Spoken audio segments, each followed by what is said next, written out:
I'm going to lose my goddamn mind. I'm going to lose my goddamn mind, man. I cannot believe how much of a shit show the California gubernatorial race has been. Jesus Christ. We want to load? Loaders? Any loaders in chat? Loaders? Loading? Any loaders? Loaders? No? Loading? Chat? Loaders? Any loaders? Loaders? Chat? Loading? Hello? We got there. Oh my God, man. Look at this. Oh, I want a Steyer push. It's not gonna happen. It might happen. I don't know. Just put Hilton up there, man. Who cares? Who cares? Whatever. 17 News is your local election headquarters. The already heated race for California governor is getting even hotter with Election Day just hours away. The big story here isn't just who's leading, it's all about the infighting. News Nation's Washington correspondent Trevor Shirley has more. And with early voting already underway, both parties at this point are showing some signs of internal panic. The latest Decision Desk HQ polling average shows Democrat Javier Becerra and Republican Steve Hilton virtually tied at the top, with Democrat Tom Steyer. The California Democratic Party and the Democratic Party at large are such just unbelievably incompetent organizations. The fact that we now, on the day before, well, now it's the day of the election, but the day before the election, we couldn't even pull ahead of the primary Republican candidate because no one was willing to consolidate around a candidate. Just fucking embarrassing, man. Nobody forced Porter out. Nobody forced Mann out. Like these two, for one, these two should never be allowed to show their face at a Democratic event again. Like it's a general race, man. They both should have dropped out months ago. It's embarrassing.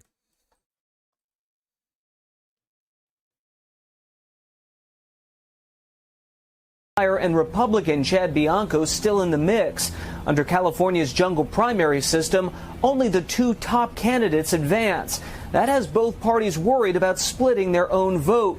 Hilton is now publicly urging fellow Republican Bianco to drop out completely, arguing conservatives need to unite behind one candidate. I know that many Republicans were holding on to the hope that we might have two Republicans in the top two, myself and Chad, and then we're guaranteed change in California. But if that was ever possible, it's certainly not possible today. You just have to look at the math.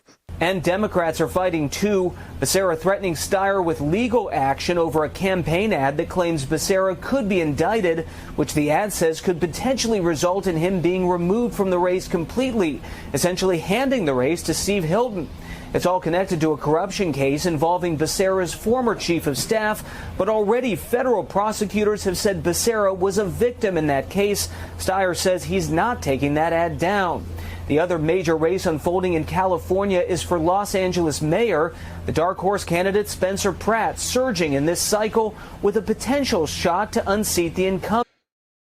Remember, Spencer Pratt was the freak lunatic Republican who was just like, kill the poor, fucking kill homeless people, fucking, we need to kill them. That was his pitch, essentially. It's all LA deserves. The latest Decision Desk HQ polling shows the former reality star in second place behind incumbent mayor and, of course, he's a fucking former reality star. I hate Los Angeles. Former Congresswoman Karen Bass, a Democrat, but still ahead of City Council member Nithya Raman, also a Democrat. And if any of those California races end up being close, we may end up having to wait a day or two to find out who makes those final ballots in November. Yeah. What was expected to be a predictable election year in California is now surrounded by uncertainty as both the governor's race and the race for Los Angeles mayor are heating up. Voters are already headed to the polls ahead of Tuesday's primary day with major questions about serious issues that are still Where are the non-stayer votes coming from? Do they live in Bakersfield or Merced? Stop running it into the ground. Also, no, trust me, the voters in LA and San Francisco and Sacramento and San Diego are plenty evil on their own. California just does not. California's not great, man. Answered. KTLA's Jillian Smuckler joins us live outside a voting center in East Hollywood with more. Jillian? Hi, Cher. Yeah, I'm live at Lemon Grove Recreation Center, where early voting here has been pretty slow today ahead of Election Day tomorrow. But with California's biggest races really coming down to the wire, election officials are expecting a much busier turnout when voters head to the polls statewide. Many expected California's biggest races to be. Why do these candidates stay in the race with like 6%? It's embarrassing. It should mean you can no longer enter into polite society. Like, doing that means that you should no longer be considered a welcome member of the Democratic Party. The problem is that what we're going to end up with is a runoff between Becerra and Hilton, when what we should get is a runoff between Becerra and Steyer. Because Katie Porter and Mayan aren't... I mean, Bianco could drop out as well, but I'd be fine with that. I want it to come down to the top candidates, you know? I mean, obviously, I'm a Steyer boy. I mean, listen, okay, I'll be honest with you. I don't care about democracy. I just want Steyer to win. I don't really care. I don't care if he seizes power, okay? He's very wealthy. I don't care if he leads a private mercenary army to storm Sacramento and take over the governor's mansion. I don't really care. Relatively predictable this year. Democrats dominate statewide politics, and Republicans haven't won a statewide election in nearly 2 decades. But on the eve of Election Day, both the race for governor and the race for mayor of Los Angeles are defined by uncertainty. Hours before the polls officially open, we don't know exactly who is going to win. We don't know who the top 2 vote getters are. There is a lot of suspense in this race. Political analyst Jessica Levinson says the governor's race has been reshaped by twists, turns, and strategic voting. I think it's hard to overstate the importance of Eric Swalwell essentially being forced out of the race and how destabilizing that was for the race. She says that moment. Not to mention Katie Porter completely imploding. Yeah, it has been pretty twist and turn filled. Helped to reset the entire field in the final stretch of the campaign. We know that this looks like it's a 3-way race. It's between Becerra, Steyer, and Hilton. What was once a wide open field has tightened, but the race is still up for grabs. With no incumbent and more than 50 names on the ballot, Democrats who once feared 2 Republicans advancing are now focused on making sure they aren't locked out themselves. They're trying to make sure that that doomsday scenario, that does not happen. That same frustration is showing up in Los Angeles, where Mayor Karen Bass is fighting for another term while facing criticism over homelessness, affordability, and her handling of the Interactive polls posted at 9:20 EST this morning that has Steyer and Hilton tied at 20%. Well, it would be nice if Becerra was kicked out of the top running. That'd be true. He is fucking evil, and I hate him. I saw this NYT live updates on the race here in California. Where's that goddamn student? Where's that fucking student? I hate you. I hate you. I hate you. I hate you. Where are you, you goddamn? There's orange in the picture. Yes. I think they both have pros and the cons, but I thought the pros outweighed the cons for Becerra. In the end, I didn't want to vote for a billionaire. Madeline Schnack, 22, a student at UC San Diego, who said she voted for Xavier Becerra in the primary for governor, despite some concerns about his consideration of new oil drilling in California. This is the chatter who was bad-mouthing Joyce last stream. How could Steyer be the better candidate? Isn't he a billionaire? How could he have good positions and good morals? Isn't he part of the moneyed class? I'm gonna lose my fucking mind.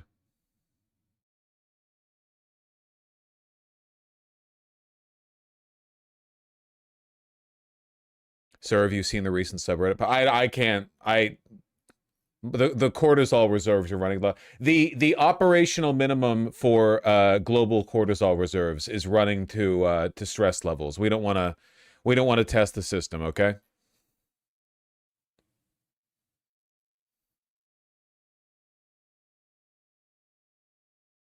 It's okay. We're probably going to end up playing Disco Elysium on stream, by the way. And we can get over it. LA Times article on Becerra's rise being suspicious and showing signs of botted astroturfing reflected in low turnout for in-person events. Doesn't everyone astroturf? It's just a matter of whether or not you're bad enough to get caught.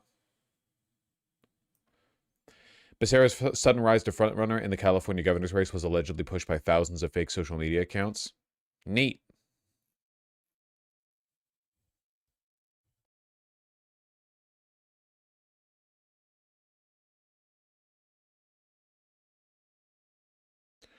Great democracy. Before Swalwell dropped out of the race, support for Becerra was at just 5%. Surged, it's almost too good to be true.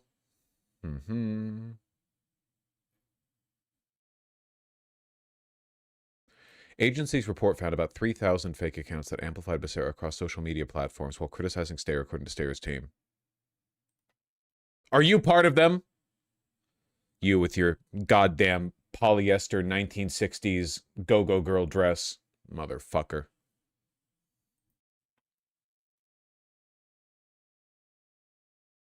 Wait, hold on. This might be the reporter.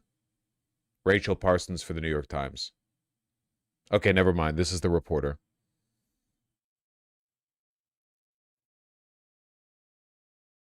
Scooby-Doo fit. Piece of shit.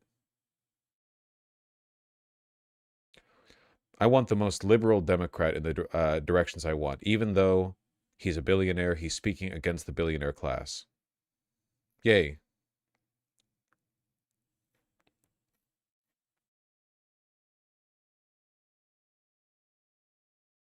It's very expensive to stay in Southern California. I was walking around and I saw a one-bedroom apartment for $4,500. That's ridiculous. Yeah. I genuinely don't understand Becerra voters. He's like 10 corporations in a trench coat. I mean, it might literally just be astroturfing, you know? Without a competent national or statewide Democratic Party to organize people and like really direct attention, it kind of is a fucking, you know, free-for-all.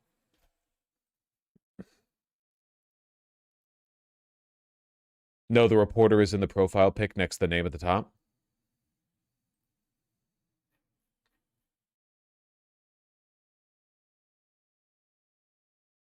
Well, this is just the person doing the live coverage. These individual... Oh, you mean for the individual updates. So this is the student. Oh, yeah, you're right. Why would they put Rachel Parsons for the New York Times underneath the photo like this in, like, caption text? It makes it look like... Okay, fine, that is the student. Whatever. Vote for Steyer. Piece of shit.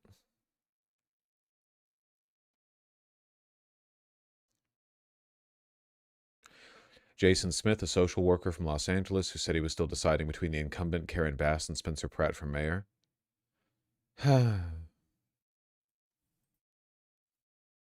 Wait, Spencer Pratt? Are you fucking kidding me? I'm concerned about the cost of housing. My options are the status quo and an open, like, drooling from the mouth fascist. Like just an open, unabashed hate mongerer. Are you fucking kidding me, dog? Oh my god. Median voter. Median voter. I liked Katie Porter, but I'm a realistic person. I didn't think she had a good chance of winning, so I voted for Xavier Becerra. They're race baiting. The New York Times is race baiting. I'm not falling for it. You're not inciting a race war on my watch. Another social worker?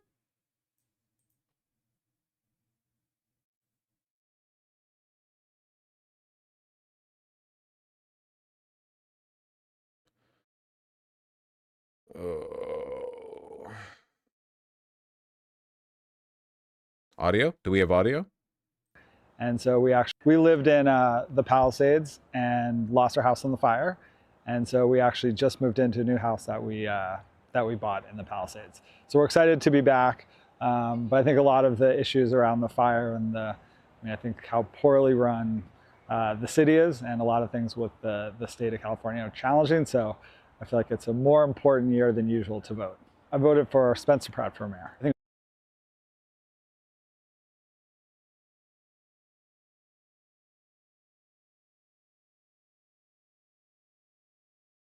I hope your next house burns down too.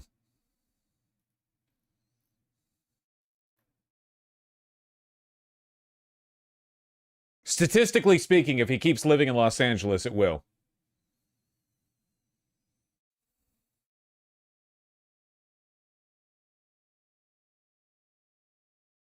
I think Pratt has a better shot at winning than most assume. It's all LA deserves. Sorry if this is a dumb question. What was wrong with the handling of the fire? Honest to God answer, not much. Like, the fire was an act of God that was exacerbated by a bunch of conditions that are largely outside the control of the mayor. People just wanted to blame Karen Bass because A, she's a Democrat and Trump was in office. B, she was out of the country at the time, like an idiot. And C, people don't like the idea of bad things happening without someone local being able to be blamed.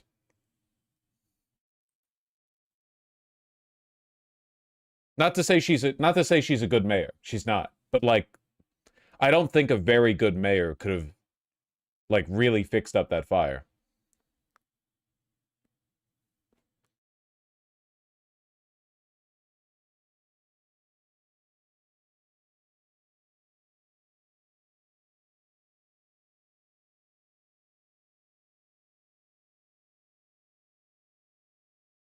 God, I hate these people. Palisades fire. Final message to voters is, in the last few years, we brought down homelessness for the first time, 2 years in a row. 42,000 units of housing, crime rates down to 60 years low. All of this we've laid a strong foundation for, and we want to continue. Meanwhile, City Council member Nithya Raman spent the day meeting with voters. That's our gal. In Boyle Heights, arguing the city needs new leadership and faster action on some of its biggest challenges. Feeling like Mayor Bass has not met this moment with urgency and accountability. And reality television personality Spencer Pratt has built his campaign around frustrations with the direction of the city, focusing on quality of life issues and city services. People need to remember, we're paying so much money in taxes to not have streets like this. And you can say, oh, that's this street. This is all over the whole city. And if the margins stay this tight, well, voters may not know the final outcome on election night with ballots. I know we've been doing this a lot lately, and I don't want to belabor the point too much, but this is something I'm going to read up more on. I got a wide range of DMs and emails from people who work in contracting or the construction industry broadly, and got a really wide range of opinions. And the conclusions that I've arrived at so far when it comes to like why the government bleeds through money so quickly is A, whatever it costs the government, it wouldn't really cost corporations that much more. That is to say, the overinflated price of everything applies to everyone. It's not like subcontracting bullshit goes away for private for like private hires or whatever. The government and private corporations are all paying massively inflated prices. For two, the problem is subcontracting. And for three, man, I don't really know like how to sell this or whatever. I got a breakdown, like a really thorough breakdown over email with diagrams, charts, budget spreadsheets, and everything on a cost that one person working for a contractor who was trying to do repainting for a sidewalk, dude, $5,000 to repaint one like crossing section of a street, like the striped lines, just a couple dozen feet. It was like $30 of paint and 30 minutes of time. $5,000. And it's because like it's you can't just have a guy over there doing it. There's like a million levels of bureaucracy that you have to cut through. Like the abstract, like where does the money go? Well, the money goes into like a billion different pots, like insurance and advisory, and the general contractor takes you cut, and then there are multiple subcontractors. Then you need to pay overhead for the subcontractor because they have their business and they have their manager. So like it is like every link in the chain is designed to rent seek as much as possible. Like you could theoretically break the chain and have the government just hire a guy who can do the thing, and that is possible. But using the existing systems, every single link in the chain is designed to rent seek. So I think, like, genuinely, unless stuff like this is legally made impossible, I just don't know if anything can be fixed. Like, it goes beyond just undercutting a few zoning regulations or whatever. Like at every level, it's designed to fleece money. It's the same reason why, like, hiring a handyman to come to your house to fix something in 20 minutes costs $600, you know? It's not any individual being evil necessarily. It's just that everything is designed to be maximized towards that rent seeking. Everyone is scamming everyone all the time, and they're incentivized to do so. potentially still being counted in the days that follow. Reporting live in East Hollywood, I'm Jillian. Realistically, what can be done? Literally, the way you do it is by having direct hires, no subcontracting of general skill workers. Like, you literally just need a crack team of like a dozen guys, not a general contracting company who subcontracts, and every subcontracting company has their own insurance contracts they have to maintain. You literally just need like a dozen guys, and between the dozen of them, they know a bunch of different disciplines. And you have general insurance for their work, and that's it.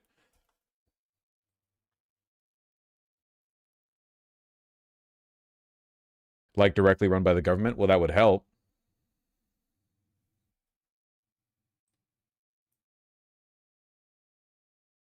Could drive more people to the polls come tomorrow. We will, of course, be with all those top mayoral candidates and bring you the latest when the results. It's the same reason why a pothole can exist in a city for years and years, even though it objectively takes like no effort to fix a pothole. Like literally, it takes nothing to fix a pothole. It's a few dollars of asphalt, and you need some cones to like cover up around it so people don't drive over it. Right after you dust it off, clean it up, do the pour, that's it, you're done. You don't even need like construction equipment. You literally just need like a guy and a bucket and some bags.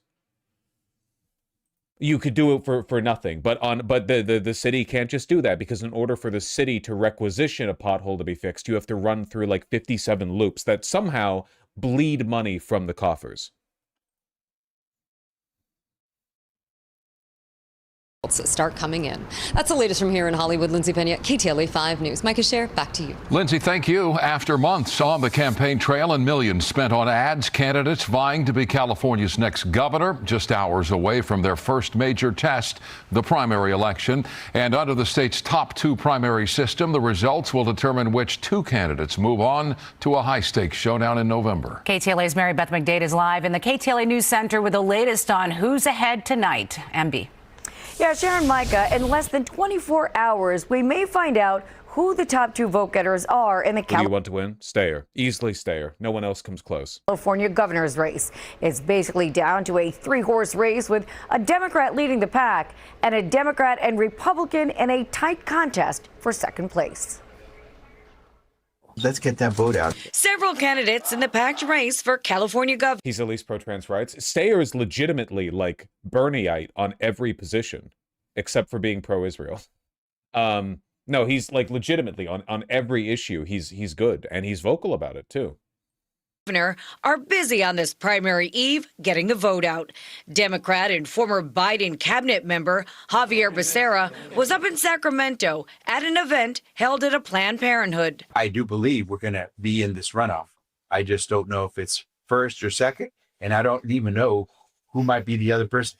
Makes no difference. If I'm in, we're winning. Republican entrepreneur and British political strategist Steve Hilton took to the airwaves. It's been a positive, practical, pragmatic campaign. Simple, positive things to make people's lives better. Your first $100,000 tax-free, $3 gas, cut your electric bills in half, a home you can afford to buy. And I think I support Hilton over Becerra for the same reason that I would support Vance over Gavin Newsom.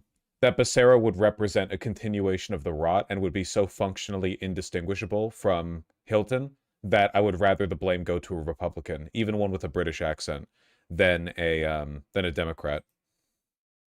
Democratic hedge fund founder turned environmentalist Tom Steyer. Becerra's unironically worse than his. Yeah. No, Becerra is awful. Genuinely awful. He's like a trench coat filled with corporations. He doesn't even have the overriding ego of Gavin Newsom. He's just a puppet. Was talking to students at UCLA. My only job is to go meet as many Californians face to face, outwork every other candidate, listen to what people are saying to me, listen to what they're worried about. These three men have emerged as the frontrunners out of 50 candidates. Becerra is leading the pack with Hilton and Steyer in a tight race for the number 2 spot. Maybe. Republican Riverside County Sheriff Chad Bianco is the only other candidate with double digits. Polling has varied a lot.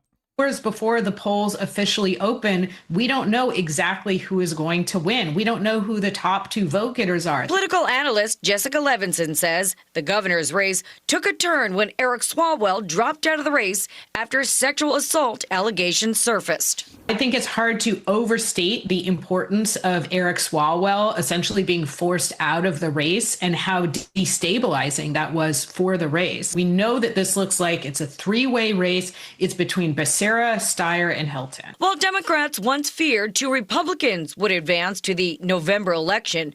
Oh shit! This guy was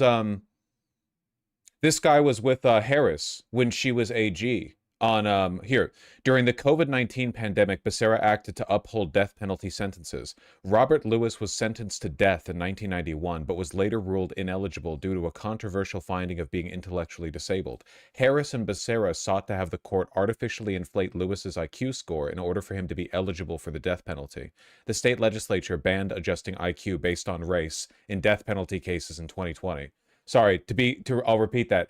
The state legislature banned adjusting IQ based on race in death penalty cases in 2020. Damn.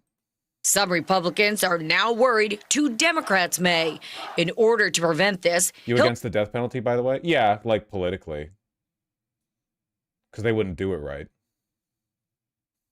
Hilton is asking Bianco to drop out of the race and for Bianco supporters to back him.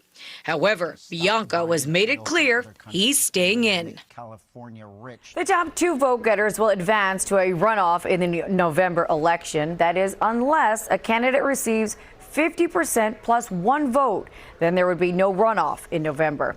However, due to the closeness of the race, that doesn't seem likely. For now, reporting live here in News Center, Mary Beth McDade. Send back to you guys in the studio. Mary Beth, thank you. The governor's race may be grabbing head. Every person who worked in the Biden admin was baffled at Becerra being popular, and everyone has like 15 examples of how stupid and useless he is. Damn. The hit from Politico. Becerra's rise baffles his former Biden colleagues.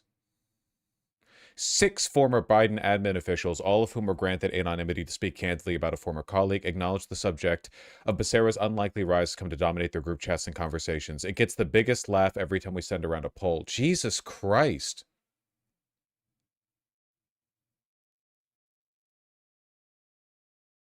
An unfortunate choice. Becerra is very good at being a politician. That's a backhanded compliment.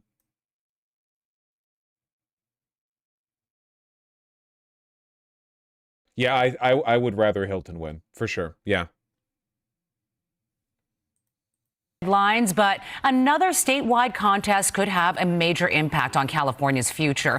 Voters are also choosing the state's next lieutenant governor, the person first in line to take over if the governor leaves office.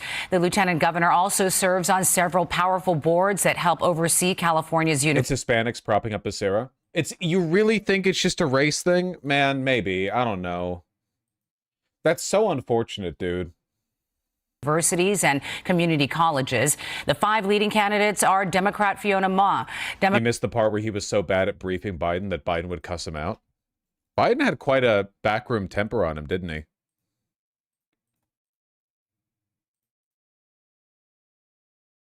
Too many mentions of Biden. Yeah, he would go to brief the president and was not prepared at all, almost to the point where it was an embarrassment. Biden would pepper him with questions that he would not be able to answer him. Oof. Democrat Josh Friday, Republican Gloria Romero, Democrat Michael Tubbs, and Democrat Janelle. Becerra's using the shit out of idpol. All fucking lid Nazis do. Kelman.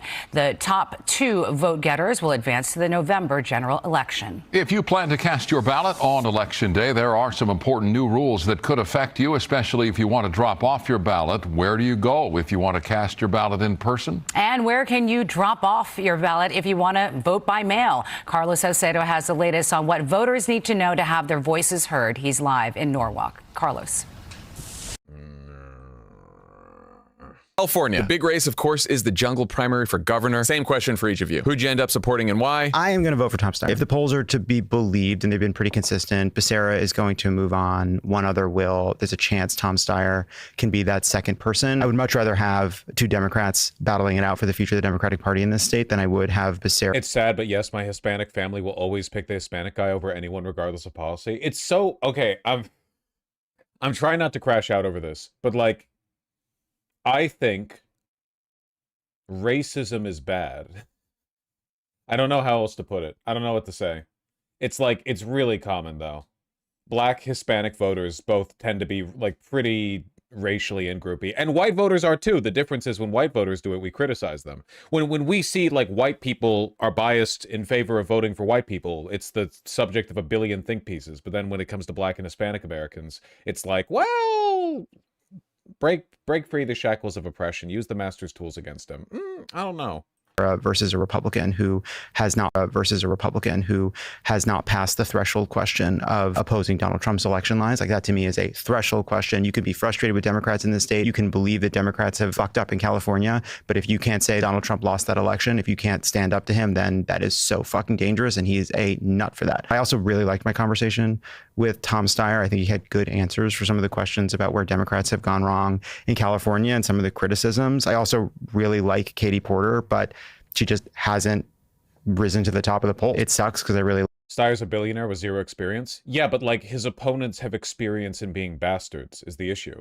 Steyer believes good things, and he appears to be sincere because he's taking positions that aren't even politically advantageous. Steyer is defending trans athletes. Do you know how few people are willing to touch on that? Even Mamdani doesn't. Like, even Mamdani advocates for trans people in a kind of broad liberatory way, not in a specific, like, trans high school chicks should be playing volleyball with other chicks kind of way. But Steyer just not only defended it, but posted about it. Like, he's taking politically progressive positions that actively harm him in the race. That to me, it's a sign of conviction. You know? Like her, but I'm trying to be pragmatic with my vote. If I could wave a magic wand and make someone governor, it would be Katie Porter, but she is down in the polls. I have just unfathomable mind, unfathomable pod saves wonkery. The same rationale. I want to vote strategically because I think Steyer and Becerra going to a runoff would be great. It would kind of be annoying if we had to deal with, running in Steve Hilton, who's a random British short king who's like deep in the tech community. How's he on economics and pro-civilization stuff? Steyer is the most economically progressive person in the race with regards to stuff like Medicare for all, taxation, stuff like that. No one else. He is objectively the most progressive candidate in the race on like every possible angle.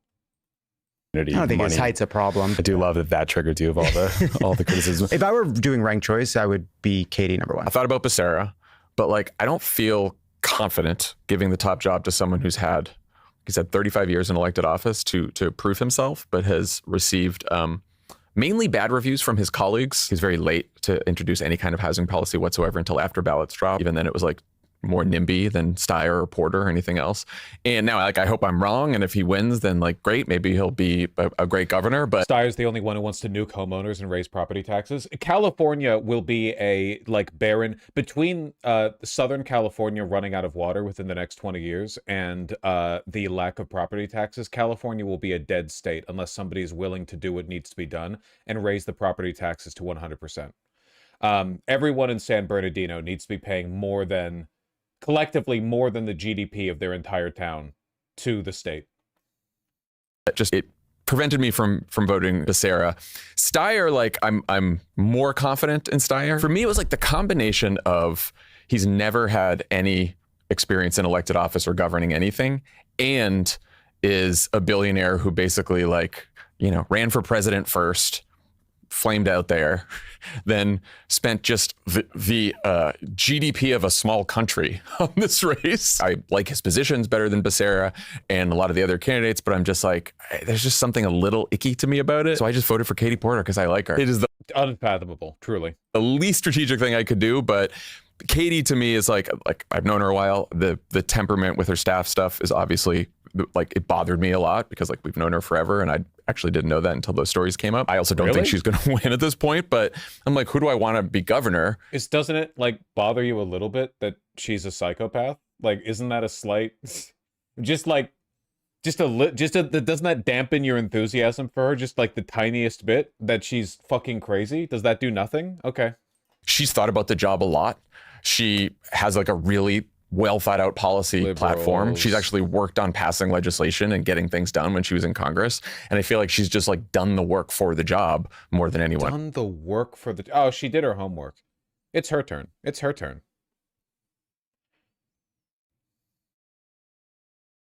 Give me more Steyer being based. Everybody's nice to you 90% of the time. Every politician is going to say, Mom, apple pie, the flag. You know, I'm absolutely 100% behind those. What you need is the person in the 10% of the time when it's not popular to say it.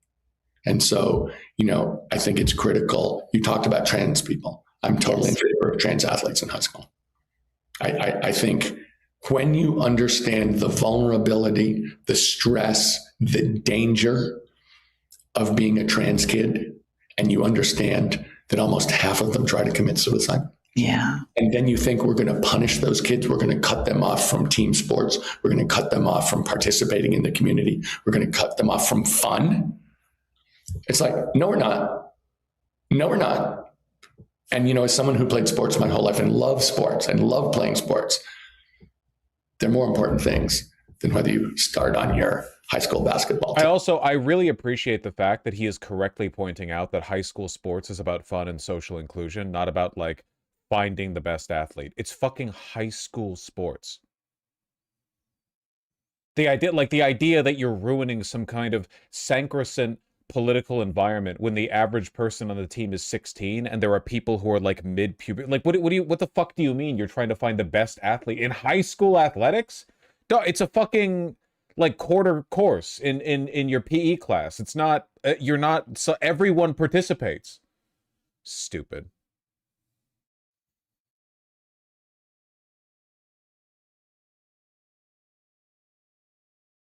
So here's a look at the last polling conducted ahead of Election Day. It shows Mayor Karen Bass and Spencer Pratt effectively tied at 30%, with Councilmember Nathia Rahman not far behind with 23%. 5% were undecided. This polling is from California Post and McLaughlin. Actually, Vosh, a lot of private high schools have full-fledged sport teams competing in state leagues. Yeah, but my opinion is that fuck them. I don't care about them. The only reason schools get involved in sports to begin with is because they can use unpaid athletes. It's literally just a way for the school to fleece money off the talent of their student athletes without paying them because it's student activities. It's a fundamentally corrupt industry through which tens of billions of dollars circulate. I have no respect for it whatsoever. It shouldn't exist. And Associates. It was conducted early last week. All right, let's show you how the California governor's race is shaping up. The polling was done by Inside California Politics in Emerson College last week on Wednesday and Thursday. Becerra, 28%, Steyer, 23%, Hilton at 23% as well. We've got Chad Bianco at 12% and Katie Porter at 5%. All right, so those are the poll stands right now. Brooke is joining us now with so far voter turnout has been especially low compared to general elections. I guess this can be expected. Wow, I wonder why after fucking Gavin Newsom, the Democrat that ran like the fucking governed like a Republican, but was still being glazed by the entire Democratic establishment as some kind of like insane anti-Republican, you know, dark horse or whatever. I wonder why people in California are feeling disenfranchised after it's been proven to them over and over again their vote doesn't matter and everyone's lying to them. Yeah, and typically what we see as far as the difference between general elections, but of course, you know, this is not what the candidates want to see, regardless, you know. Statewide, 18% of ballots have been returned. LA County, 14%, same with Los Angeles, the city, also 14%. All right, so you've been digging into what voters are thinking, or what we're trying. And what we might expect here during this election cycle, and you've been talking to former City Council member Mike Bonin. Yeah, you know, I was fascinated to talk to him because, you know, he's out of it, kind of, obviously, right? But, you know, he was right there. He was in it. And so he knows, I think he thinks he has a great idea of what voters are looking for, right? What candidates need to do to try and make the point that they can best serve the city of Los Angeles. So I asked him overall, you know, hey, Berman, what do you think about the mayoral race in general? And he basically said, look, it's anyone's game still.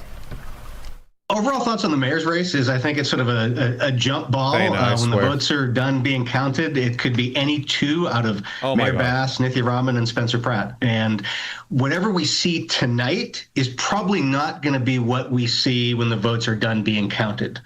Like 4 years ago on primary night, Rick Caruso was up 7 points.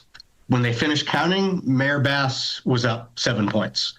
So conservative voters vote early, older voters vote early. So tonight is probably going to be a good showing for Spencer Pratt because Republicans have been voting strongly, and for Mayor Bass because seniors have been voting strongly.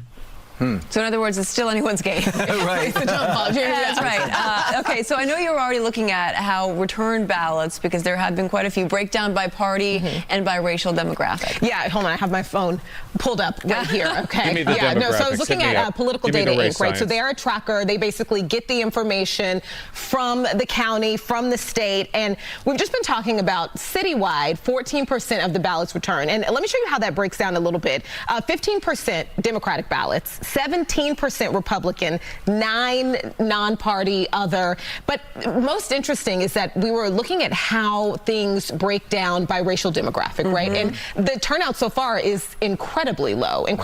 Looking at 17% for Asian voters, 9% Latino, 12% Black. And I also talked to the former councilman about that. White voters tend to dominate these elections. I mean, the electorate does not look like the population of California. So, right now in the city of LA, 61% of the people who voted so far are white out of 40% of the population. So it's disproportionate, and that will impact the results. Yeah, and it was interesting because he had no prediction on how it would impact the results. He said that there was no clear, in his mind, there was Isn't low Latino turnout good for us? Yeah, like demographically, sure, but it does depress me quite a bit that even in a blue holdout state, I mean, it's like this in New York as well, right? Like turnout for the mayorship, super, super, super low. Just, again, the reason why the voter turnout is so low is because nobody thinks there's a strong correlation between caring about politics and getting a good outcome. Sucks, man. Yeah, Athena, but we're not talking about voting for Republicans. We're talking about Latin votes going to Becerra, the do-nothing Democrat. So that wouldn't really affect it, right? No clear person who is, overwhelmingly going to win the Latino vote. And I thought that was interesting. He said, look, Mayor Bass has strong Black voter support. Spencer Pratt has strong conservative voter support. And he felt like, wow. That's because it's mathematically true. Yeah, sometimes. I do think there'd be a real difference between Steyer and Becerra as mayor, but not enough of one, I guess. Latino vote is absolutely going to be decisive. He just doesn't know to whom. And also interesting, I talked to the president of the Southwest Voter Registration Education Project, and that's an organization. What they do, their mission is to empower Latino voters, right? And she said without Latino voters, Mayor Bass doesn't hit the top 2. So it's interesting the perspectives and the differences is there. So. Even depending on which poll you ask, they say different things. Girl, okay? Right? Between the day. Yeah, but the things you advocate for would depress votes even further. For instance, gerrymandering. Well, yeah, but I don't care if Republicans vote. I want good people to vote. I want high voter turnout among good people and low voter turnout among bad people. My problem is that too many good people or potentially good people are apathetic. It changes. Yes, it does. No, so we'll see, and I'll have more of that coming up later on this morning. Really does come to turnout, right? It comes down to turnout. That's really what it is. It comes down to turnout over and over. I also talked to the former... Look, in a fair society where media was not ruled by capital, there would be no Republicans anyway. Republicanism, the ideology of that party is driven entirely by billionaire control of media and pedophilia. It wouldn't exist. Democrats, in all their ineffectiveness, would continue to exist absent corporate propaganda, but the Republican Party literally only exists because people are lied to. That's it. You can arrive at democratic positions, I mean the Democratic Party, through a good faith engagement with the facts at hand, even if I think you're wrong. But you can't as a Republican. It's not possible. So, in a good society, we wouldn't even be having this conversation. Councilman about just changes in campaigns these days and kind of what we see now. And he was just talking about the importance of social media these days, the importance of YouTube ads. Well, yeah, I mean, look at what happened with Spencer Pratt, right? Yeah. That's how he rose to where he is right now because of those AI-generated ads. Yeah. He also... Well, Sorry, last one. It's a very Let's bring in consequential MSN's election. Jillian Frankel in Huntington Beach, California, and professor at USC's Annenberg School for Communications and Journalism, Christina Bellantoni. So, Jillian, this is a very crowded race for governor. Dozens of candidates, literally. What are voters gearing up for there? Anna, good morning. Polls are officially open here in California. It is a very crowded race for governor, but recent polling shows a few frontrunners have emerged. Folks like Javier Becerra, the former HHS secretary under Biden and former California attorney general, along with Tom Steyer, a billionaire hedge fund founder, and Steve Hilton, a Republican former Fox News host who's gotten Trump's endorsement. But at this point, it's hard to say exactly how that endorsement will play out in a deep blue state like California. We've been talking to voters across California, and many of them say that they're not necessarily enthused about any of their options right now, but they laid out a number of issues that are at stake. I believe non-competitive elections would depress the vote of progressives because they would correctly assume their local... Wait. Richard, hold on. This is a whole separate conversation. But, like, disenfranchising Republicans doesn't mean that elections would be non-competitive. It just means that the billionaire pedophile political wing would not be represented electorally. I think that, like, this promotes a healthy democracy. We're not just talking about gerrymandering and disenfranchising here. We're talking about eliminating the social and economic forces that prompt bad candidates to enter the race and to get support. You know, all it means is that we're cutting the wheat from the chaff. It doesn't mean that we're getting rid of, like, the underlying motivations to democracy. I personally think that people would be much more motivated to vote and participate in capitalism if the stakes weren't set by capital. Sorry, not capitalism, democracy. If capital wasn't, like, the overriding factor in the results of every election, I feel like people would be a lot more... I would. Like, it sucks that, like, 99% of races, municipal, local, and federal in this country are basically just decided by whoever is most aligned with the corporate backers in their region. Like, that does suck. This race, things like housing affordability across the state and broader cost of living concerns. And we've seen this race just change so dramatically in a number of weeks since now former Congressman Eric Swalwell dropped out back in April. And the way the jungle primary works, the top two vote getters from today's primary will move on to the general election in November, regardless of their political party. Anna? Christina, who are you keeping your eye on in this governor's race to succeed Gavin Newsom? What dynamics are you seeing at play right now? Yeah, I'm watching for a few things. One thing that's fascinating is all of the frontrunners that you've mentioned are very likely the ones that we're going to be talking about as polls close tonight and as those ballots that have been out for the last month start to be counted. But this race actually has dozens upon dozens upon dozens of candidates. In many cases, you have to scroll past the first page of candidates when you are voting to get to any of the people that you mentioned. To me, Javier Becerra has surged at the right time after Swalwell's crater in this race due to the very serious allegations against him. And the contest between him and Tom Steyer has now become increasingly negative. And if you see two Democrats on that ballot, you're going to see a lot of money spent between the two of them in the general election. Should Hilton break through, thanks in part to an endorsement from President Trump, you're very likely to see a Democrat become governor. California is an extremely Democratic state. It's not impossible, but right now I'm watching what those numbers are. I'm also looking at what turnout is going to be in Los Angeles, which is traditionally less turnout than the Bay Area. But because we have such a competitive mayoral race right there, and you're going to get a lot of Republicans and independents interested in Spencer Pratt, you may end up seeing a little Republican surge here in a way that we don't typically. Fuck it, vote you for Pratt. just Who teed cares, up man? Jillian perfectly for laying out that Los Angeles mayoral race for us. Spencer Pratt has sort of been a dark horse that maybe seemed unlikely, but because of his name recognition and people upset with the status quo, he seems to be surging at last check. Give us the lay of the land in that race. Yeah, incumbent. Whatever, man. Whatever, man. Buck ass, shit ass California elections today. Whatever, man. Early vote returns. Well, this isn't very helpful. I mean, I figured Democrats would be outperforming Republicans in California.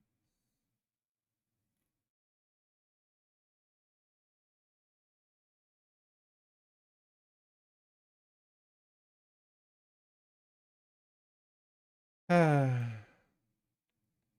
least it's not the worst state in the union. As of this morning, 12% of Florida's for-sale homes are in active fire sale territory. Ha ha. Sorry, Boomer. Did you think your retirement would be paid for by the resale of your Florida property, the property that's going to be underwater in 5 years? I don't. Nope. You're gonna die out there. Sorry. This means they've been sitting on the market, the sellers actively cutting prices and increasing the frequency of those price cuts. The pressure is mainly concentrated in Tampa and Fort Myers, where fire sales now top 30% of listings in some submarkets. God damn. I'll buy it for $5. I will purchase your property when it costs less than the resale value of the copper contained within the home. Okay? That's my line. Listen, I'm trying to help them out. I'm giving them a floor, all right? I'm giving them a price. You better take that deal before I reconsider. Otherwise, you'll have to strip that copper yourself, and I think we both know you're old and won't be strong enough to strip the copper from the walls.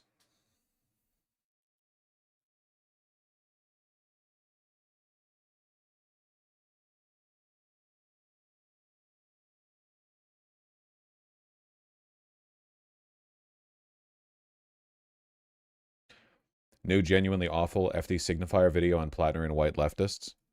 Why I left the white left. Oh my god. He even says Plattner was pushed by the establishment. Past a point, you get so, like, radically pro-black progressive, you end up just repeating Hillary Clinton talking points. You know what I mean? Like, you circle back around and you go from, like, I'm purging the white supremacy from the left, and you circle around far enough to you're like, well, I wouldn't vote for I would rather a Republican win a Senate seat. I'd rather Collins win in Maine. Nah, it's okay.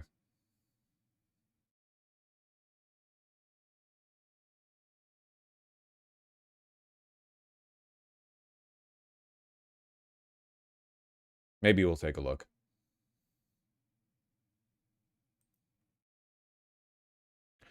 Sig's coming off like a lib lately, not gonna lie. He was super skeptical of Mamdani for some weird reason. The weird reason in question was that black voters in New York preferred Cuomo. He's got a really reliable tell for who he's gonna support and what positions he's gonna take, and it's very based on race. Like 100% of the time.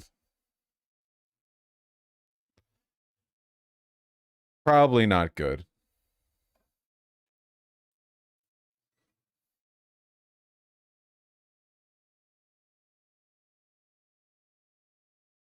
Meanwhile, in Maine, dude, the sexting thing is such a non-scandal. It's nothing compared to having a fucking totem comp on your chest. I'll probably, grit my teeth and vote for him because, I'm a Democrat. Many voters in Maine tell us Democratic Senate candidate Graham Plattner's latest controversy will not change their vote. I probably wasn't going to vote for him anyway. I can separate what somebody's doing in their personal life and the mistakes or whatever that they've done from how they run politically. I don't think any differently about him since that story came out. I'll probably, grit my teeth and vote for him. Who cares? It's not even a scandal. It's really not. It's really, really not. Horsefly King, I don't remember that, but that is hilarious.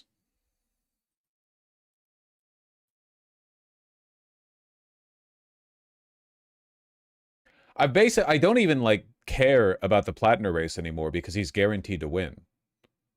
Like, it's over. It's so fucking over. He's polling so far ahead. Yeah, we're just waiting for his win at this point.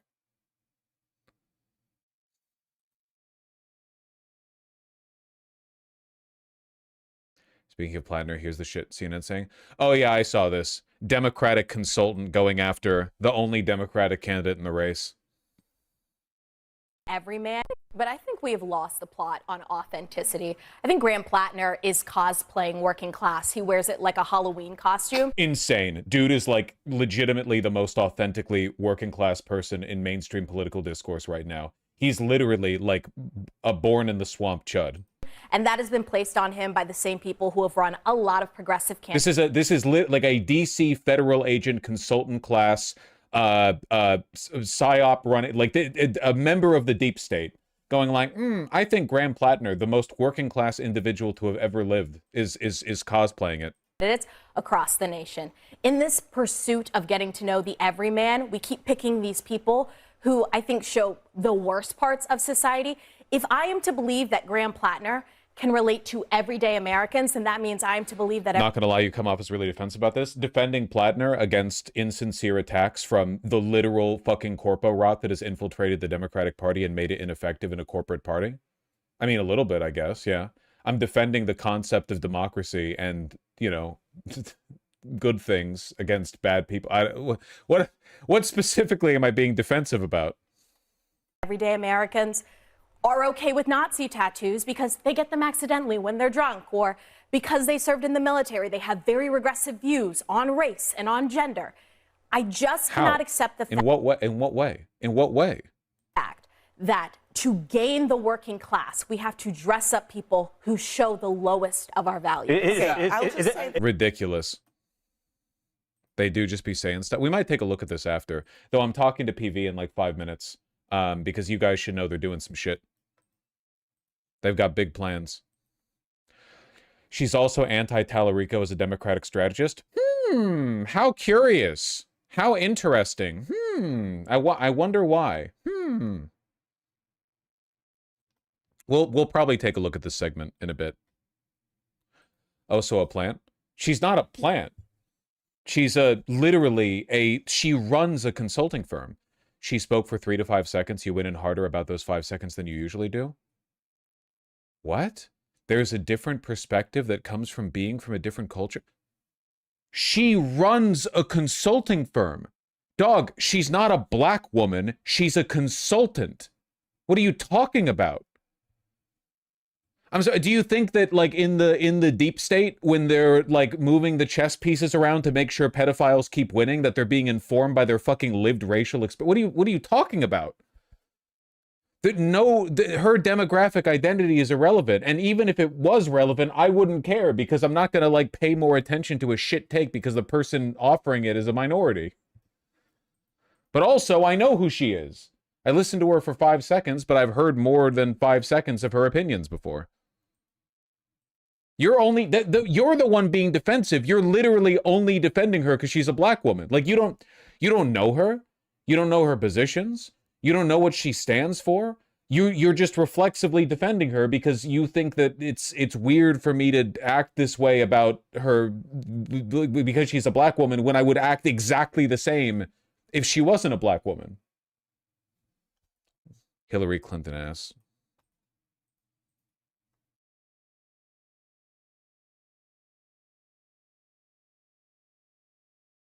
Yeah. Yemisi Egbewol, I don't know how to pronounce that. Former chief of staff and advisor to the Biden White House press office, Democratic strategist, and founder of Podium Strategies.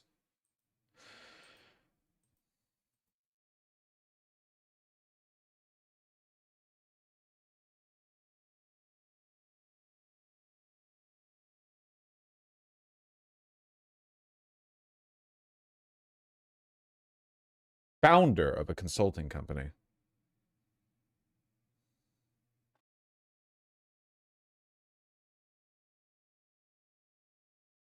Or is it Podium Advisors? Podium Advisors or Podium Strategies? Did they change their name? I'm seeing this, yeah, I'm seeing, no, Podium Strategies. Sorry, I'm seeing 2 names for the company.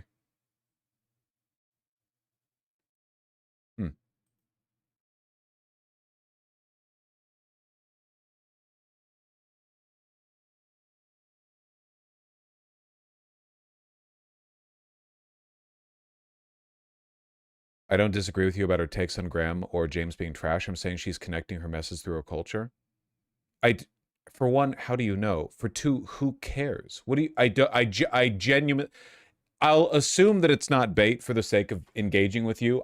Just don't know what point you're trying to make. Like the idea that it's defensive to criticize a person for having a bad take if the bad take is being funneled through a cultural perspective. I don't understand it. I just don't. I don't know where you're coming from. I have no idea. It's baffling to me.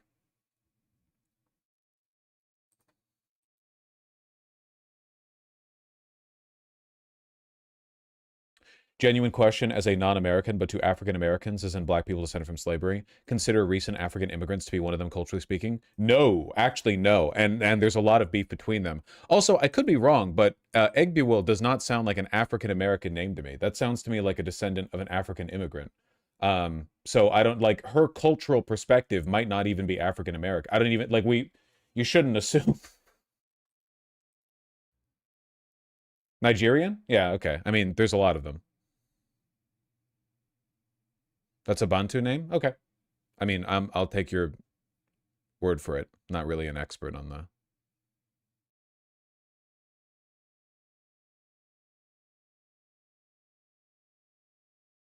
Oh, fuck, it's fucking new. We gotta talk to PV. Hold on, let me take a piss super quick. Oh, yep. Oh, man. Ah, it's so hot today here in Seattle. It's gonna be like 89, I think.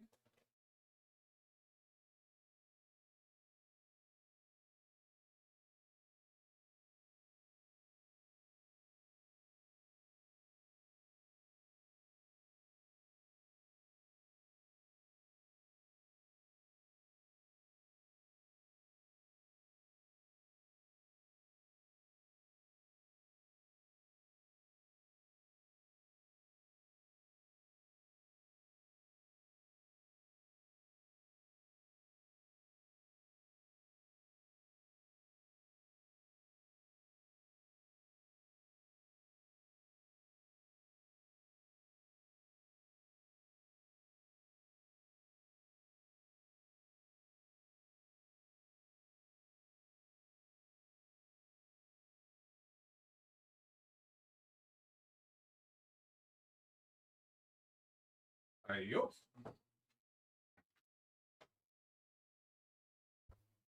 I just think it's a little rich to be doing the, like, her perspective comes from the lived African American experience take, you know, lib shit, whatever, when for all we know, and it's more likely she's the descendant of, like, a rich doctor diasporoid from Nigeria who came over here, moved to DC, and immediately set up a consulting firm. Like, you know what I mean? It's just we're doing a bit of...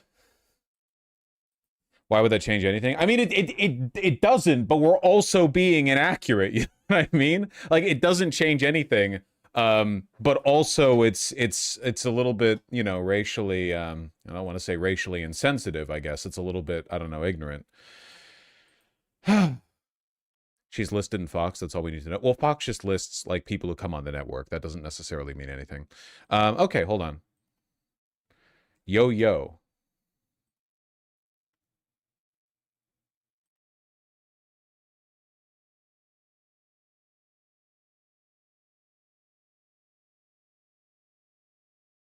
I thought I had these mixed up or something.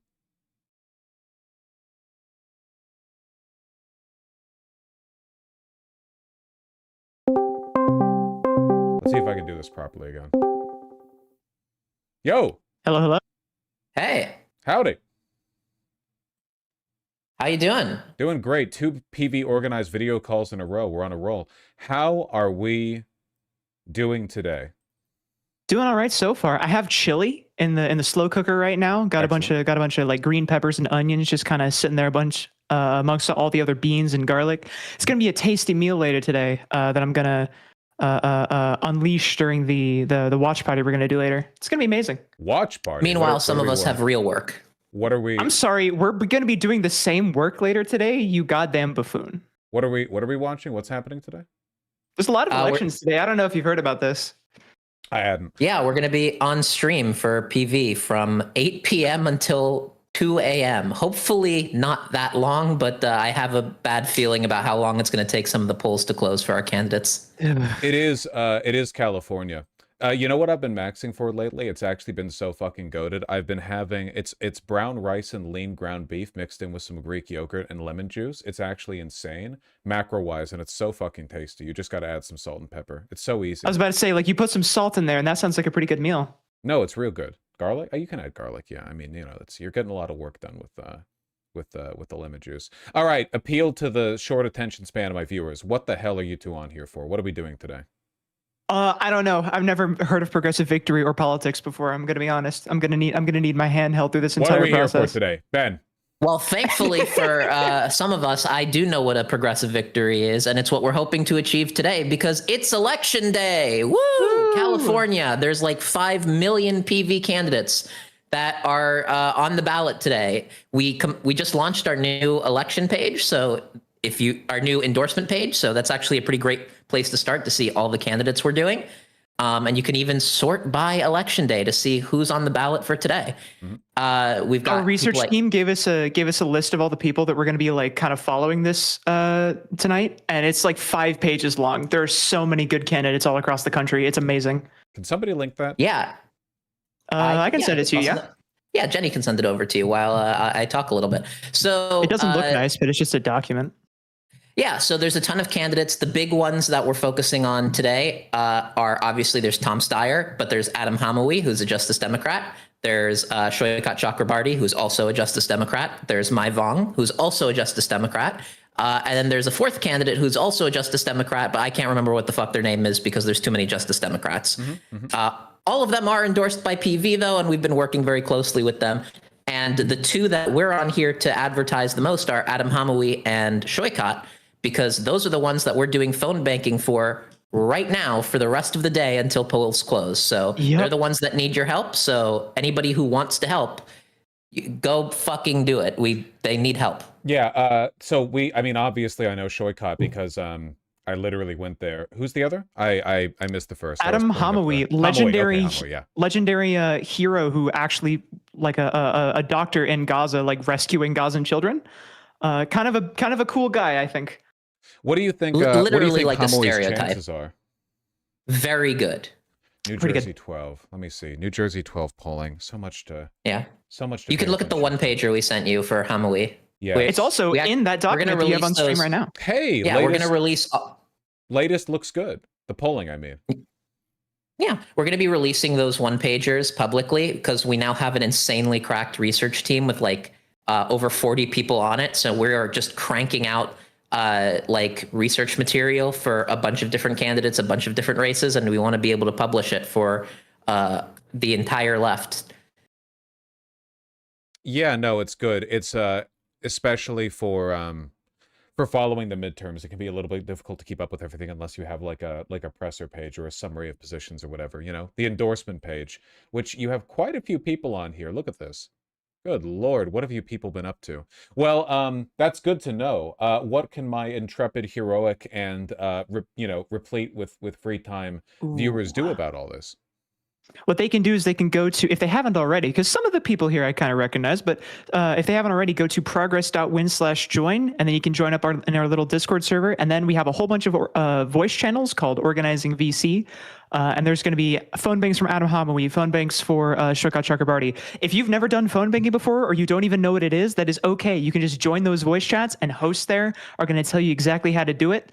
And me and Jenny will be in there doing training, doing the phone bank hosting alongside a lot of other PV members. And you'll even have some fun because, believe it or not, volunteering is actually a fun activity. Yeah, it can be a fun activity, especially when you have everybody kind of doing a stupid little bingo where you're like, someone had a dog barking in the background. Now I got bingo, and now everybody has to say nice things about me. Everyone has to drink, yeah. Yeah. Also, starting tomorrow, because we don't ever take a break now, PV has finally reached the scale of being one of just the bigger orgs in the left. So now we have new national initiatives every day, no break for the rest of time.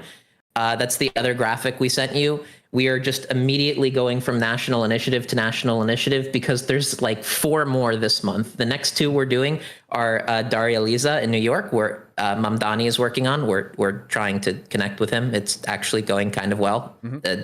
Updates soon there. And then Josie, who's actually been on your stream before and is like a longtime content creator and PV member, who's running for county council. She's fucking amazing. So we're also doing stuff for her. Then later in the month, we're doing Julie Gonzalez and Milat Kiros, who are 2 other amazing progressive candidates running. And then we're going into July with William Lawrence and Salam Bati. Salam Bati, who actually is running in Crystal and Kyle's district and is running in the district that Crystal ran in a few years ago. Might be trying to see if we can make a cool thing happen with that. We'll see. A little bit of spoilers. Happy to hear that. And then there's Abdul El Sayed in August and the end of July, alongside Cori Bush, Oliver Larkin and Angie Nixon in Florida, Jeremy Whalen in Massachusetts, and Karishma Manzoor and Heath Howard in New Hampshire. And that's assuming there's no fun runoffs. That is our national initiative slate for the candidates that we are working on nationally. There is many more candidates that we're volunteering for at the state level. So join PV, progress.win/join, join your state team, and volunteer, or don't volunteer and join just hang out.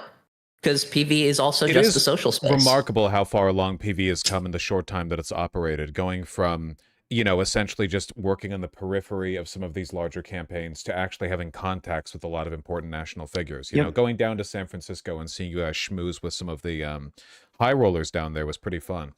No, we also went to No, it's just it's been good, and it's a sort of a testament to how quickly, you know, the Democratic Party is wide open to this kind of grassroots participation. The Republican Party is pretty much entirely, you know, internally dictated by astroturfing and corporate donations. They don't really have many organic, from the ground, you know, grassroots canvassing orgs, because for one, young people don't really support Republicans, and for two, it's a fundamentally inauthentic political party. But there are authentic people within the Democrats, and you know, it's kind of a wide open field. Yeah, it's really crazy. It's like once you have a good system and a critical mass of people who are willing to engage with it, things sort of take on a life of their own. It's part of like the lesson of PV has sort of been trying to figure out what that best structure for the org to be, and it's changed many times and a lot of times infighting about what it should be. But like once you sort of hit that model, things start to explode exponentially. And the model that we hit on is something that we call community first digital organizing. So we don't, you know, there are a lot of DSA chapters who like to do radical book clubs and then call that organizing. We take a different approach. We call book clubs. and then we let people who want to volunteer do that next to the book club. And maybe some people decide to volunteer. And a lot of the time they do. So we try to create a digital third space for our national org, and then we try to make local IRL third spaces for people, and then we keep those completely separate from the volunteering. It's just friend group building, people who, you know, people. I've always wanted to play Rainbow Six Siege. I've never had a friend group before. Now I do. Server, I understand. We do have a Minecraft server. I have not used it because these motherfuckers keep me too busy. There's a but fight I pit hear it's at fun. Spawn. There's a fight pit at Spawn for epic duels where you die because you're cringe and only have like sword armor. I said sword armor like I haven't played Minecraft before. I'm a goddamn chump. You know, you're doing the equivalent of like the mobile game ad where you're like, can you beat my high score? And you demonstrate you have no idea what you're talking about. So you're trying to bait people into one-upping you, and then they canvas along with it because they're just adjacent to the, you know, the volunteering. No, I'm very happy to hear that things have grown so well and that there's so much to do. Obviously, it means more work for you, but you know, that's not my problem. That's yours. No, PV's exploded. The memberships are doing well, right? They're doing quite well as well. Very much so. Yes. Yep, we're almost at 1,300 dues-paying members and 20,000 members overall to join the org. That is fantastic. Actually, would love to get another 200 out of this push. We're at $19,000 a month, and we would like to hire on more volunteers as staff. So please, progress.win/member, become a dues-paying member. Actually, if you're waiting for your membership card, I have a ton here that are printed that I cannot ship out because I don't have your information. Go to the server, in the server under "Where's my membership?" and fill out the form so that way I can know where the fuck to send your shit. Do that. Yeah, I still have mine right here. My shiny red one, which says honorary member. See? That's right, because you're too lazy to actually go to the Act Blue page. Because I forget every time stream ends, yeah. Yeah, we should almost sit here and we should do what we do to the other people when we donor bank. We should just sit on the phone with you and wait for you to do it. It's at this point, it's more of a good running bit that I never do. Also, if I contributed, Act Blue would find out that I actually have been streaming this entire time from Shenzhen, China, and that I'm not legally Good allowed cover. to donate. Yeah, to American political PACs, or sorry, to PACs. So yeah, no, there is also like a self-interested reason for the abstemiousness on my part. Really though, yeah, no, there's a lot of stuff coming up in the midterms. I'm going to be more involved in interviewing people in the near future as well, because I want to talk to people and, you know, get ahead of some of these races. I'm going to be watching with teeth clenched and sort of, you know, butthole tight, the California race. I didn't really feel like I had much of a weigh-in on that one, partly because it's been a shit show and partly because I don't have much faith in the continued existence of California. I'm pretty sure that it too will sink into the sea. Seems to be the fate of many of America's southern coastal cities. I guess we'll see how it goes. The governor's race is not the only one that's kind of close. We took a look at it, and Shoykat Chakrabarti, they've got a lot of momentum going on right now, but it's looking like it's a pretty dead heat. So if you're like, hey, we think this Shoykat should win because he like said hi to Vosh that one time, you should do phone banking today. See if you can make that also New Jersey today. So if you go to section view on the endorsement page, you can see all of the candidates who are up for election today. So if you're covering election tonight, you should maybe keep an eye on those races as well. Where's the Act Blue link for becoming a member of PV and getting a shiny card? You can type in progress.win/member. Progress.win/member. I did it. What do I get? Congratulations. You did it? Well, it depends how much did you do it? I typed it once. I'll copy and paste the link a couple of times, okay? There we go. We got it. I'll even throw it in YouTube chat. God, it looks like the way that it does whenever we do a shout out inside of PV, where everybody just goes, link. And then no one clicks it's amazing. it. They just like to see the links flow. Yeah, then no one clicks it. Really though, some people do. I really hope Shoykat wins. Shoykat was a cool guy, and we also seem between Shoykat and Steyer, we seem to have like a recurring theme of ultra wealthy dudes being the most progressive candidate in their race. It's kind of fun to have the Pritzker wave sort of sweep the nation. I hope that it continues. Yeah, it's pretty funny because it was not unlikely that I would have been one of the candidates in this current wave if PV didn't pick me up and drain my soul in advance. But now Oliver Larkin's running in my district instead, so now I just help him. You don't need that smoke, trust me. If this is stressful for you, I can't imagine. I can't imagine how bad it would be seeing you out there in the damn races. Especially, what are you, 19? 26. Okay, yeah. That's okay. Plenty of time, right? Yeah, well, I think I actually enjoy managing like PV more than I would being a candidate. It's sort of like, because PV has a big media department, a big community department, organizing department, like tech department, it lets me do all of the different things that I've always wanted to do in some way. But it's always been like, well, you either have to commit to this profession or this profession. And now it's like, fuck you, I'm Steve Jobs. I can do all of it. We also try not to take ourselves too seriously, which campaigns often kind of have to do. We're just kind of fucking around and having a good time, doing our best to make a difference. And we do make a difference. Just, we also don't have to be like soy about it. Yeah, politics is only going to get more unserious with time, I'm afraid, globally. We're not returning to like artificially maintain civility. It's just going to be a shit show forever now, I think. Yeah, it's never coming back. Like, it was always about like the artifice of respectability was always a cancer on democracy. The idea that we have to treat politicians as things were much better when the founding fathers were dueling and killing each other. Like there were consequences to things. It lulls you into thinking that like these conversations, these disagreements, these differences are reflective of like wonky differences, when in reality every vote is hundreds of people who will live and hundreds of people who will die. And the respectability shit, you lose that. You're saying American politics would be better if after a Democratic consultant led their candidate to a crushing defeat against a Republican, they could be challenged to a duel, go across the Hudson, and have an iron ball lodged in their unironically, yes. I have I do think I have gotten true. So much shit from other PV members for actually earnestly advocating that we bring back the duel. Obviously, you don't have to, like, if you're challenged, you don't have to accept. But I do think people should be, I'm a libertarian socialist. I think people should have the freedom to kill each other if they reputations in a lot of these places, reputations don't really matter anymore, right? Like there's a bunch of consultants who like obviously drive a campaign into the floor, and then they're continued, like they're just respected still. It's unbelievable. Like I don't, You know who like there's. I look forward to seeing run for many decades in the future. That bitch who ran from the Plattner campaign and started leaking info. What's her name?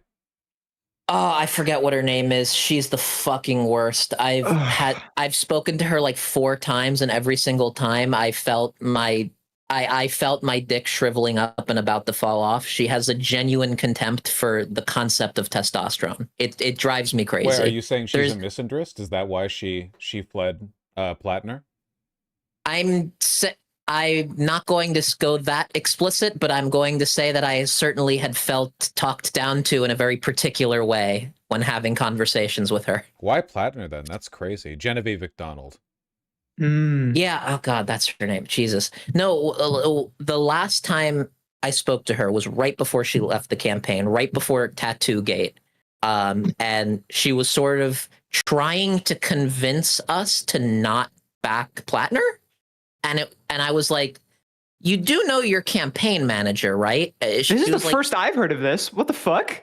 Well, this is months ago. This was literally months and months and months ago. So it was just fucking crazy because it's like the way Plattner's campaign unfolded was like 2 people who are kind of establishment, but like they're like Warrenite tier reached out to him and were like, I think you should run. And he was like, fuck you. And then he thought about it for a day, and then he was like, okay, I'll run. And then because they were Warrenite, even though he is, in my opinion, I think very, well, he's not doing a good job of hiding it, but I would say very strong socialist. The campaign that built around him was really like wonky and Warrenite and like boring and placid and full of like consultant dipshits, because it was really like the normal party apparatus reaching out to somebody who they thought was like chud coded and didn't realize that he was actually like a principled progressive advocate. They got more than they bargained for. Yeah. Yeah, they kind of got played a little bit, and then everybody on the campaign win an election. left. How exciting! The Democrats get to win an election, and it's all their fault. Sure, Mills would have probably lost against Collins, so we actually do get the the nominally progressive outcome here on account of their inability to correctly estimate just how socialist the chud actually was, how much the think like a chud, act like a woke formula works.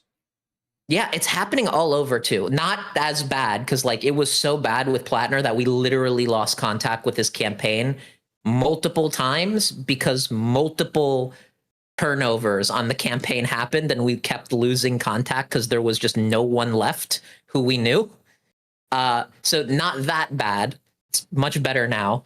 But this has been happening everywhere. Some, like even in Alaska, you have like Mary Peltola, who, as far as anyone can tell on the outside, is a boring Warrenite Dem.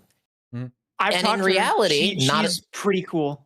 Yeah, not a socialist, but is like a pretty strong sock Dem and who has a little bit of fight in her. So it's like our odds of actually taking the Senate because of consultants' inability to understand the moment has actually been kind of amazing. It's like they genuinely don't understand the social dynamics at play, and because of that, they're now starting to fuck up in their ability to suppress the left.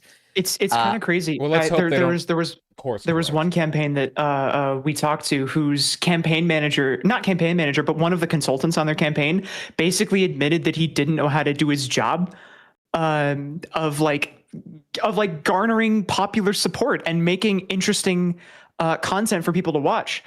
We were like, hey, could you send us like some interesting stuff so we can see? And he said to our face, we don't have anything interesting. We haven't made anything interesting. And I'm like, what are you talking about? Ah! I know who you're talking about. Yeah, I'm not a gonna bigger say who it is, but like, you know who I'm talking about. I'll just say it's one of the big races we did. It's of one of the national initiatives that we did this year. Maybe it's one that's happening or maybe one that already happened. One of the really big candidates. It was this one. He won despite this influence. It's crazy. Oh. Well, hopefully they don't course correct and understand their mistake in the future. Yeah, hopefully. All right. I mean, it's one of those things where like I'm just worried that the Democratic consultants are going to get there and just be like, "Oh, you can't say nasty things about the Republicans. We have to be bipartisan."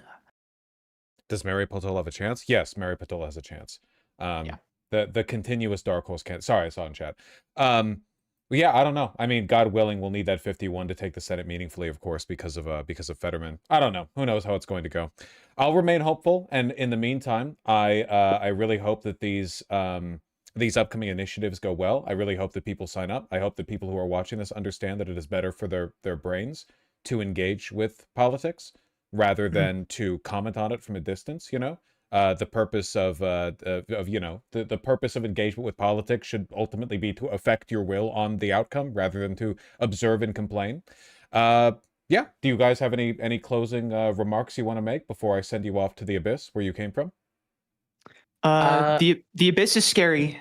It's dark and deep down there. This is true. That's all I have to think. There's something I want to say. I donate to Progressive Victory. I'm still paying for half of the operating costs of the org myself, and I would really like to not be doing that. Eventually, I'm going to become a psychopath, and you definitely don't want me being financially in control of the org. So I don't want to keep taking Benjamin's money. It's all stained with Coca-Cola, and it's kind of gross, honestly. Okay, I'd rather the reputable dollars of Vosh's community or the leftist community as a whole support us. Well, Lane the Goose in chat pledges to work more with PV when they are finished taking the LSAT. Based. Yeah, there's actually... Yeah, no, honestly, we could use some more legally minded people. We need people of all different skills. Coding, researching, making graphic designs, artistic, making videos. Audio, yep. Juggling. Yeah, like juggling. Also just like people who are social or people who want to become more social, like... We have a whole thing where we're trying to like entertain ourselves in the midst of the apocalypse. It's a pretty good way to learn how to talk to people and like be on a stage. Yeah, the country might end and we need people who are entertaining while it does. Yeah, absolutely. Thank you both very much for your time. Yeah, thanks for having us on. Y'all take care and good luck today. Bye too. Thanks. It's me. Yeah, everyone, you can do it now or you can do it later today, but they're going to be up and working all night tonight. So if you want to go up and help and make a difference, I strongly encourage you to do so. It would be good for you. And for your soul. You know, when you die, your heart will be weighed against a feather. And, you know, honestly, a lot of you are not. Your hearts are a little heavy. I'd be worried if I was you. I'm not going to lie.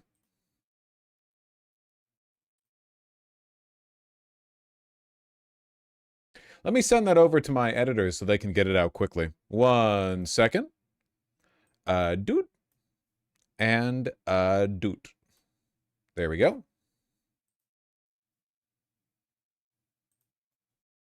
Sending. There. You can get the CA election segment up after 2 for today. Hopefully, he can read that through all the typos. I'm not American. Will I go to hell if I don't help? You're going to hell no matter what as a non-American. Adam Hemway literally saved the life of my current senator. He's goated. Hope he wins. Yeah, I'd kind of blanked on that race a little bit, but I'm remembering good things. Good things. All right, what do we have here, folks? I'm a programmer. How can I help? Go ask them! I don't work for PV.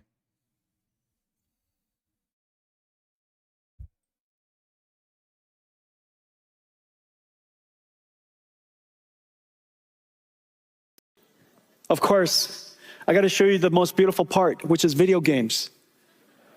It's also the closest to our heart. This is Forza. This is 007, by the way. The new 007 game, I'm looking forward to playing it.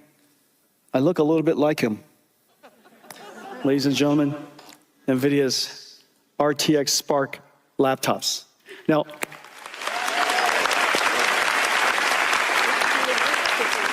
thank you.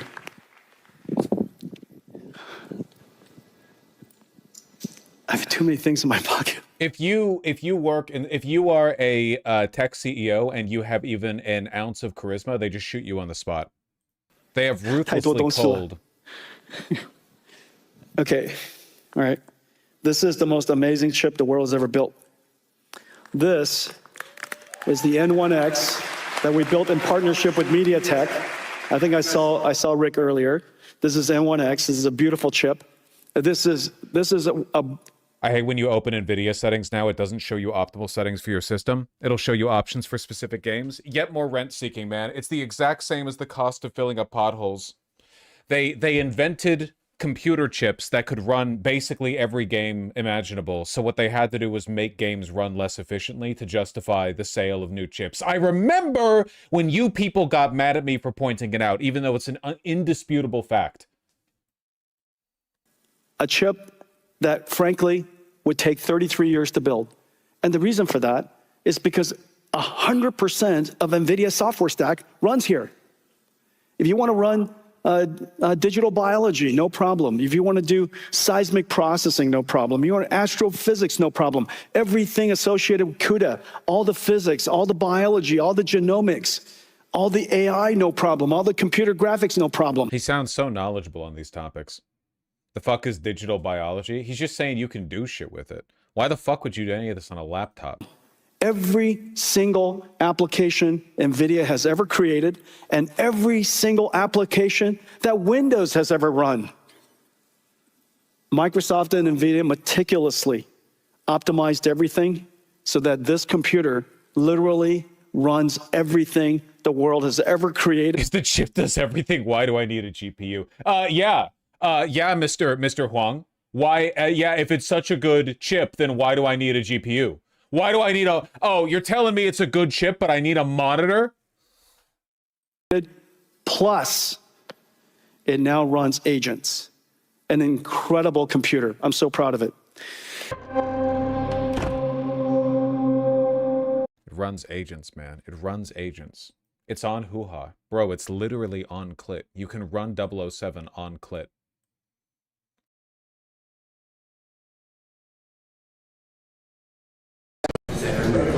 Yes, right there, right here, this young man. On Graham Plattner, are you satisfied with the explanations he's given for the controversies his campaign has faced right now? Are you concerned about what we've heard? I met with Graham Plattner today. We're going they finally, Schumer and Plattner have finally met, it seems. to beat Susan Collins, take back the Senate.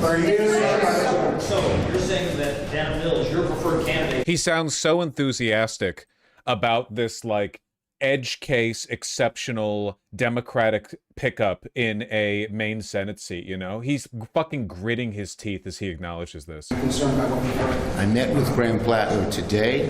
We're going to beat Susan Collins, take back the Senate. So much enthusiasm for, like, actually getting an insane pickup in the Senate. So you're saying that Dana Mills, your preferred candidate, has been rattling that she should get back in. You're standing behind Graham Plattner, to be clear here? We're going to beat Susan Collins. Dude, like, literally, he's so fucking mad, dude. And take back the Senate. Yes. No enthusiasm at all. It doesn't matter how well Plattner does. Chuck Schumer will never be able to take credit for it because everybody knows he fucking hates him. Schumer, does Democrats sticking behind Graham Plattner, does that hurt their credibility in attacking Ken Paxton? We're going to beat Susan Collins and take back the Senate. Any other subject you got? Any hatred?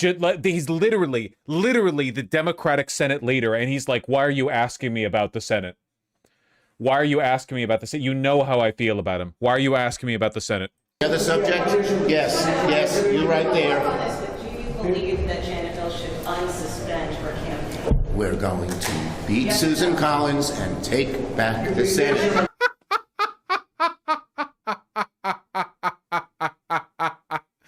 I hate him. I do. But I love to see him lose. I love a good villain. He's a bad villain, but I love to see him suffer. I love to see him suffer. It's remarkable. And I really, again, like, I know liberals keep losing. I understand, like, they don't know why. They scream, they rage. But, like, does it not give you a bit of pause that Chuck Schumer is obviously more emotionally affected by the idea of Plattner winning than by Susan Collins winning? Like, if Plattner was guaranteed to lose, you know he'd be doing a spiel here about how he thinks Mills would have been a better candidate or whatever. But because Plattner is going to win, he doesn't really have a choice here. He kind of has to just accept that democracy played out in spite of his best efforts. He would rather lose to Republicans than let somebody like Plattner win, man. Last one.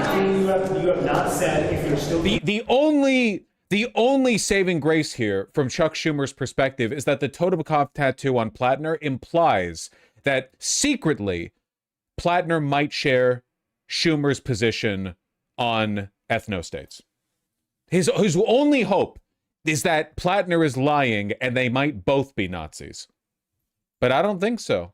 I think Plattner might just be a silly boy.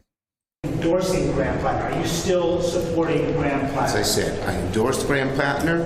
We're going to beat Susan Collins and take back the Senate. Thank you. So mad. So fucking mad, dude.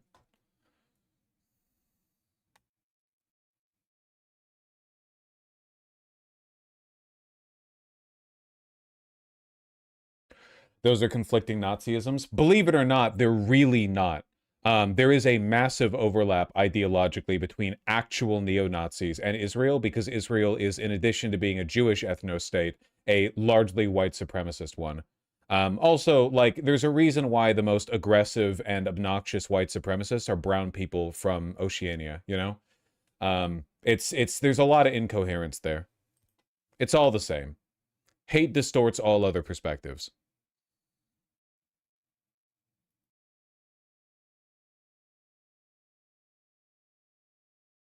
Plattner will be the new Fetterman? I don't think so. I think the only reason people draw that comparison is because they both have deep, like, chud voices or whatever. Like, there's not really a point of comparison at all, to be honest with you. Like, what is the similarity between Fetterman and Schumer? Sorry, not Fetterman, Schumer. Those similarities are quite obvious. Between Fetterman, excuse me, and Plattner, outside the fact that they're both chud-coded.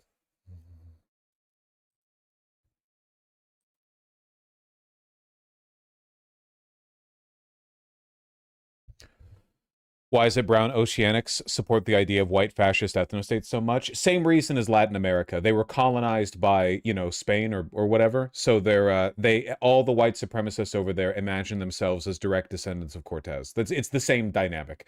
Like, the Oceania is made up of like a million fucking, you know, like Polynesian tribes or whatever, like a super complex, racially, tribally complex environment. And one of the like shortcuts to feeling like you're worthwhile when you ain't worth shit is to pretend that you're the direct descendant of like the glorious 6'2" Aryan blonde blue-eyed Giga Chads who came over and raped people for a couple centuries before they got kicked out by the locals. Like, that's it. It's the same. It's Latin America. Every part of the world that has been touched by Spain's dirty colonial hands ended up like developing the exact same kind of racial politics.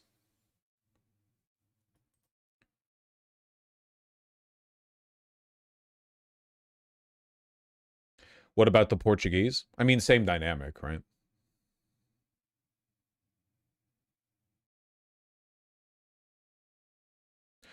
You're talking about the Spaniards and French right now, blonde. Dog, look at white supremacist Filipino art on what white people or like what Spaniards look like. They draw Aryans. They draw blonde-haired, blue-eyed people. It's all mental illness from top to bottom.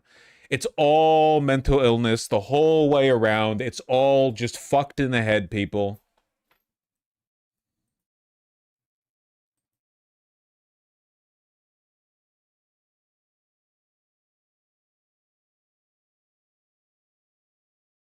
You get me.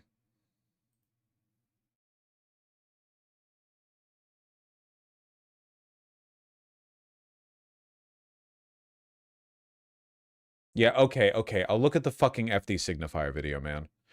It's, again, like, my position, but my priors on this are pretty clear. Like, it just seems to me like JD, sorry, I was about to say JD Vance, SD signifier, does racial grievance politics from an anti-white perspective. That doesn't mean everything he says is wrong. He often has good takes. It's just like, that seems to be a biased, unexamined. Like, much in the same way that there were plenty of super influential, intelligent, and still kind of racist socialists in the late 19th century, you know, like a really common recurring pattern.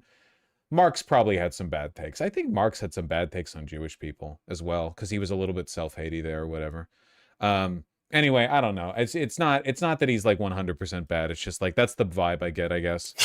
I'm putting it's all Hillary Clinton coded to me, I suppose, but on timeout until further notice. I've been hanging around y'all too long, and now I have lice. And black people shouldn't get lice. That sucks. That it doesn't work like. And aside from Zoran Mamdani, you kind of see what's happening here. All we're missing is Hank Hill. Like, the main, mostly valid argument that I will get about Plattner is that he's one of the few folks amongst the Democrats that vows to pull military support from Israel. Not a single taxpayer dollar should be spent on arming and defending a country that commits a genocide. And that is extremely important. Marx didn't dislike Jewish people that much, but he was very afraid of gay people. Many such cases. Aren't we all? For Palestinian liberation.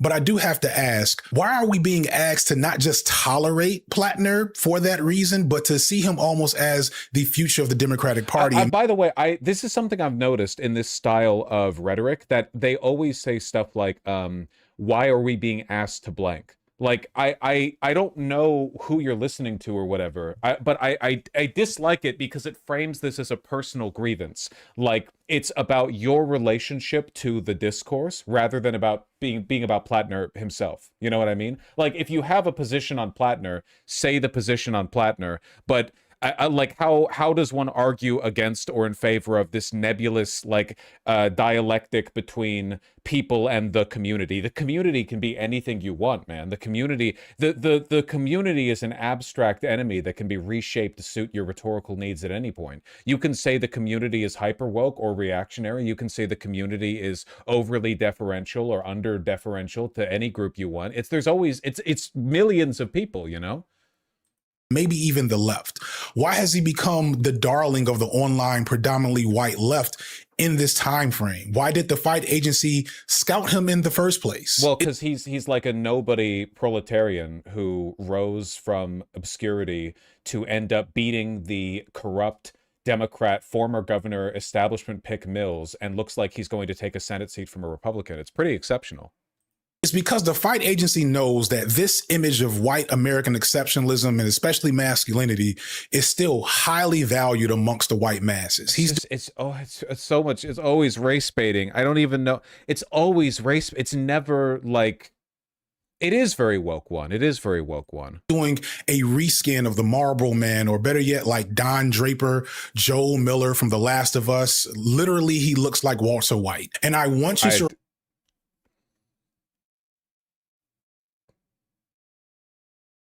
In what way is Plattner like Don Draper, besides them both being white? This is just...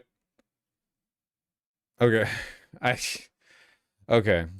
Remember, all of these characters were villains, and his halfway decently developed racial analysis, and this is just capitalism. The Negro question is a grave one, and I'm bringing this up because I want to show that and isn't a very vulnerable out just for y'all. If you want to vote for Plattner as an odious candidate that will help end military support to Israel, go ahead, but it should be treated as a tainted compromise for the sake of a free Palestine, not a vision for the future of the left. But why doesn't he like Plattner? He should not be in our faces as much as he is. Like, I know I skipped a bunch there, but like, cut me some slack. Why doesn't he like Plattner? I just want to know. Like, it's fine to have reasons to not like Plattner. I just want to know, like, what the reasons are. No, seriously, how do you justify his invader past? What do you mean? The fact that Plattner served with the military and was a mercenary? That he was like a vet chud? I don't know what you mean. I don't justify it. It was bad. What? But even the framing there is weird to me. How do you justify? I feel like that implies something kind of weird about the relationship between me and Plattner's history. You know what I mean? Like, I'm trying to sell you as him as a morally pure candidate to you or whatever. Like, yeah, Graham Plattner doesn't try to justify it either. It's not like he's going up to the cameras and being like, nah, dog, the Iraq war was based. I love being a mercenary. You know what I mean? Like, and so I guess, like, in what context am I being asked to defend it? I think it's bad. I don't want to defend it, you know? He intentionally went to Iraq and Afghanistan multiple times. Yeah, that's what professional soldiers do. They go to war multiple times and called it fun. Yeah, that's also something soldiers do. he's worse than Mills, and now you've lost me. Mills is openly and unambiguously in favor of a genocide. She has used her political power and will continue to use her political power to defend actual existing Nazism. She represents the rot in DC. She's also like a million years old. The fact that Plattner was like a chud military boy, but now regrets it, I just don't see. Again, it's the conflation of like lifelong moral purity with good positions. In a consequentialist sense, Plattner being in office as a senator is way better than Mills being in office as a senator. So I don't really know what we're arguing about. Like, Mills didn't go to war, I guess? Yeah, I'm sure. She's like an 80-year-old woman. I mean, I don't know. If she had gone to war, would that make a difference? You skipped the part where you talked about further left black politicians currently running that the online left aren't talking about as much. Okay, sorry, Tempest, I'm not going after you here. It's just that, like, it's such a non-discussable talking point. Like, why is... For one, I have no idea what the black population is in Maine. It's probably not huge. I could be wrong on that. But it's... You could... This is a non-falsifiable complaint that you could always employ. You know what I mean? Like, what percentage of black politicians should I support? I don't know. You know what I mean? I don't really understand. Well, here's a good white politician, but here's a black... Like, why is it a tainted compromise to support Plattner because he's white? I guess. Because he's not, like, a black senatorial candidate. If there was a black senatorial candidate in Maine who had a shot of beating, like, Collins, I would also support them. If they were good, right? Like, if they had good politics like Platter does, not if they had bad politics like Mills. Just explain the part you skipped. Okay, so Tempest, did you see this video on your own? 3% of Maine is black? Okay, yeah.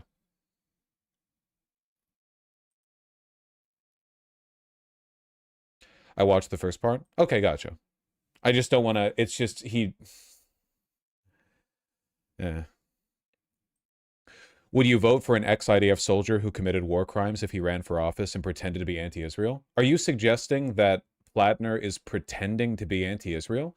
I'll answer your question. I'll answer the good faith version of your question. If a former IDF soldier participated in, like, bad military conflicts or whatever, but then, like, had to come to Jesus. Well, okay, not come to Jesus. It's not about their faith. You know what I mean? Turned around and were like, hold on, Israel's actually a genocidal ethno-state and the stuff that I did was bad. Then yeah, of course I'd support them. Isn't that like... Aren't those historically like the most politically powerful people anyway? Like, what does lifelong purity mean to you? You know what I mean? Aren't we talking about like the ideal, like the former agent of the machine who realized they were serving evil and turned around and is now a warrior against it? Isn't that like narratively a really powerful force to use? Because then you can pull over more people. You know what I mean? And what's the alternative? Like, should I then support the actually pro-Israel candidate because the anti-Israel candidate used to serve the idea? I just don't understand. I don't get it.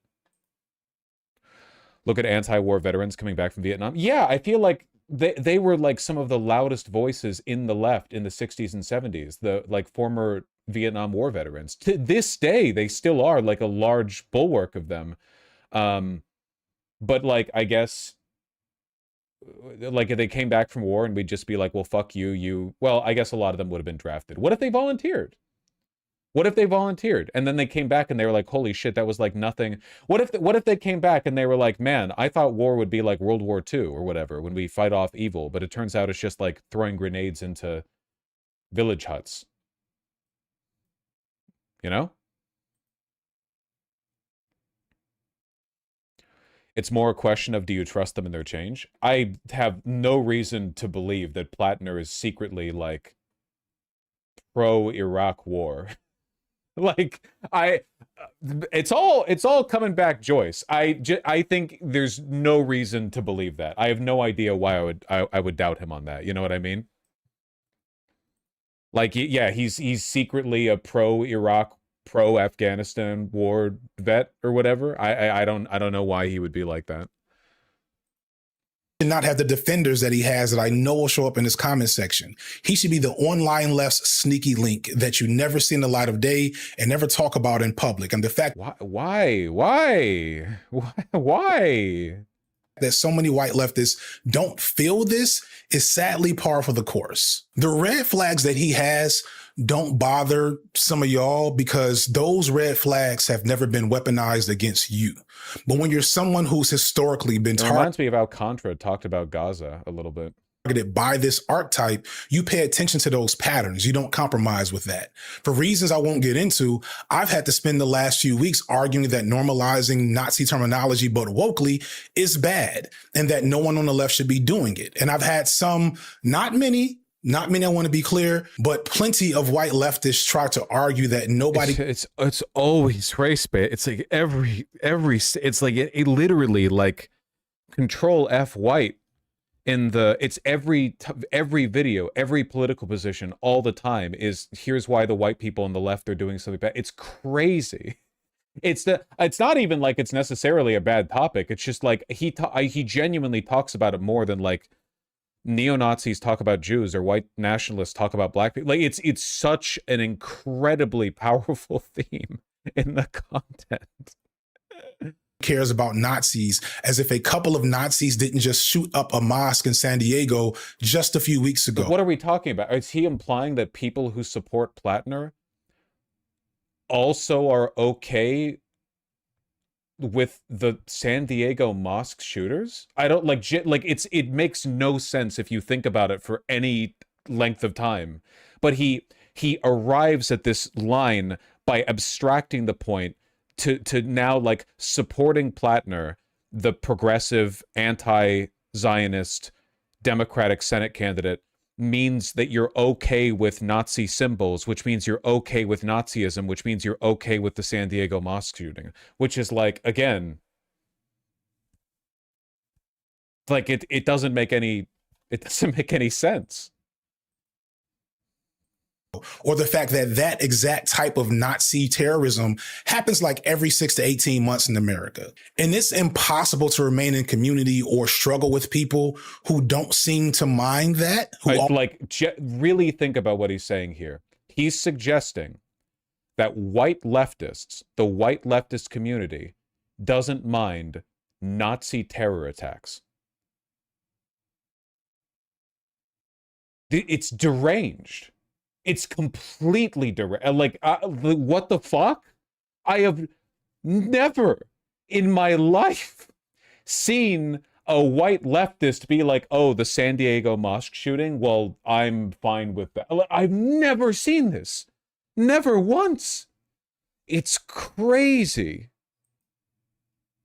Always put themselves first, especially when the struggle isn't about them in the first place. And after half a decade online, I'm tired of seeing this pattern. Well, Kowalski, he doesn't like really have good politics on that. Like this, he's doing bad politics right now too. Like these are pretty bad arguments.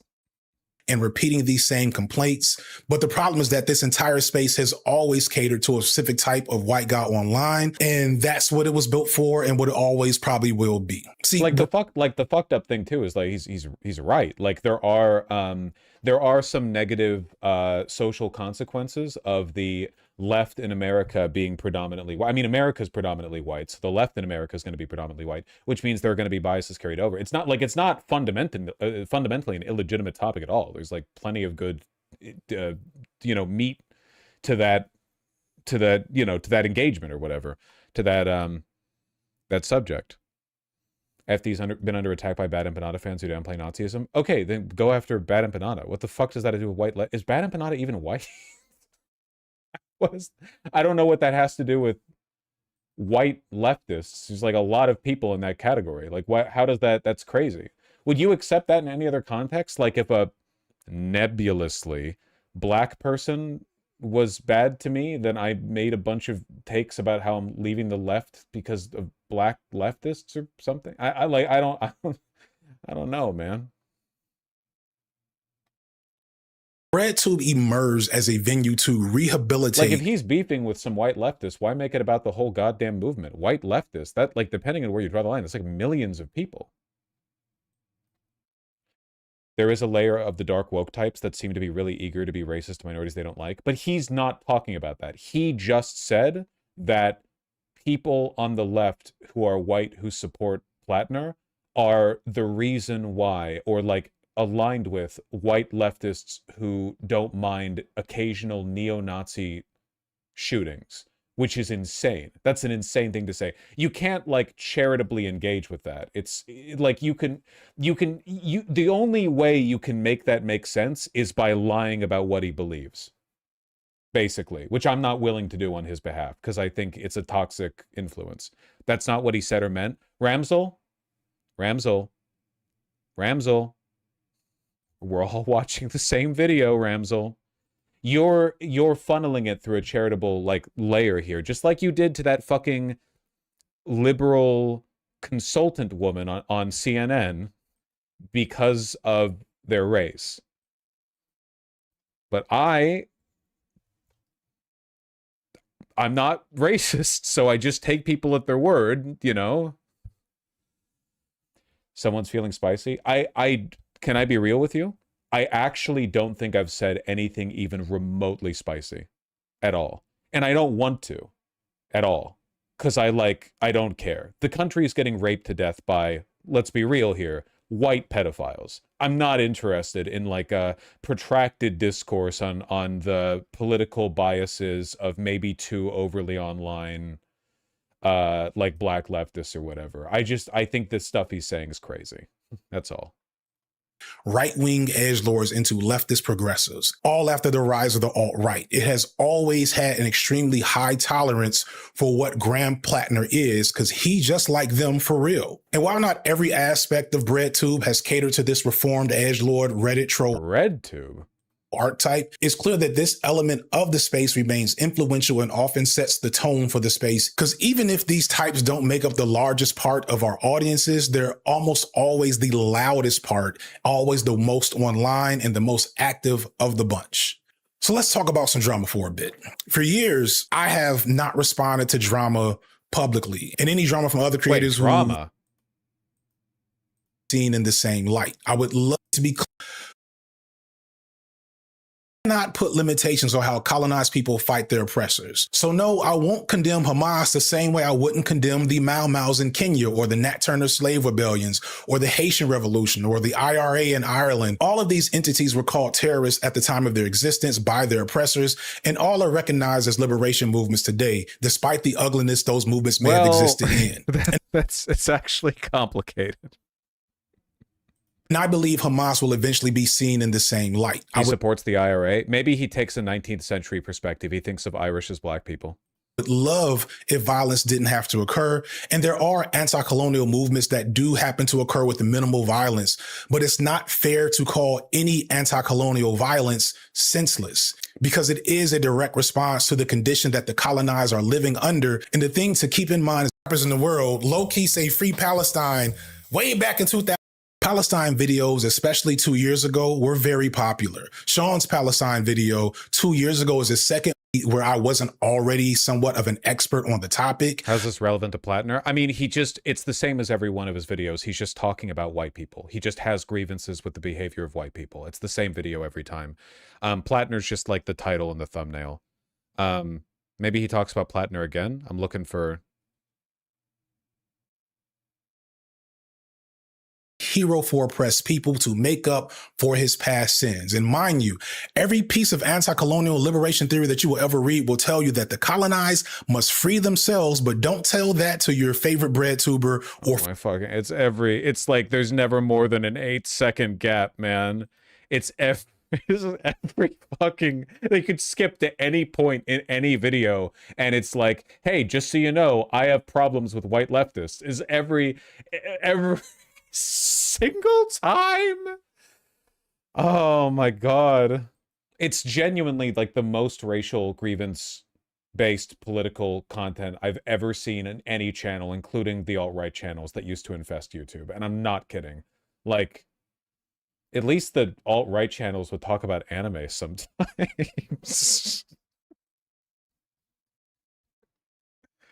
favorite BreadTube fan because they'll swear that Who it's still calls it BreadTube? Nobody does. Nobody calls it BreadTube. He's just been recycling the same grievances for years and years and years.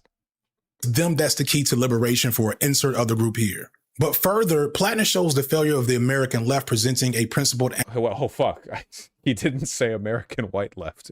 He was thinking it, but he didn't say it. Anti-Zionist stance to a larger general public. I've noticed in my personal life and online that there's been a rise in what I'm going to describe... FD Signifier does movie reviews. Yeah, and he should, like... He should do those then. As America First anti-Zionism.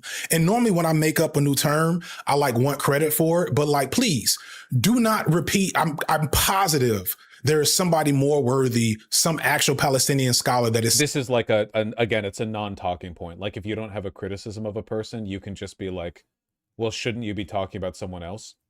It doesn't mean anything. It's infinitely applicable. There's no there's no ifs, ands, or buts about it. There's no way to engage with it. It's just like, do I think in the abstract we should all pay more attention to the to progressive non-white people in America? Yeah, fuck yeah, sure. I mean, I still like Plattner. I don't know. I don't know.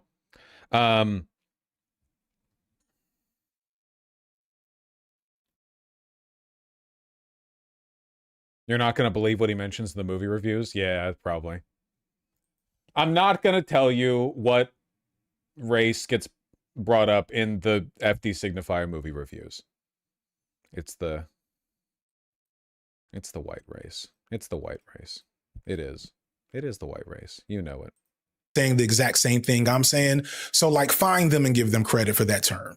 But Plattner is a perfect example of what that is, because while he does claim to want to stop aid from Israel, he also wants to improve... FD is not conservative, you're nuts. He is reactionary, but no, he's not conservative. His politics seem to be at least heavily informed by racial animus, which is bad, but thankfully the racial animus that he's being informed by is the not harmful kind, or the relatively less harmful kind, right? Like, white supremacist racial animus is incredibly powerful and has tens of billions in capital backing it every election cycle, obscenely powerful, right? Whereas black supremacist or I guess anti-white racial animus is a relatively innocuous. It still doesn't lead to good analysis though, you know?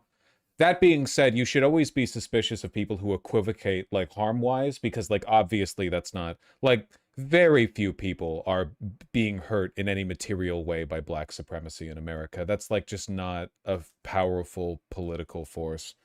You know? Move military recruitment. So he is not against American imperialism like you might think, which undermines any anti-Israeli stance he holds. And that's...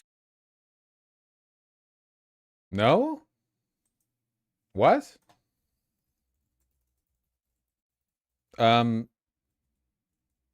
I just disagree, I guess. I don't know.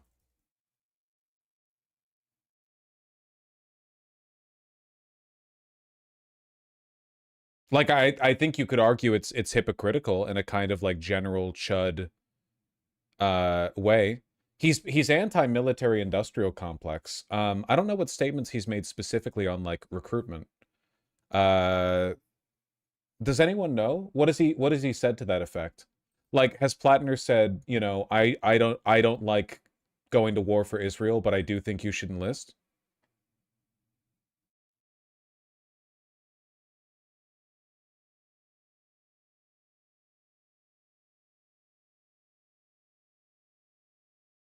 He wants Maine to build more ships? Well, sure. I mean, American shipbuilding would be nice.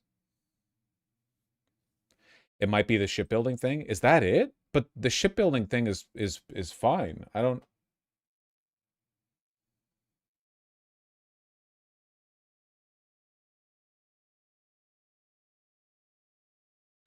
I think he's spoken positively about a service. Yeah, I guess we're being very deliberately vague here. Typical of pretty much all the Democrats right now. The sad reality is that the Democratic Party and the alleged progressive leaders in America have allowed themselves to be outmaneuvered on Zionism by the likes of Tucker Carlson and... This is just Republican propaganda.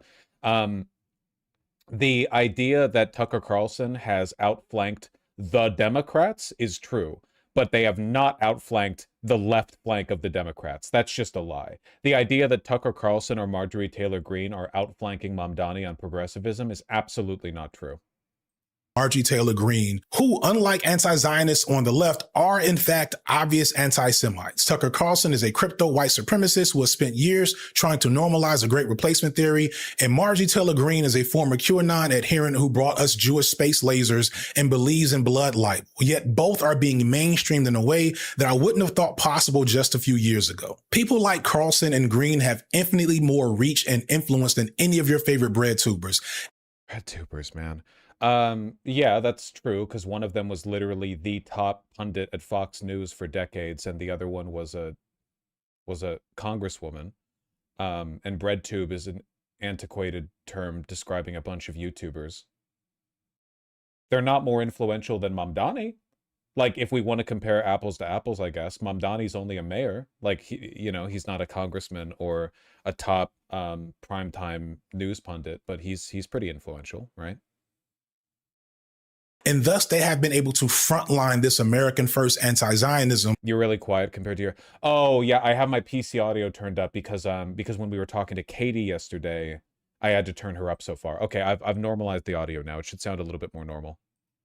And it's become a popular position. It feels like for the first time ever, and this is a good thing, and I'll explain why in a second, anti-Zionism is a popular sentiment to hold. But anti-Zionism that is America first is letting America off the hook for its role in that genocide.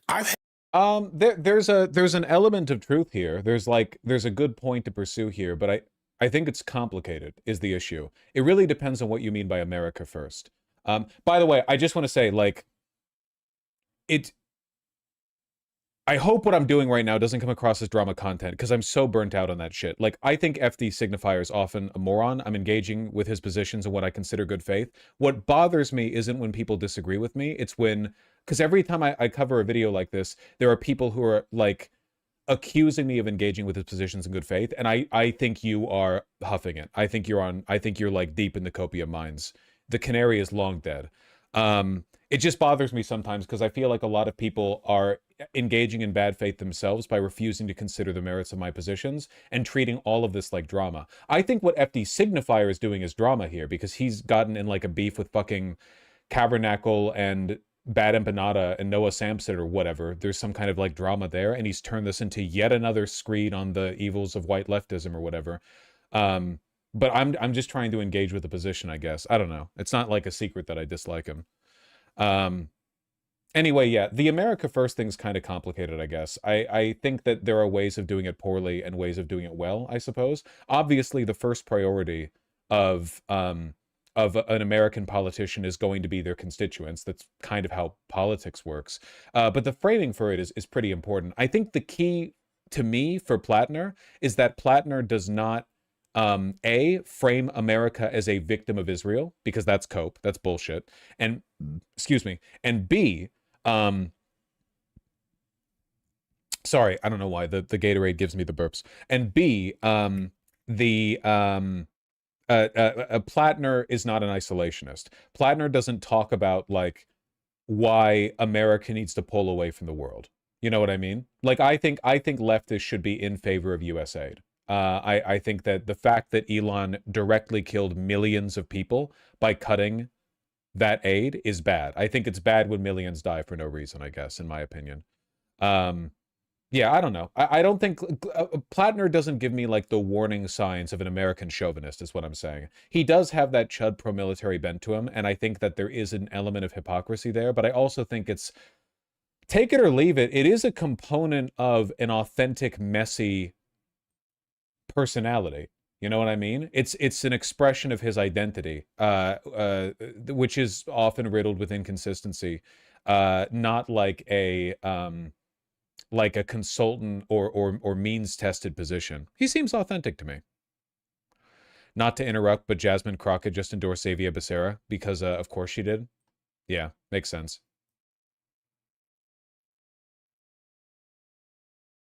Unsurprising. Had had a lot of people, both online and in my encounters in real life, smart people say something along the lines of Israel is controlling America. And no, the tail does not wag the dog. Israel is a settler colonial project built on genocide and mass murder. America is a settler colonial project built on genocide and mass murder among. I think that conflating Israel and America in this regard is stupid and anti-intellectual, but obviously, yeah, America is doing what it's doing because it wants to do it. It's not doing it because it's a victim of Israeli occupation or whatever. America is not a current settler colonial project. We did it. We settled. We colonized. The American political and economic sort of bent is no longer committed towards those projects because we won. In Israel, it's like 100% of the weight right now.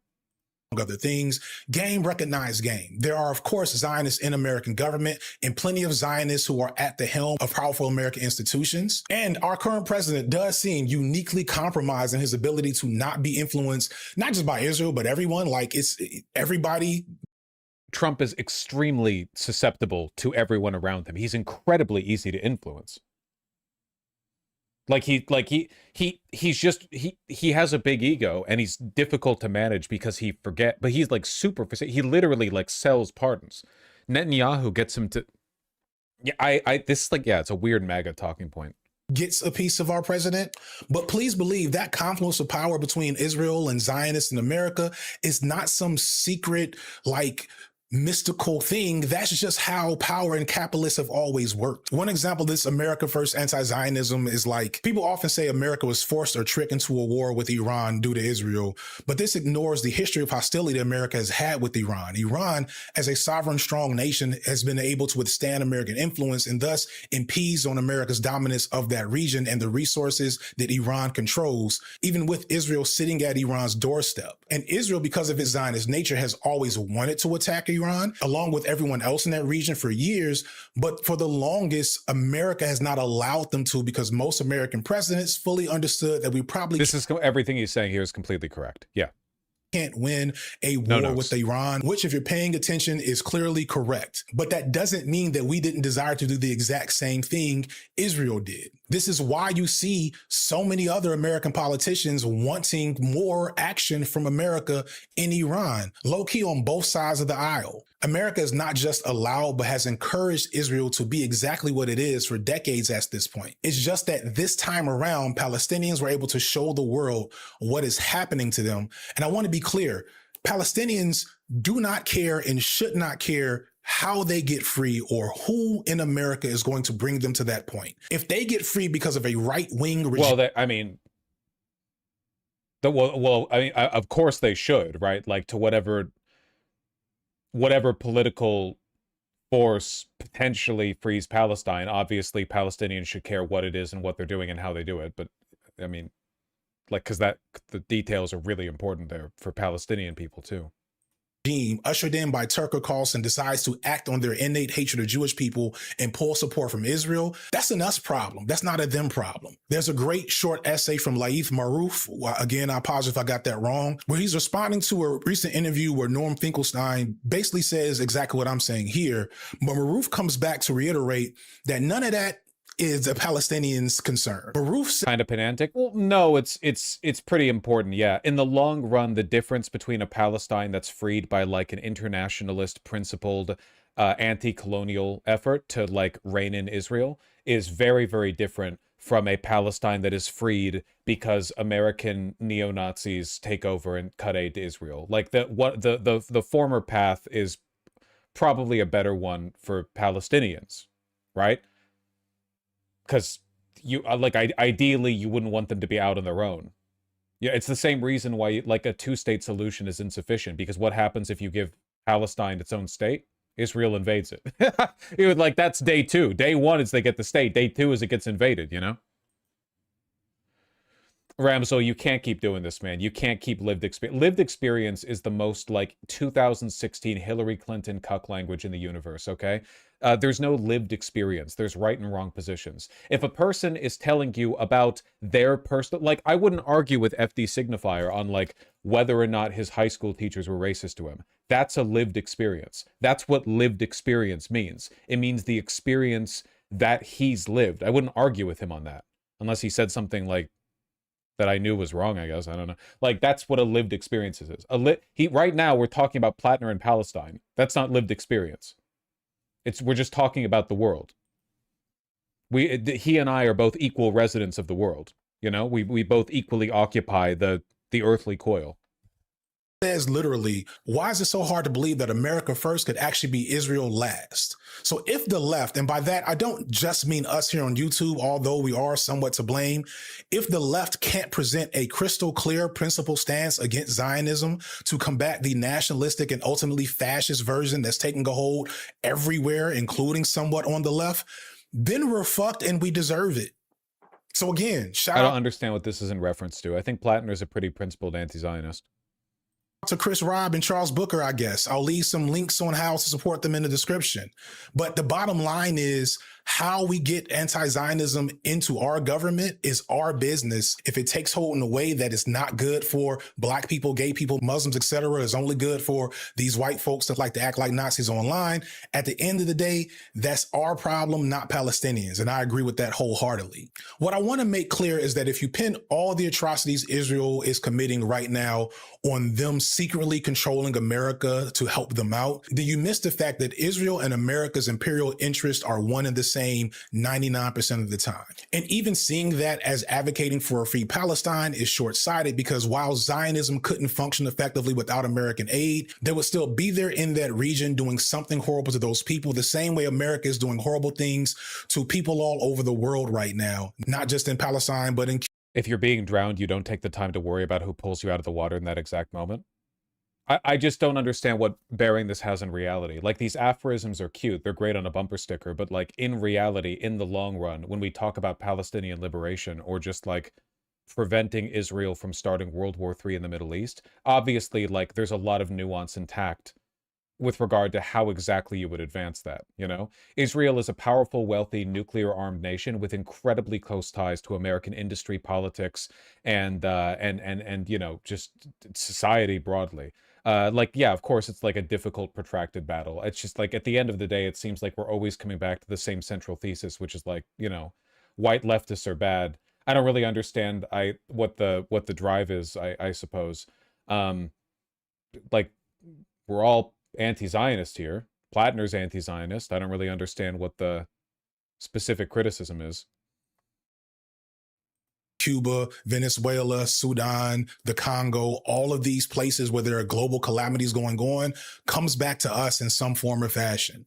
And this is not to say that Zionism doesn't have its own specific interests, or that it doesn't have nukes, or that it was not still doing Zionism before it had America's help. But understand, the relationship between Israel and America is one of mutual benefit, not some type of mind control that's happening from afar. That's true. Though it's obvious, like, it's not really mutual benefit, right? Like, what Israel's doing isn't actually benefiting Israel, and what America's doing isn't benefiting America, you know? Like, the Israeli and American adventurism in the Middle East is no more beneficial to the populations of those countries than did the population of England benefit from the king waging a 100-year war. Like, the colonialism disproportionately benefits the upper margins of society. Like, I know the average American is in no way benefiting from the shit we're doing in the Middle East.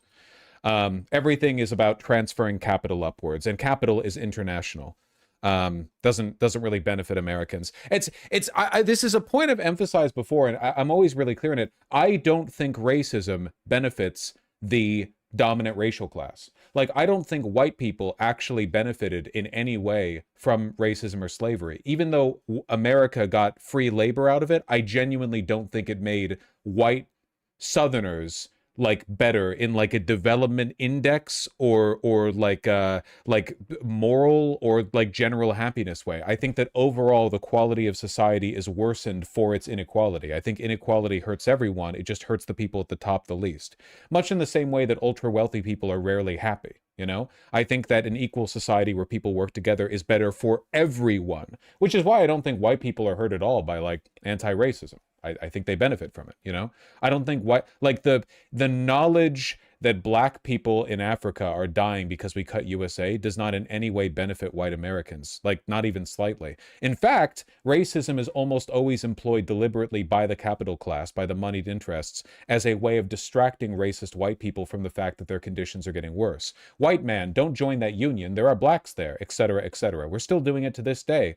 Latin people are stealing our jobs. Really? Are they? Or is it just not enough? Like, are they actually? Because the increased labor supply in America should also increase the demand for labor. Economists are consistent on this. Like, there is no stealing jobs. If they live here, they need services here. If they need services here, that means that more jobs are produced for their existence. They're lowering the cost, the cost of wages. They're lowering the wages for everyone else. For one, no, that's just factually wrong. And for two, if it was, the wages are being lowered by the capital owners. Like, this is all solvable. Anyway, I just like, I think it's always important to remember literally everyone benefits from an equal society, in my opinion. And the reason why I connect that conspiratorial framing of Zionism back to a lot of white folks, white liberals, white leftists is because you hadn't mentioned white leftists in a while. You jinxed it, socialist gun nut. Because it allows them to remain virtuous and not reflect on America's own history of genocide and how they fit into it. It's a framing to allow them to still be the heroes of the day, even when they're literally the villains. It allows them, like a grand partner, to say, hey, I might have been part of the problem, but now I'm going to be part of the solution. And all this other shit, just ignore it. Just pay no attention. I don't know what position he's referring to. I don't, like, it's just a vague generalization. I don't know what he's referring to.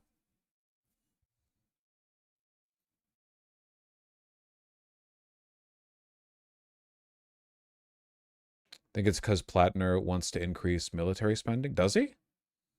To the other things that clearly say that this is not the case. In short, this is white savior shit. A lot of it. Plattner firmly opposes increasing U.S. military spending. He advocates for redirecting taxpayer money away from... But he's so vague, you never actually know what he's talking about, which is deliberate. It's always...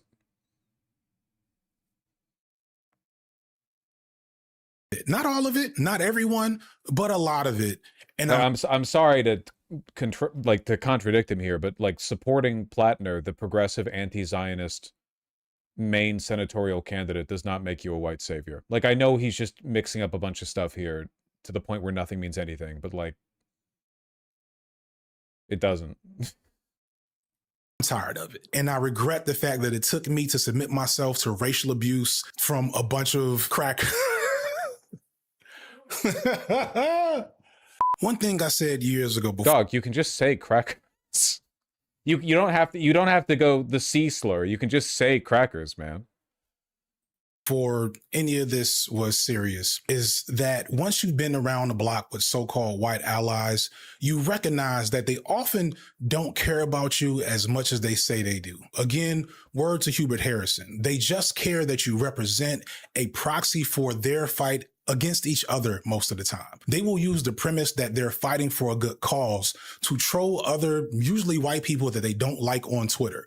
They'll literally act like Nazis, and then when people reasonably say, hey, dude, if you're talking about specific people, just say the people, man. God, this genuinely, what is he talking about? He's mad at like Bad Empanada or something. I don't know why the fuck just say it.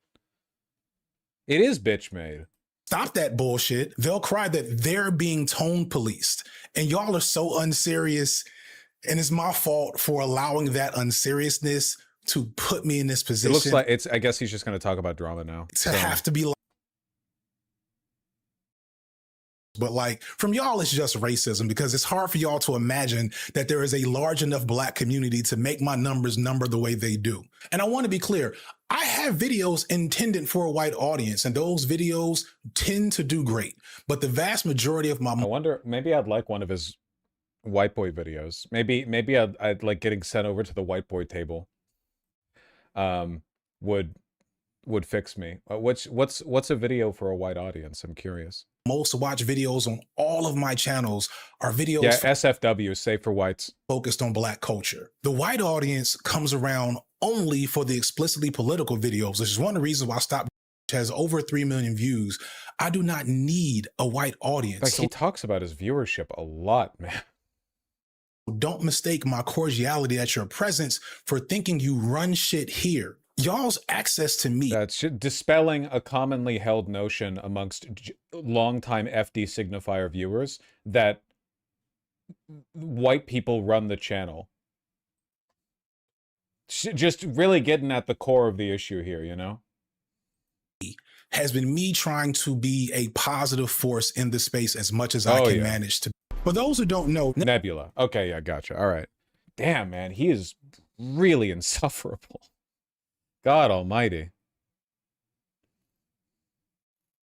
As a white male, such and such. As a white male, I feel it's important for me to comment as a white male on every video in this channel.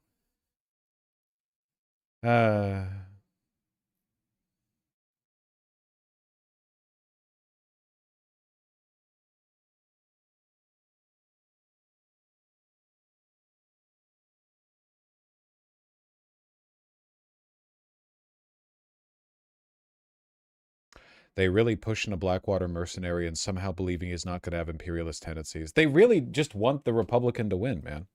Their positions are indistinguishable from those of Schumer or like the Democratic Senate committee-backed attacks on, like they're literally one and the same. Like they pretend they don't want the Republican to win, but they'll go after, like they'll employ the same disingenuous idpol attacks against Plattner in an effort to smear his character.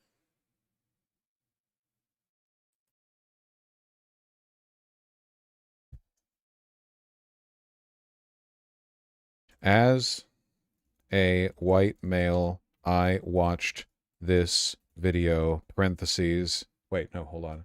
This FD no, wait.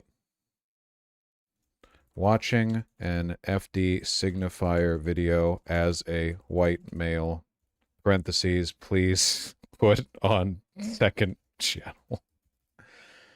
There we go.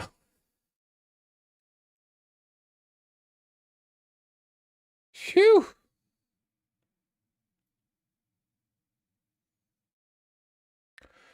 Feels to me like this is the end result of idpol. Idpol was always like the polite term for what is essentially grievance politics. So many people have invested so much money and effort, most of them liberals, like reactionary liberals, trying to distract people from real issues and real solutions and turn you towards like just insipid infighting, just nonstop bickering and like, well, you have a correct point, but who are you to say that? Your skin color, your lived experience, your privilege, your blah, blah, blah. And it's like ultimately the goal here, it's all a CIA op. The goal here is to waste everyone's time. It's to make people ineffective, you know? It's the kind of shit that leads to like Twitter hate mobs over white women writing cookbooks involving noodles. It's not real. I am not and never have been a class reductionist, but like this is not progressivism.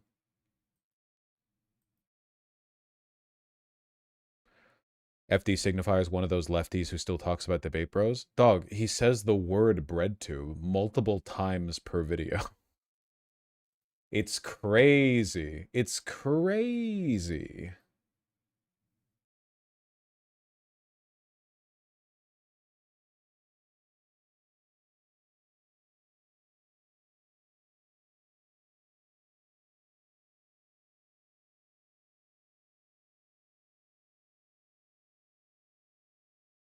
FD had a debate with Bad Empanada, you know? Yeah, I hear they took turns calling each other me.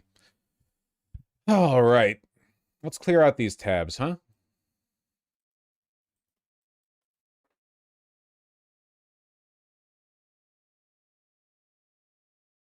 Yes, go ahead. Hey, I just wanted to follow up on her question behind me. If the president's in such perfect health, why does he keep going back in for checkups? I think he likes the results. He does really well. He aces the test every single day, and I do actually believe that he is curious to make sure everything is going in the right direction. He's a very meticulous person in so many ways that are often underappreciated. Either this is just a stupid overstatement from him, or he's implying they have Trump take the dementia test every day.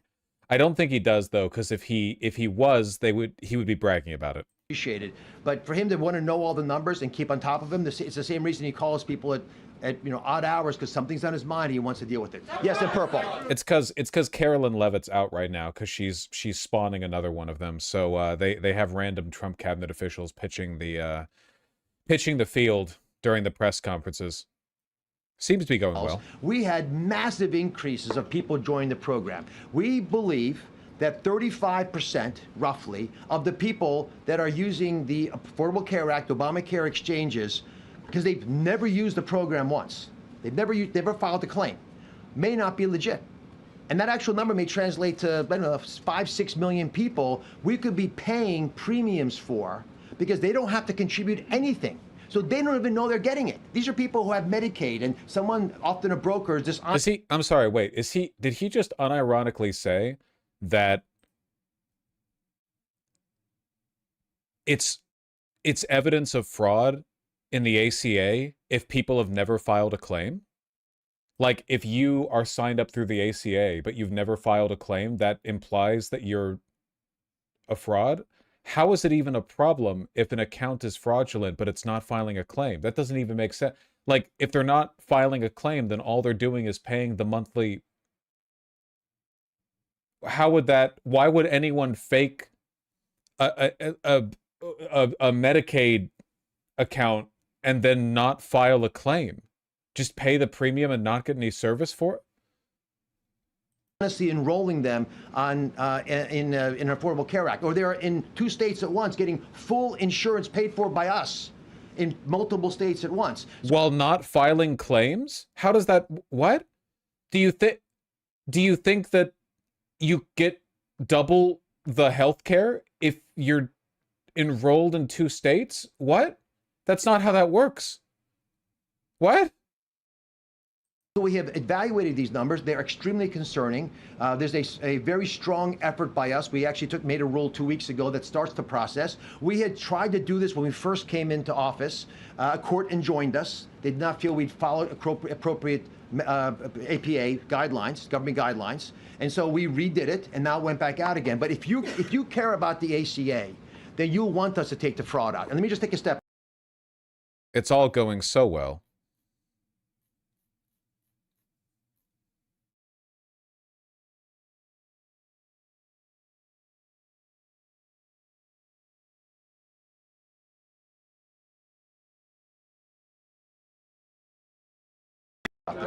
In pink.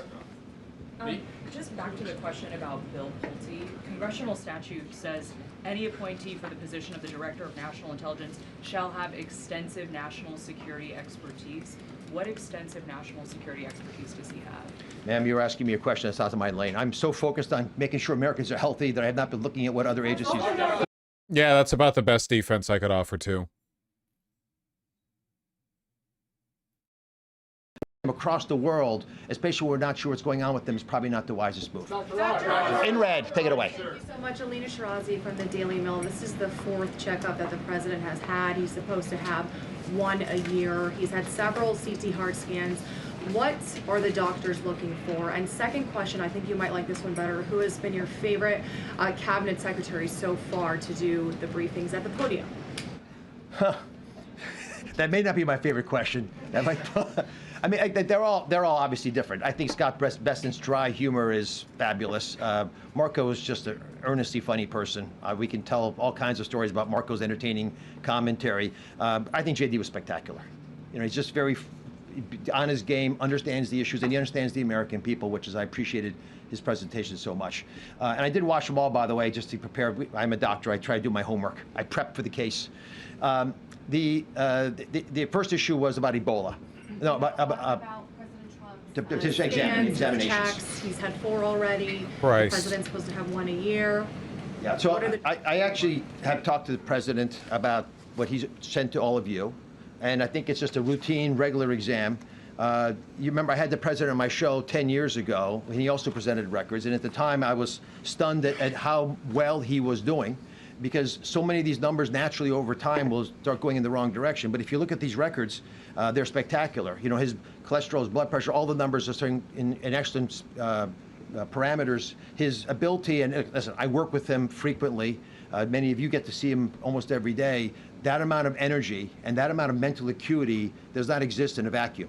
You have to have a vessel to carry it, and the president has a unique ability to just keep going at all hours of the day with remarkable strength. They're power scaling presidents?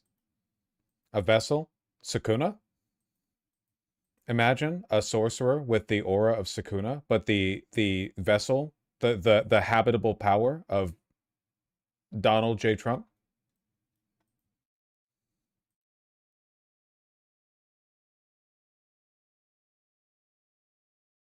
Prosperity. I believe, I hope you share this belief, that we're put on this earth with agency to change our future, change the country's future, to make the planet a better place. We're put here to make a difference. But if you're sitting at home, which is true for the millions of people who are able-bodied on Medicaid, on average, you're spending 6.1 hours watching television or just hanging around. That's not why you're here. So as a path to prosperity, Congress very wisely said, let's get you back into the workforce. Let's require you to get free health care coverage, to be able to work for 20 hours a week, or volunteer to make up the difference if you haven't worked 20 hours, or get an education. Just participate. And so... Cool. What the fuck is this plan? Millions of people are off Medicaid now, man. Like, so many people have been cut from the rolls. It's so goddamn bad.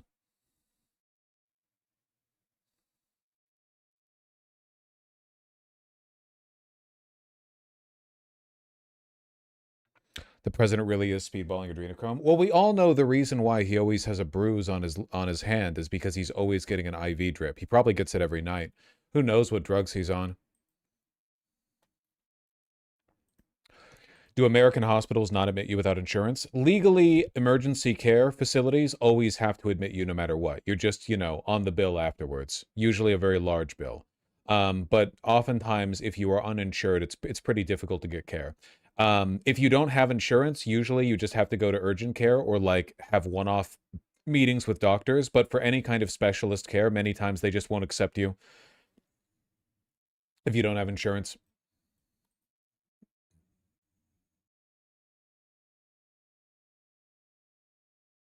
And it can take months and months.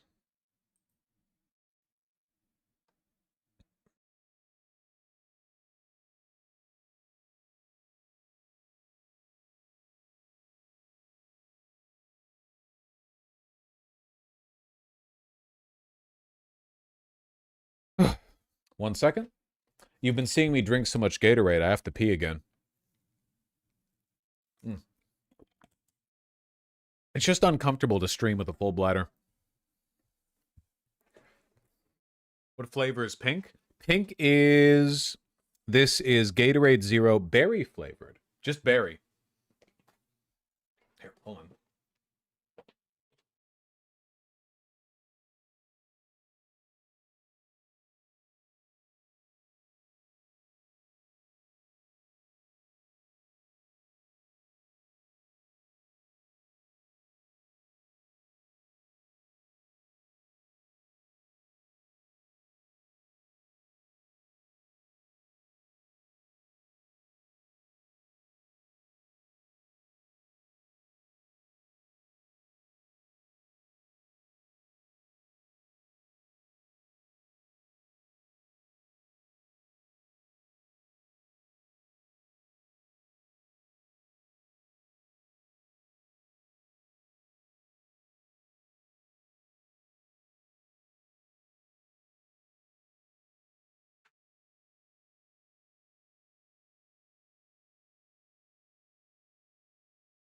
All right.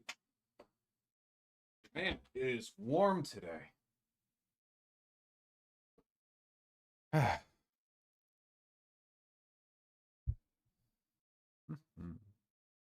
I want to button up? Yeah, why not?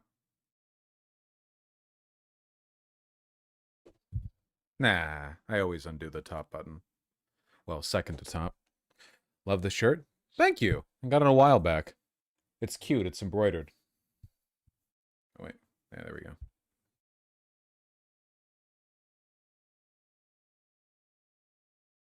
Headshots stagger more than leg shots in Resident Evil 9?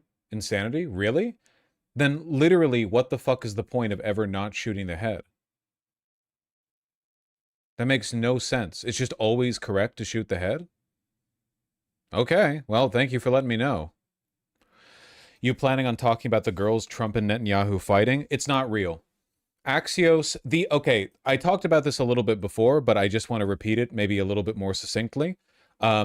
This specific writer at Axios is literally an Israeli asset who has for years repeatedly written articles, dozens at this point, about how Biden or Trump were at their limit with Netanyahu and were finally about to break off contact with them and were right about to declare Palestinian liberation and so on. Barak Ravid, thank you. Barak Ravid is a Republican. He is a reactionary. He is a Zionist. He is an Israeli asset. And the reason he does this is because he is in on the market fluctuations. He is in on the insider trading.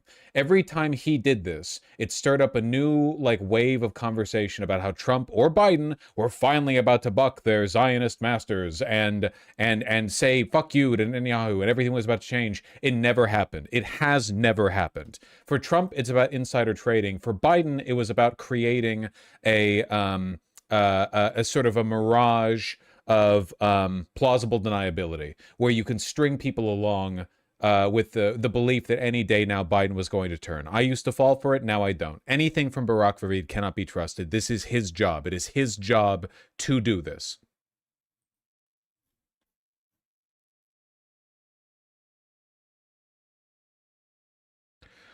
More info on Barak Ravid. He isn't just an Israeli asset. He literally worked in the PSYOP agency part of Israeli intelligence. Yeah, it's not exactly subtle.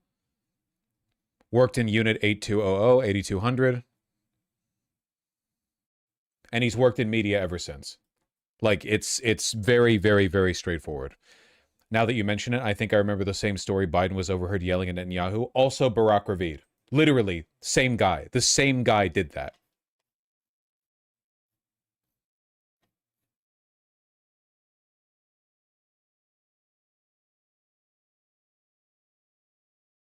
It was Mark Levin who confirmed this, right? Yeah. To up their game and make the whole charade seem more convincing, Mark Levin, an ally of both Barak Ravid and Donald Trump, said this: the leak in Axios was a violation of federal law and provided support to the Iranian regime. Whoever leaked this story did a great disservice to our country. So this is fake. Mark Levin knows the story is fake and is pretending that he's outraged by its leak as a way of confirming it. Why would Mark Levin ever tweet this if the story was actually true? Why would he confirm it by saying he was super duper mad about it getting put out? It's transparent theater. Don't fall for it. Trump is completely in line. He is a puppet. He has no personal will. He is barely awake.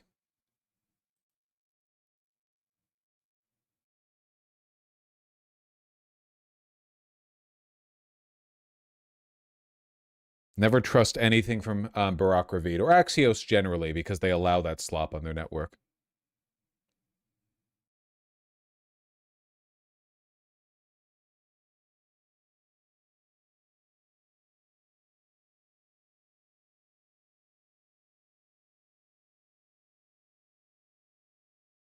He also doesn't do much screaming these days. That's true. That is true. He is very sleepy.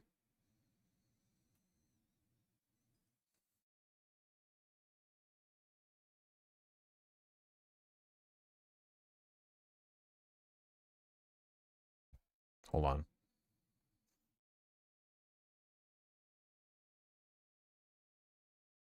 Trump, Netanyahu.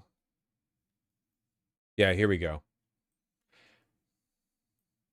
Axios has some new reporting on that call between President Trump and Prime Minister Netanyahu. The president reportedly lashing out at Netanyahu during expletive-laden conversation. That's according to U.S. officials. And a third source briefed on the call. According to one U.S. official, Trump told Netanyahu he was effing crazy and that the prime minister would be in prison if it were not for Trump, likely referring to the Israeli leader's years-long corruption trial. The president adding, quote, "Everybody hates you now. Everybody hates Israel because of this." Quick question. If Trump actually felt this way about Netanyahu, why the fuck does he never say it publicly ever? Like, when has Trump ever withheld his actual feelings on a person? That's the president of the United States. A second source briefed on the call said Trump was, quote, pissed, and at one point yelled at Netanyahu, quote, "What the F are you doing?" One of the U.S. officials told Axios that Trump felt in recent days Netanyahu was escalating in a disproportionate way. Another U.S. official said Trump also was concerned by the fact that Israel had killed so many civilians in Lebanon and objected to the Israelis knocking down buildings to take out a single Hezbollah commander. Let's break. Yeah, man. I'm sure Trump definitely expressed concern for civilian lives in Lebanon. Are you fucking kidding? He doesn't even know where Lebanon is. But all the media is grabbing on it. And as soon as this report came out, guess what the markets did? President Trump telling ABC that a deal with Iran could happen over the next week. The president writing on Truth Social, quote, "Talks are continuing at a rapid pace with the Islamic Republic of Iran." And President Trump speaking to stop shooting no on the United States blockade between on time and region. We want peace to break out across the region, and all of peace to break out across the region. Jesus. ABC News, Today, France 24 English, CNN, just all the same, all repeating the same quote, all from an anonymous source, all from Barack Ravid. What now and what next? Iranian state media is signaling that talks to end the war are now back on track. That's just after reports that Iran had suspended talks with the United States over Israel's offensive in southern Lebanon. And according to Axios, President Trump just yesterday unloaded on Israeli Prime Minister Benjamin Netanyahu over this, with expletives flying over the phone. Axios reports that Trump demanded that Netanyahu back off his plans to take his attacks and offensive against Hezbollah straight to the center of Beirut. A U.S. official summarized the call this way to Axios, that Trump told Netanyahu, quote, "You're effing crazy. You'd be in prison if it weren't for me. I'm saving your ass. Everybody hates you now. Everybody hates Israel because of this." Joining us now is one of the reporters who broke this news, global affairs correspondent for Axios, Barack Ravid.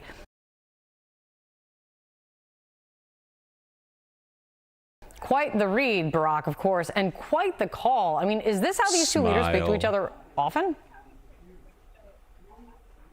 Well, I don't know if often, but it's not the first difficult and tough call they had, although a senior U.S. official told me yesterday that it was definitely one of the worst calls they had, and that maybe there was one call over the war in Gaza that was more difficult than the call yesterday. And I think what led to this is a growing feeling that the president had that Netanyahu is out of control. I heard it from several of the president's people. Yeah. And Trump, at the end of the day, wants to end the war with Iran and to de-escalate in the region more broadly. And he felt that what Netanyahu is doing in Lebanon and his plan to escalate the war further by expanding the Israeli ground operation in southern Lebanon and by going on a massive bombing campaign in the center of Beirut, knocking down buildings, that is disproportionate, and that would cause an escalation that would undermine what the president was trying to do with getting a deal with Iran. I think this is how the president went in to this call. Does anyone actually buy this bullshit? Yeah, like everyone, including people in this community. And including, by the way, up until a point, me. With Biden, not with Trump. The idea that Trump is anything other than a willful puppet is ridiculous and has been proven false a million times over. But no, yeah, it's just another tool that they have to engage in market manipulation. God, remember how long we were all strung along with the delusional belief that Biden was getting angrier and angrier with Netanyahu over his outrageous handling of Gaza, and that like he was fighting internally to do something to protect the Palestinian people, to put restraints in Israel, and nothing happened. Nothing. He didn't give a fuck, and nothing happened.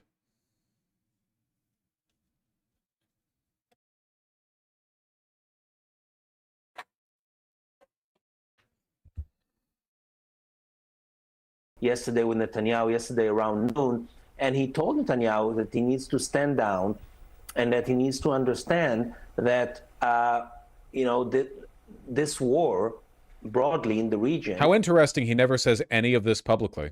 Has to come to an end, and that you cannot just continue it. And over this call, Trump used the F word several times, told Netanyahu he's effing crazy, mentioned the fact that he helped him numerous times regarding his pardon. If not for me, you would have been in prison by now.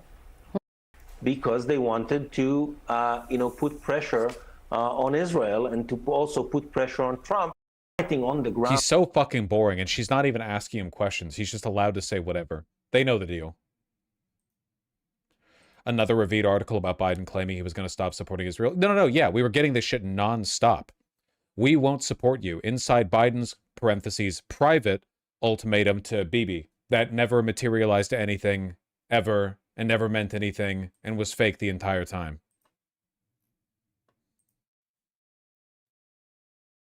Really, Axios? Look at this. Seriously, look at this. Look at what he puts out. Look at Barack Ravid. You're fucking crazy. Trump fumes at Netanyahu. Trump reins in Netanyahu over Lebanon after Iran threatens to quit talks. Lebanese official told U.S. Hezbollah is ready for full ceasefire with Israel. U.S. push for Lebanon ceasefire stalls as Israel eyes Beirut strikes. Trump requests edits to Iran. Deal his envoys together. Every single story is Trump is a peacemaker who is trying to bring about peace. But oh, that dastardly Israel keeps getting in the way. Isn't this journalistic malpractice? Do you think they care? Vance says U.S. and Iran are very close to a deal. Scoop, U.S. and Iran reach deal. U.S.-Iran in fresh classes amid peace talks. It's all market manipulation. That's his whole job. He probably gets a cut off, all of it. He invests in the same goddamn stock that Trump does, I guarantee you. Trump says he's planning pause on attack to Iran. Trump held meetings on Iran war plans after pausing attack. It's all he does.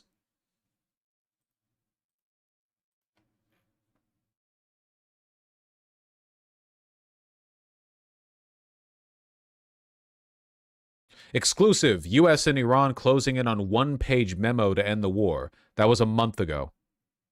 Trump suspends Hormuz operation, claims progress on Iran deal. White House gave Iran private message before new Hormuz operation.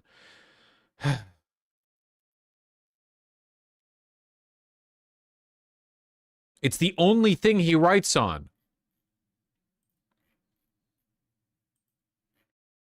And it's more than one article a day, too. I mean, he really, really pushes it.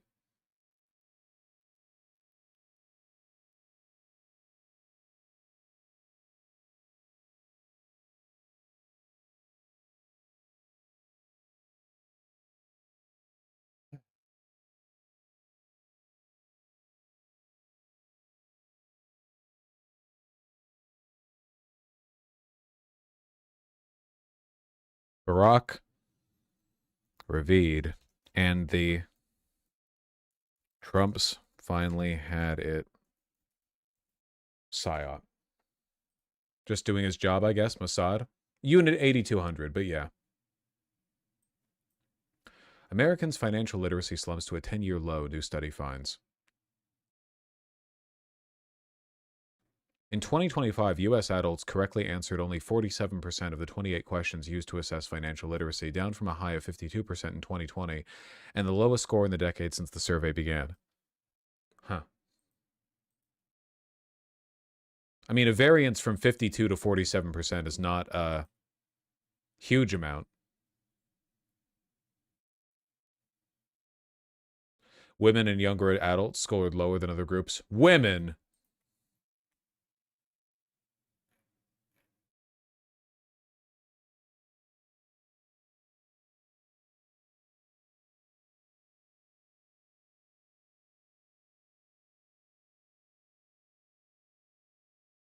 These don't seem terribly difficult.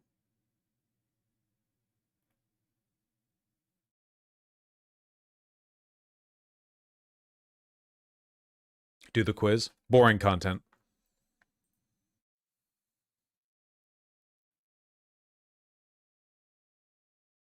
Let's see. Bill Pult as acting director of national intelligence. Just throwing anyone anywhere, man. Why him? Who knows? Who knows?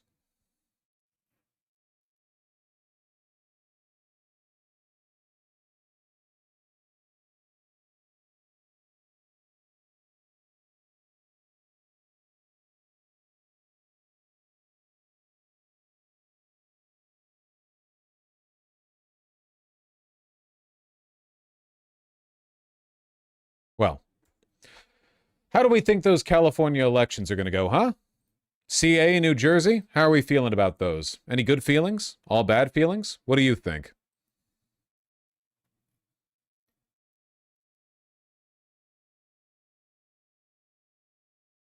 $100% runoff in mayor's race? Yeah, probably.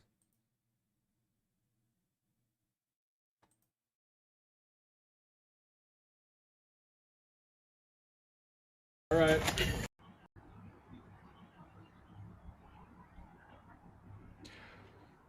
He's the dumbass who tried to pitch Trump on the 50-year mortgage thing. That's so fucking funny.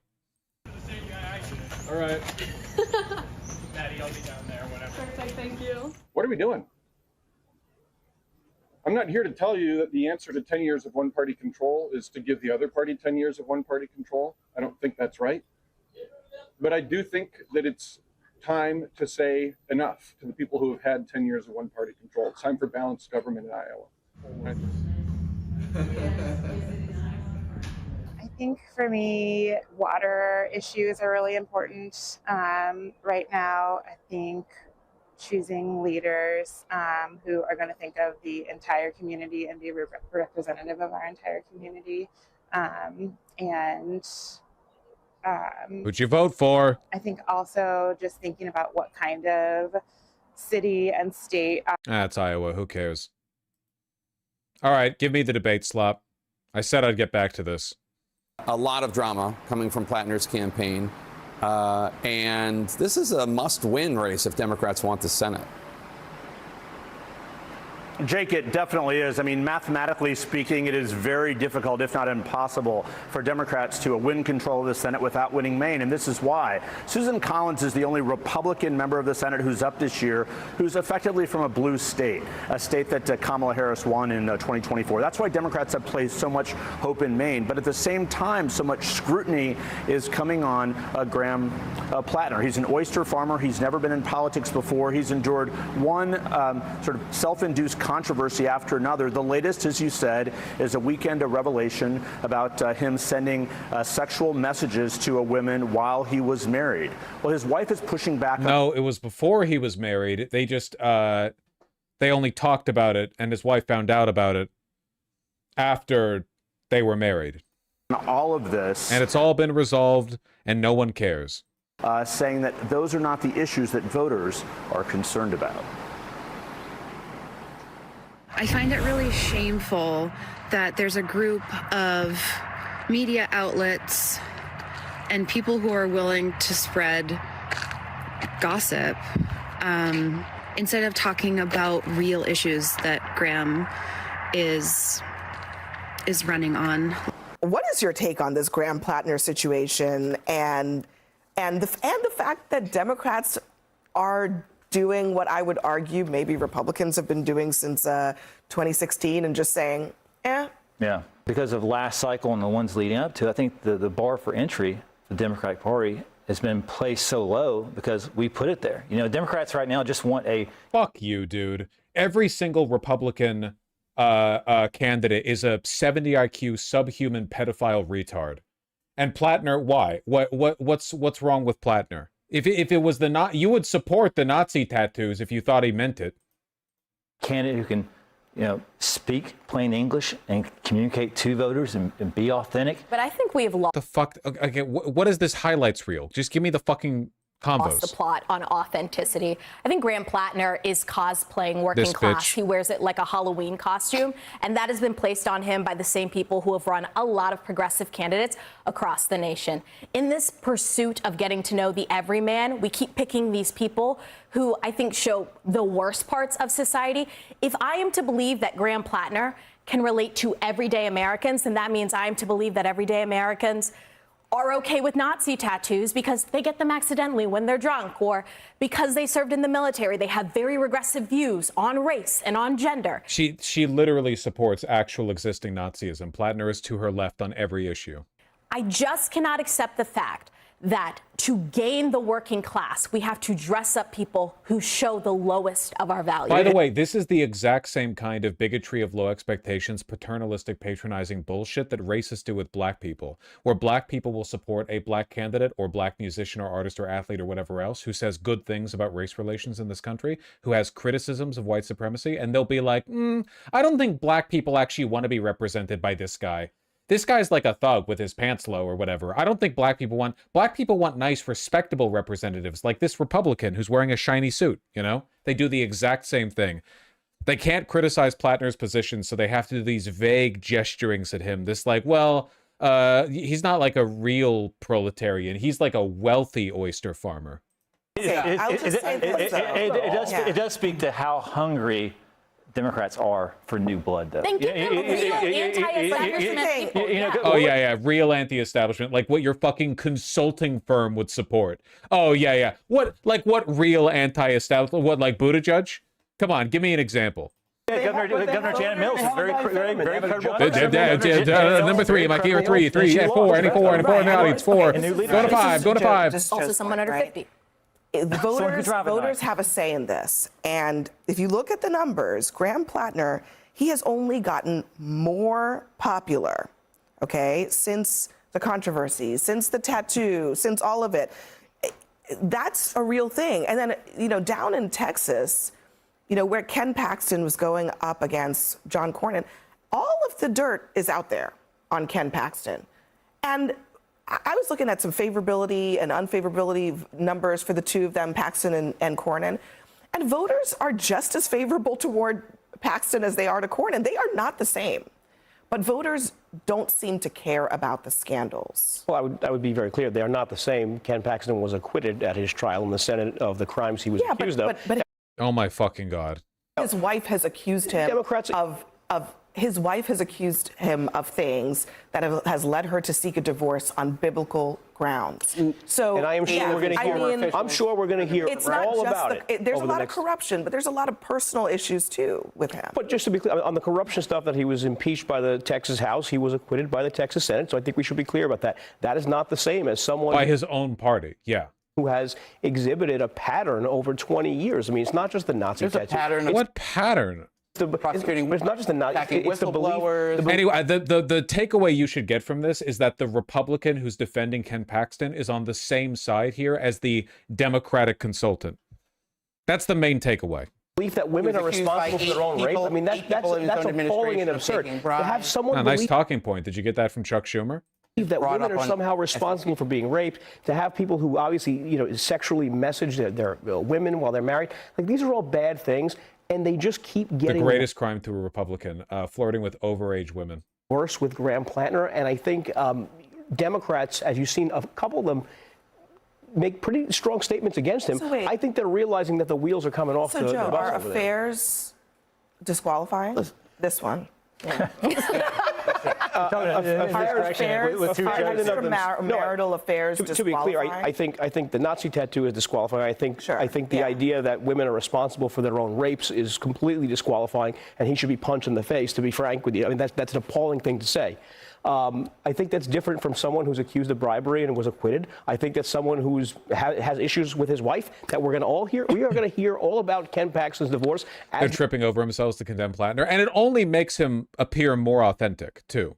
Like, everyone knows, there's a reason why the deep state they did the same thing with Mamdani. The Democrats and the Republicans uniting, Schumer acknowledging that Plattner's going to win while fucking gritting his teeth and refusing to take questions about it. It's disgusting, but it does tell you.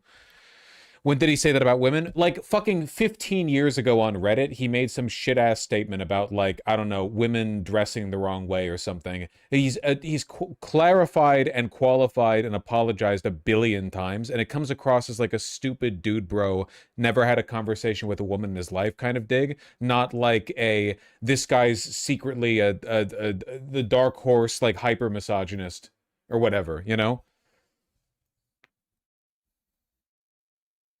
The trial, I believe, even starts while he's campaigning. In a couple it's going to be but this latest Graham-Plattner scandal is over sexting with staffers. Let me just read. I have to read this statement because this is from his wife.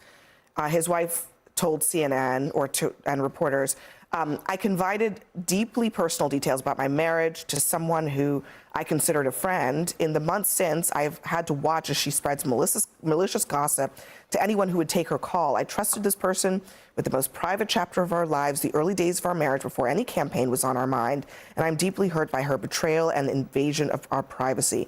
I know who Graham is. I know the man that I married and the husband that he has been to me on the best and worst days of my life. That hasn't changed, and it won't. That is what his wife says. But the piece of this is that it's adding to many things. But yeah, the staffers thing is just completely made up. Our voters sort of just don't care about? I mean, and maybe I should go further back because Donald Trump has cheated allegedly on his spouses before. He's been divorced several times. There was also Bill Clinton. Are we done with this stuff? Do personal mistakes not matter in politics anymore? Sadly, I mean, I'm nostalgic for a time when Bush getting a DUI or Obama smoking weed was shocking and led the news for a couple weeks. And sadly, Fuck off, dude. Fuck these fucking people, man. Our president is literally the most criminal, but bar none, orders of magnitude, pedophile, everyday fraud, didn't divest from his industry. He's made billions since becoming president again. Billions of dollars. Insider trading very, very openly, but now we're waxing poetic, and that's who she supports, and now we're waxing poetic over like, oh, well, wouldn't it be nice if we were all civil again?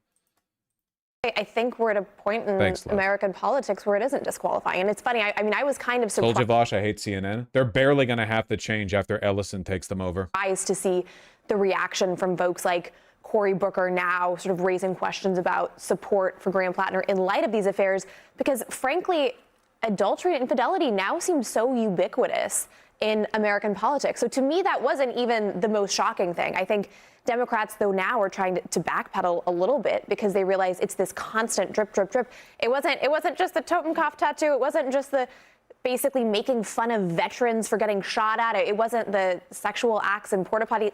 It's continuing to sexual acts in a porta. He posted that he jerked off in a porta potty once. Drip, drip, drip. And so I think they're kind of aware that maybe they've made this Faustian bargain. And bear in mind, I think for so long they tried to say, oh, we have the moral high ground because Donald Trump. That was their argument for everything. And so now they've somehow embraced somebody with a Nazi tattoo. I mean, it's kind of beyond the pale. Yeah. And I would also note, too, but this is all in the name of getting out Susan Collins, who is the most moderate Republican in the Senate. It's a really tough. Again, just complete uniformity between Republicans and the moderate Democrats, like 1-to-1. Their talking points are identical. They're identical. The Republicans are engaging in the exact same phony, bullshit id poll. We're so concerned about misogyny. We're so concerned about like civility. It's the exact same thing. And Collins is not the most, but Collins overwhelmingly voted in favor of what Trump wanted. Saying Faustian doesn't make you smart. Well, doesn't she work for the New York Post? I don't want to overcompensate if I worked for that rag too. So fucking embarrassing. Outside the DSCC headquarters where Plattner's meeting with Democratic senators. Look at these people. What the fuck is this? This guy is cosplaying as Graham-Plattner in a towel. What are we doing here, man?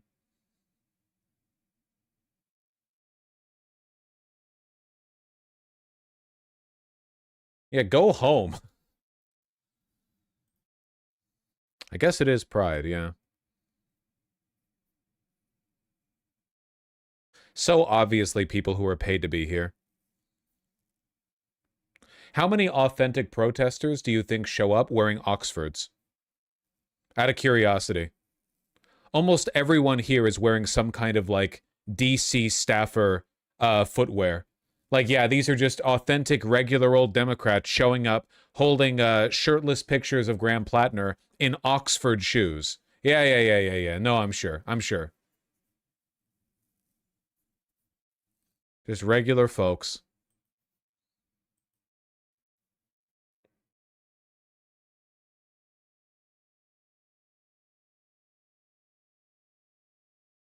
Not Maine, it's in DC Smart Sport, but still the point holds. They all have the same picture. They just like looking at them. It's pride.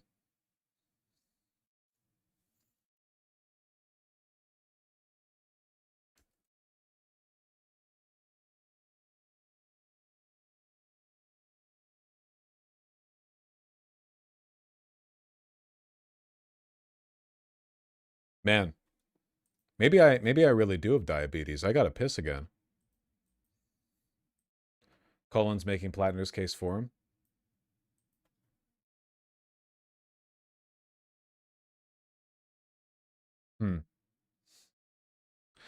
That's what happens when you stay hydrated.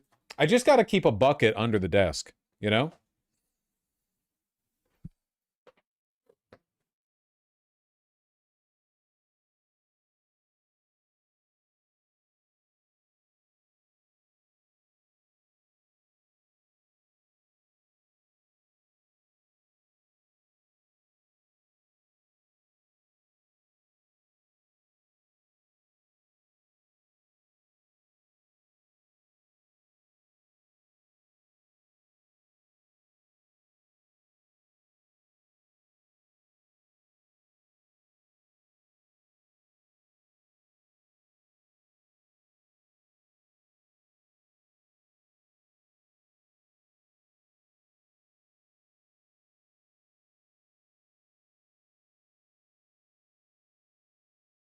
Feels good every time,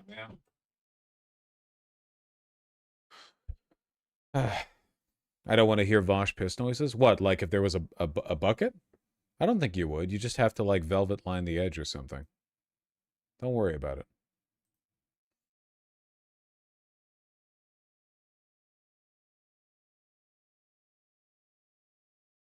Can I be real with you guys? I don't actually know that much about this big new Ebola crisis. I know that we are in some way causing it by cutting aid.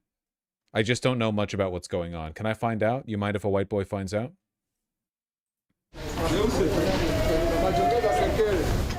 It is a surreal but now all too familiar ritual. Healthcare workers painstakingly disinfect the coffin of the latest suspected victim of the Ebola virus at Bunia's General Hospital. As family members look on in anguish, unable to get close to their loved one, torn apart by grief and consumed by fear. Oh, my father, why, God? This woman cries. Oh, God, this is my only father. As the dead are carried out, new potential cases are arriving. At the entrance to the hospital, everyone's temperature must be taken. So this is the Okay, but why? What's happening? Just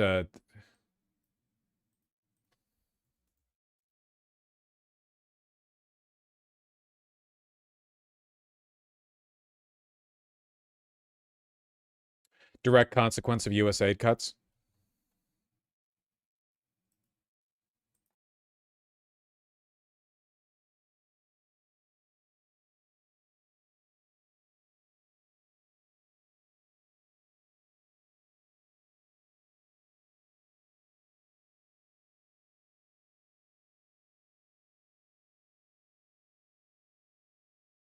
$906 suspected cases and 223 suspected deaths in the DRC. Jesus.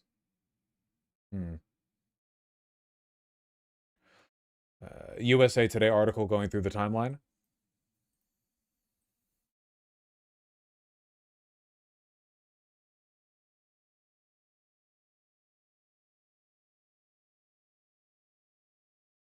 The Bundi Bugyo strain, reported in late April. Currently no approved vaccine or targeted treatment for the virus strain.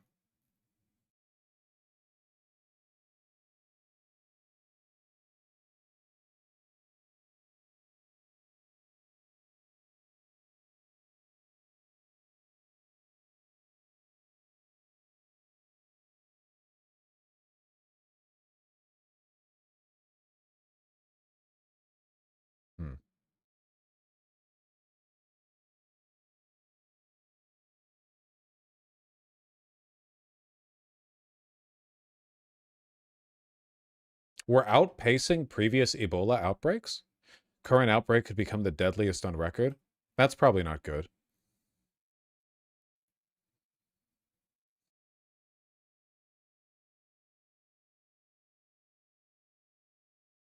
The new strain is very nasty.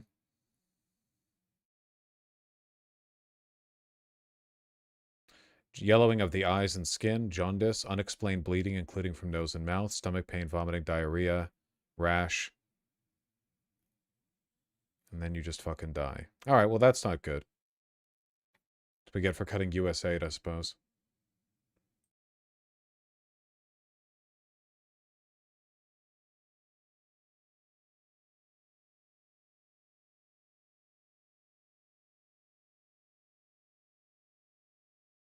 Speaking of infestations, or infections, there's an overlap conceptually.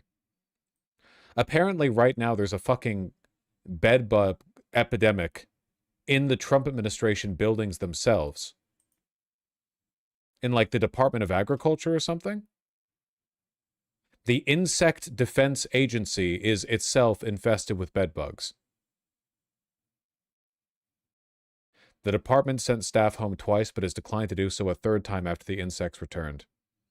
Yeah, sure, man. Why not? Yeah, a bedbug infestation in an agriculture department building is riling agency staff, reigniting frustrations over remote work policy, and making at least some employees sick. The irony, one USDA employee said, was lost on no one.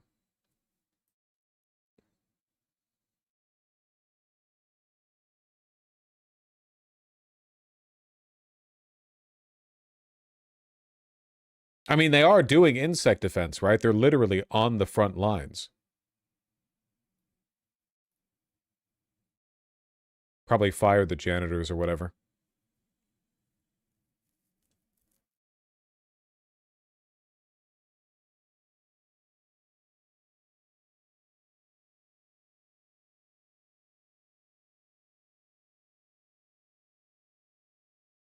What's the latest? Apparently, the USDA has been infiltrated by bedbugs, and is probably going to be there forever now. An email and staff sent on Friday, Holly suggested employees were responsible for the return of the bedbugs as they engaged in, quote, insufficient compliance regarding personal items. She instructed employees to place all those belongings in the garbage bags and remove them from the building. We appreciate your support and compliance so the APHIS can do our part to ensure Building 3 is bedbug free.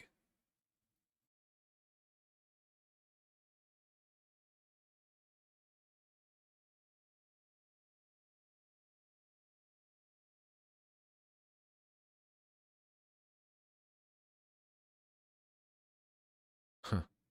Sounds like there was already a bedbug problem. Well, it sounds like it keeps being fixed and then unfixed, and they just cycle in and out of the place. Disgusting.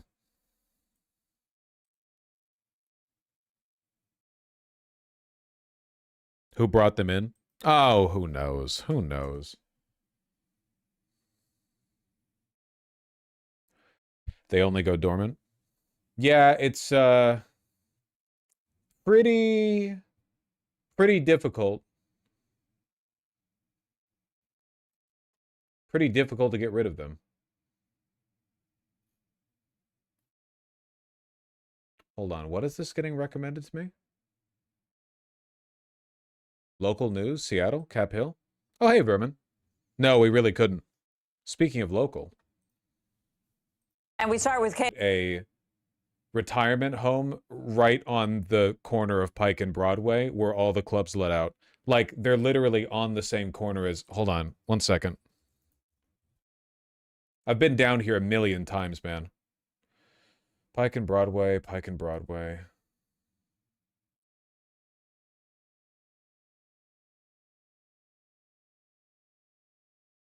Filthy intersection, by the way.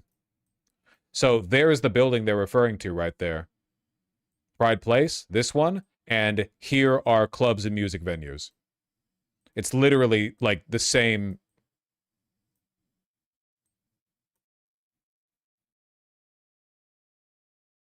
So it might have been a slight miscalculation there. And Insomnia Cookies, they're open late.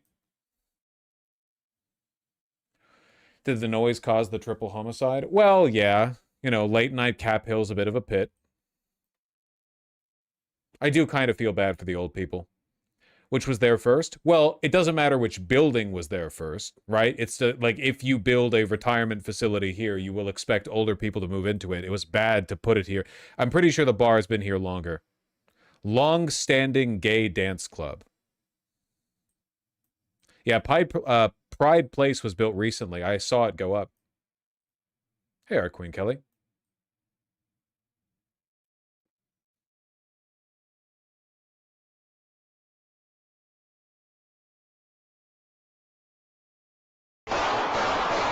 When someone shot 3 people as a nightclub was letting out. Yeah, that's probably not good. I think I'm actually siding. Okay, I'm willing to hit it, okay? I am a NIMBY when it comes to street takeovers, block parties, and noise.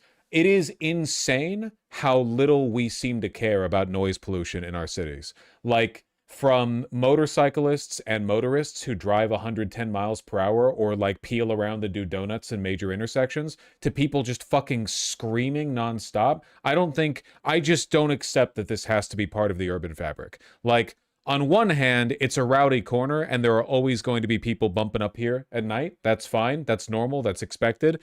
But man, like, it is just antisocial to be doing shit like this at 2 a.m.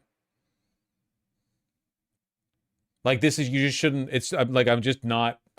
I am also a NIMBY when it comes to mass shootings. Call me conservative, but I don't want any of that business in my backyard.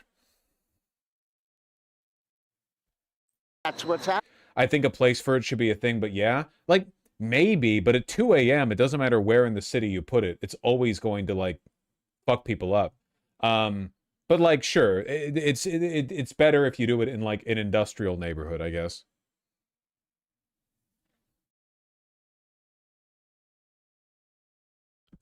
There is an expected and reasonable level of nighttime tomfoolery, but sometimes people take it too far. Boys in Seattle, they are basically never enforced. I mean, it might vary city to city, but in LA and Seattle, and I've heard in New York, there's basically no limit. Like, you can, the police just don't do it. Why not? I don't know. I don't know. You'd think the police would jump at the opportunity to shut up, like, largely non-white block parties, but they just don't, you know? Why are they allowed? Just talking about nightlife noise, okay?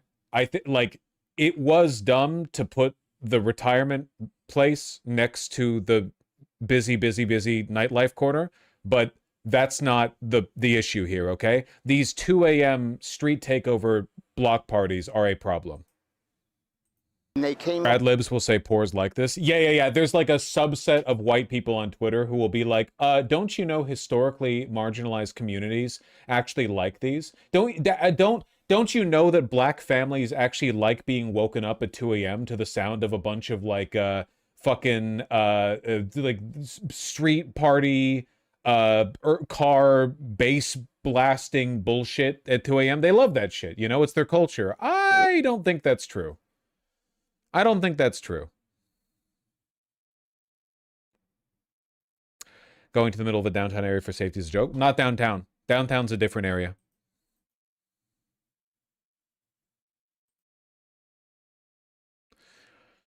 If they're block parties, what's the issue? I agree drifting and loud cars are antisocial, but block parties are just parties. I mean, illegal street takeovers where at 2 a.m. you're using your $20,000 car music system to destroy every window in a quarter mile is probably not good.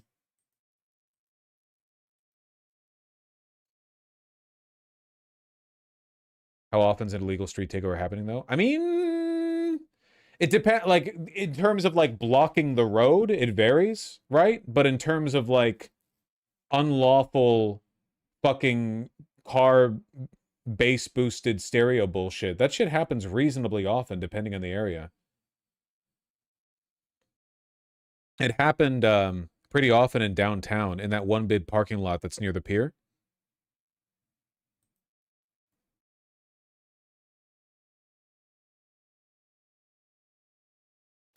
Depending on the area, they can happen every weekend. It's just so antisocial, man.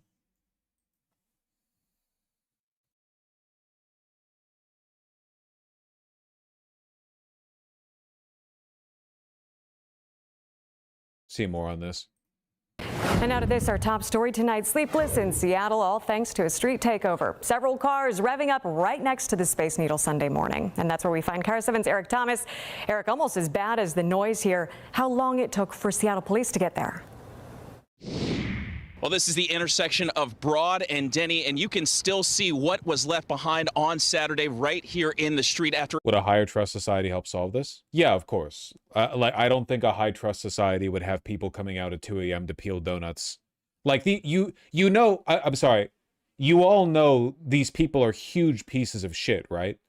Like, when a bunch of young like dudes go out and block an intersection with their cars and start doing donuts and blasting, like, these people are fucking awful. Like, they're bad it's horribly antisocial behavior.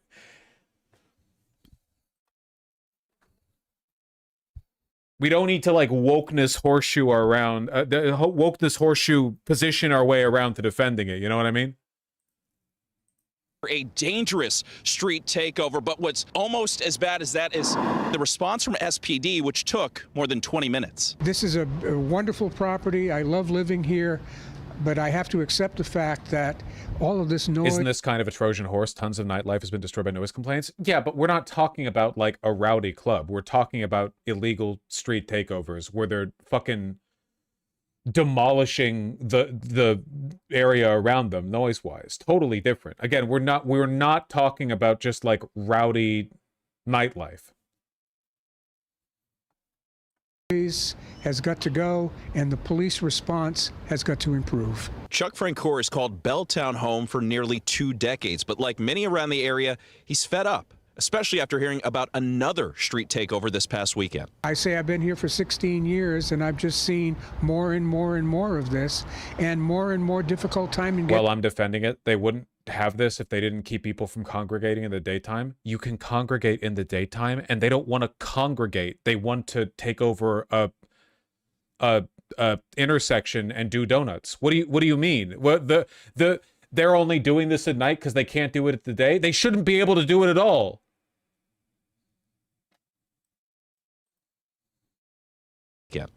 And Oberfeld before police eventually broke up the gathering. A lot of people revving their engines, and I had no idea what that. They were literally congregating the clubs beforehand, weren't they?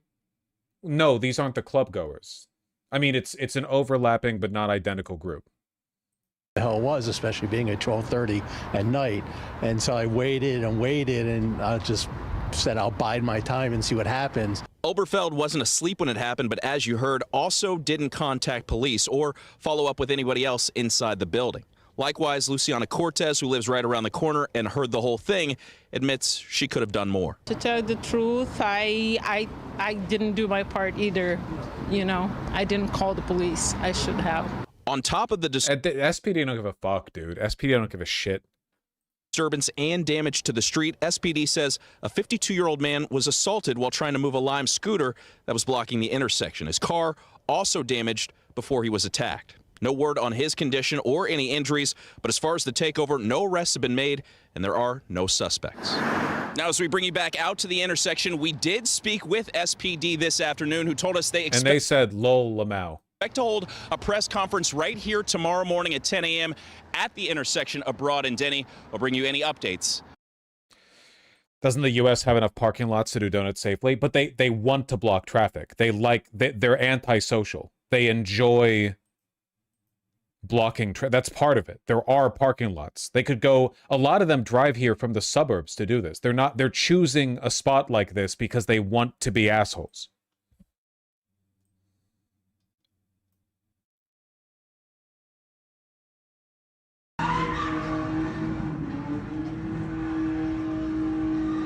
Dog, traffic is still running here, man.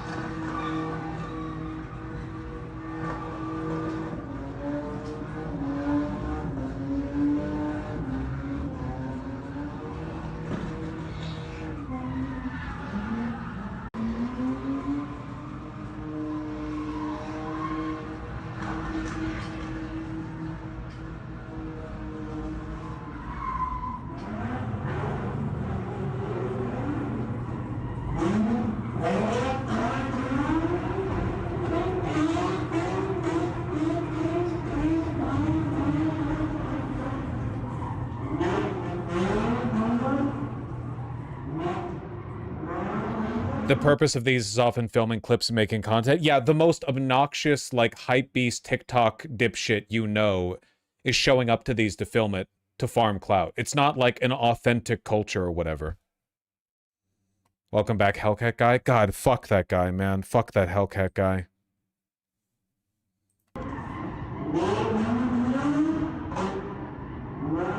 I have a few friends who are deeply involved in takeover culture, and it's funny how much you guys don't seem to get it. There's literally a shooting at like every other takeover. Yeah, because they're like unironically thugs. I don't know, it's like what they're literally like jobless, drifting, low IQ street delinquents who are looking to like actively seeking out opportunities to ruin neighborhoods and inflict their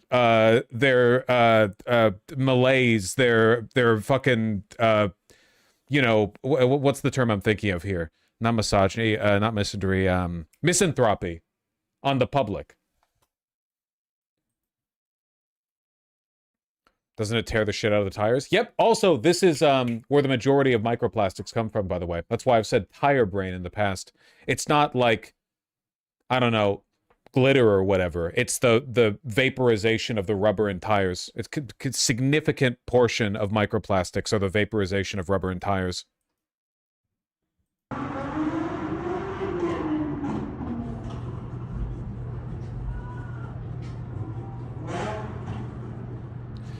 I know, Courageous Secret. Just keep in mind the people doing this are not gay. Like, stopping this would probably be to the benefit of the actual gay people in Cap Hill. In fact, it is more likely these people are doing these street takeovers in Cap Hill because they are homophobic than because they're gay. Yeah, gay people don't drive.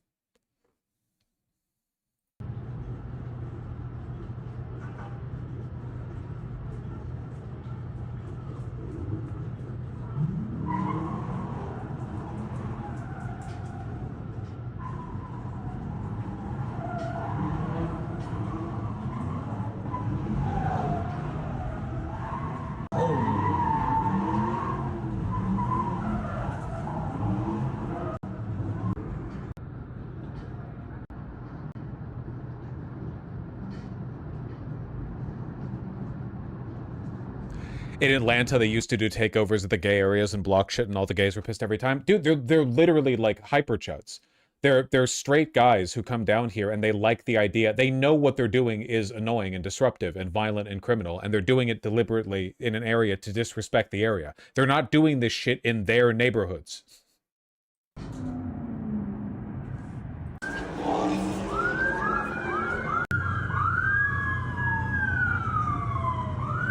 It took like 20 minutes for the cops to show up. How long? 38 minutes for the cops to show up? Jesus Christ.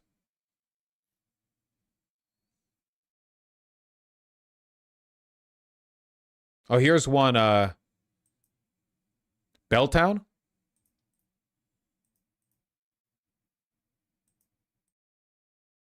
No, not interesting footage. Not interesting footage.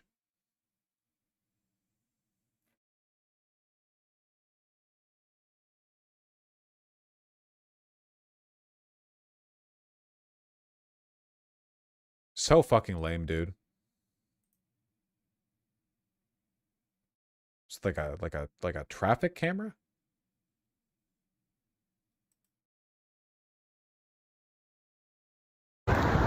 I'm at the intersection where Denny Way meets with Broad, and the tire marks in the street are physical proof of what unfolded here. According to police, it was a street racing event that took place just after midnight Sunday.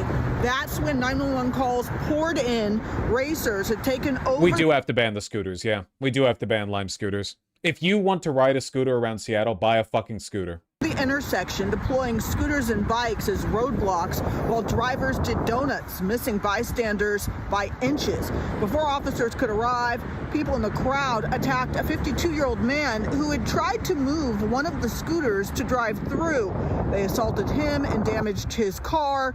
And when officers rolled up, the racers took off. Why can't they do it in a parking lot? Because they are trying to fuck over the community they're in. They're antisocial. They are being evil. City Council member Bob Kettle keeps tabs on incidents like this. He was part of an effort to toughen rules using fines and vehicle impounds to prevent street racing. The legislation was doing some great positive impact, particularly that with the coordination that we do with surrounding jurisdictions. And so we've had a lessening.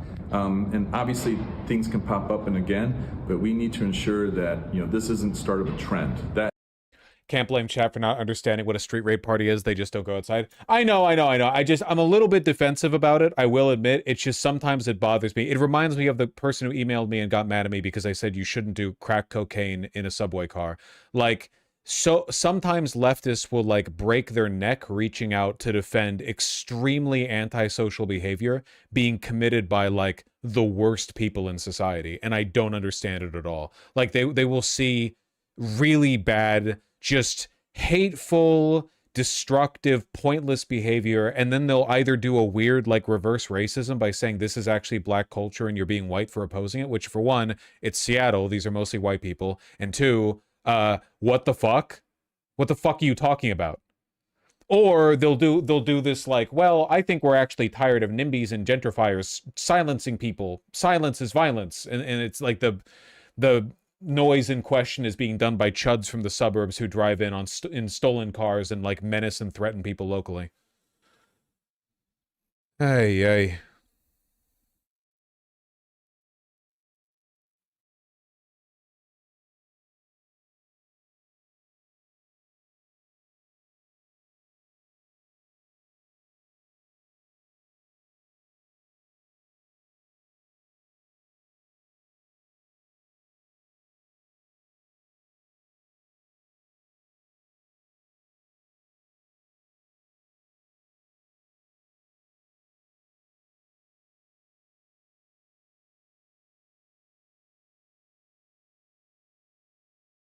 Yes.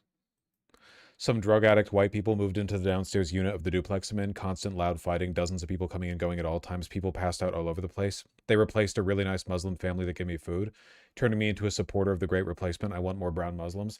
Yeah, I just want more of a unified front against antisocial behavior, because it's definitely not good that the loudest voices out there to opposing stuff like this are Republicans. Like, you really don't need to be a Republican to hate this, but they're the ones who talk about it. You know, Democrats will often kind of white knuckle it a little bit, you know what I mean? Because of all that disingenuous woke one bullshit. Ban Cheesecake Factory from the city proper. You've got a point. You've got a point.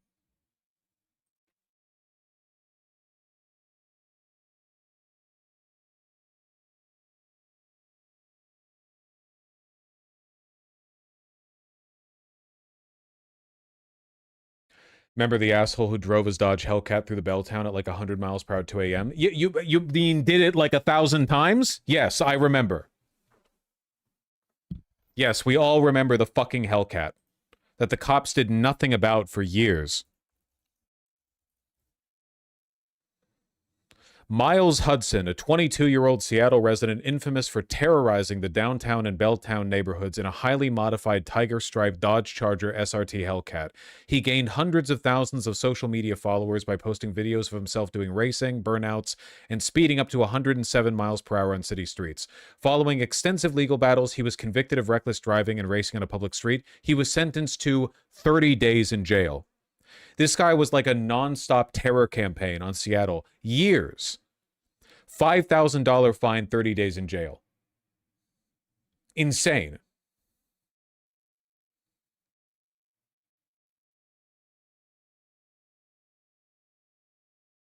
Was this Hellcat seized? Probably not.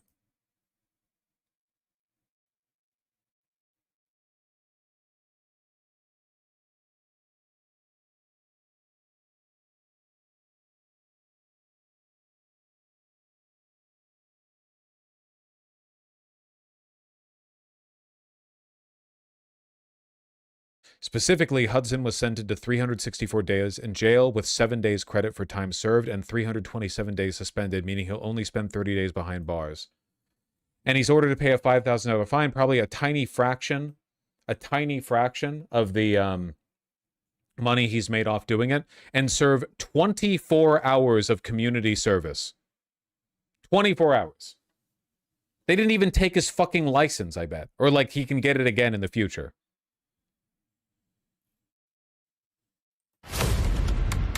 Ad on a fucking news site?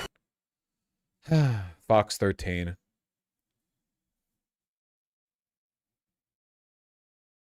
Just announced in the last hour a verdict in a high-profile reckless driving trial. Miles Hudson, also known as the Belltown Hellcat, has been found guilty of reckless driving and reckless driving racing. They sound similar, but they are two separate charges. Hudson racked up tens of thousands of dollars worth of noise violations while making videos driving his modified Dodge Charger Hellcat.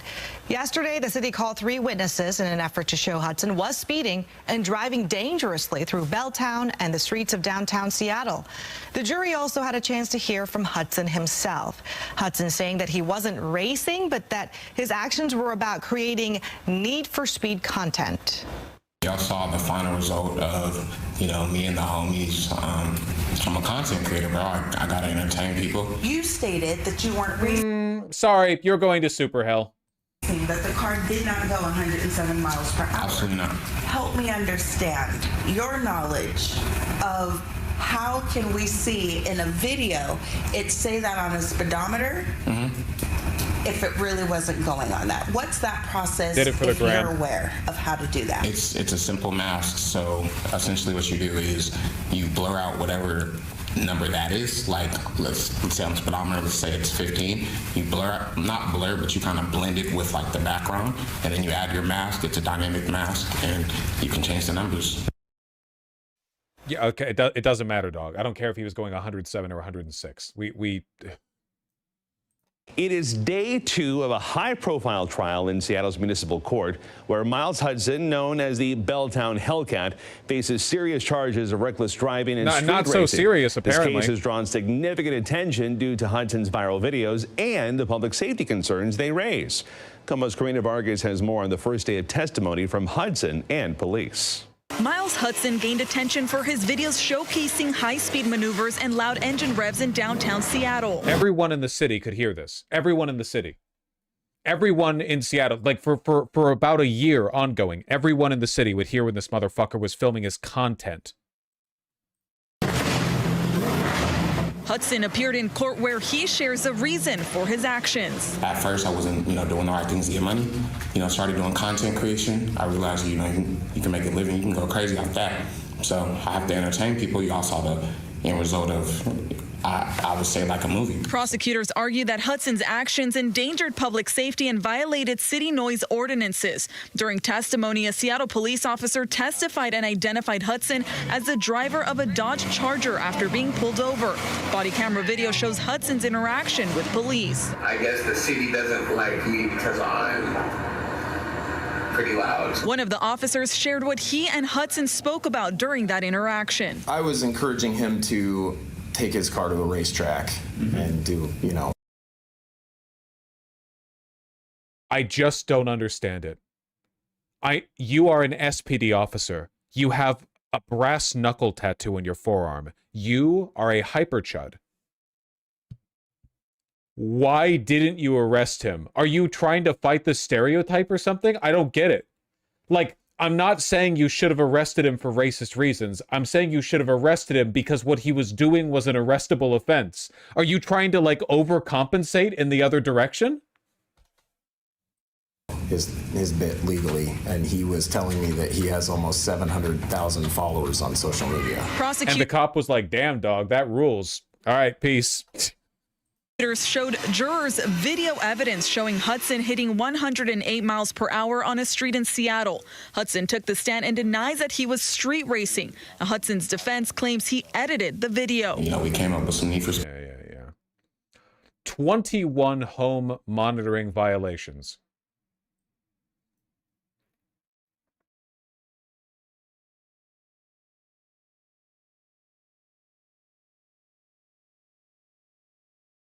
This was before the big trial. Okay, his car has been impounded.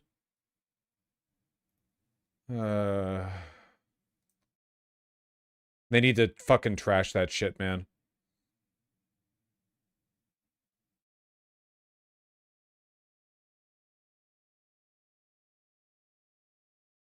What the fuck is this? LA takeovers vibes? Oh god. The content. Nah, man, you don't get it. This is like authentic urban culture that has to be protected or whatever. Niggas swear to God on them all they saw. Gotta understand when you fucking with standards. Back in 15, we all in the hand, just fingers on the box, cause we all. Sorry, the music is copyrightable. I had to mute it.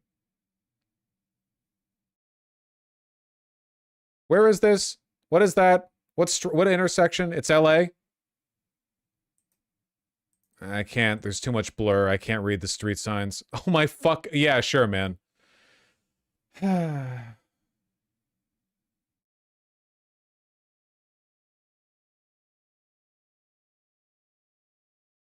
30 fucking days. Reaching 107 miles an hour, speeding through the streets of Seattle, boasting on social media has led to this. 30 days in jail and a list of rules to follow for the Belltown Hellcat driver, Miles Hudson. I really want to impress on you how much you need to change your behavior. It's clear I'm trying to protect the public, but I want you to be clear. I'm also trying to protect you. Urban culture should be quiet, calm, and peaceful. I disagree. I just think that if noise is going to be made in a city, it should be made by people. That's my limit. Cities are distinct sociologically because they're a close concentration of people. They are dense. They're unique. They're uniquely dense environments, but they're dense with people. If there's going to be noise in a city, it should be because people are doing stuff. Not a person using a machine that they have kitted out to be as loud as possible, deliberately inconveniencing people at fucking 2 a.m. We could have been killed. The judge ordered Hudson can't drive any vehicle for the next 6 months, must complete 24 hours of community service and defensive driving school, among other rules to follow. Miles Hudson, dressed in a suit wearing a face mask, did not make a statement during his sentencing, but referred to his attorney's statement. What we have is 30 days is a fucking joke, man. For this flagrant disregard of the law. 30 days is a fucking joke. I don't get it. I don't get it. 24 hours community service.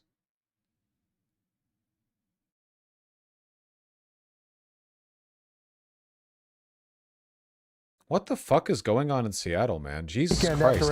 I guess I just don't pay much attention to all the shootings that happen. Crews removed makeshift street barriers. Neighbors along north of 122nd and Aurora, those neighbors shared this.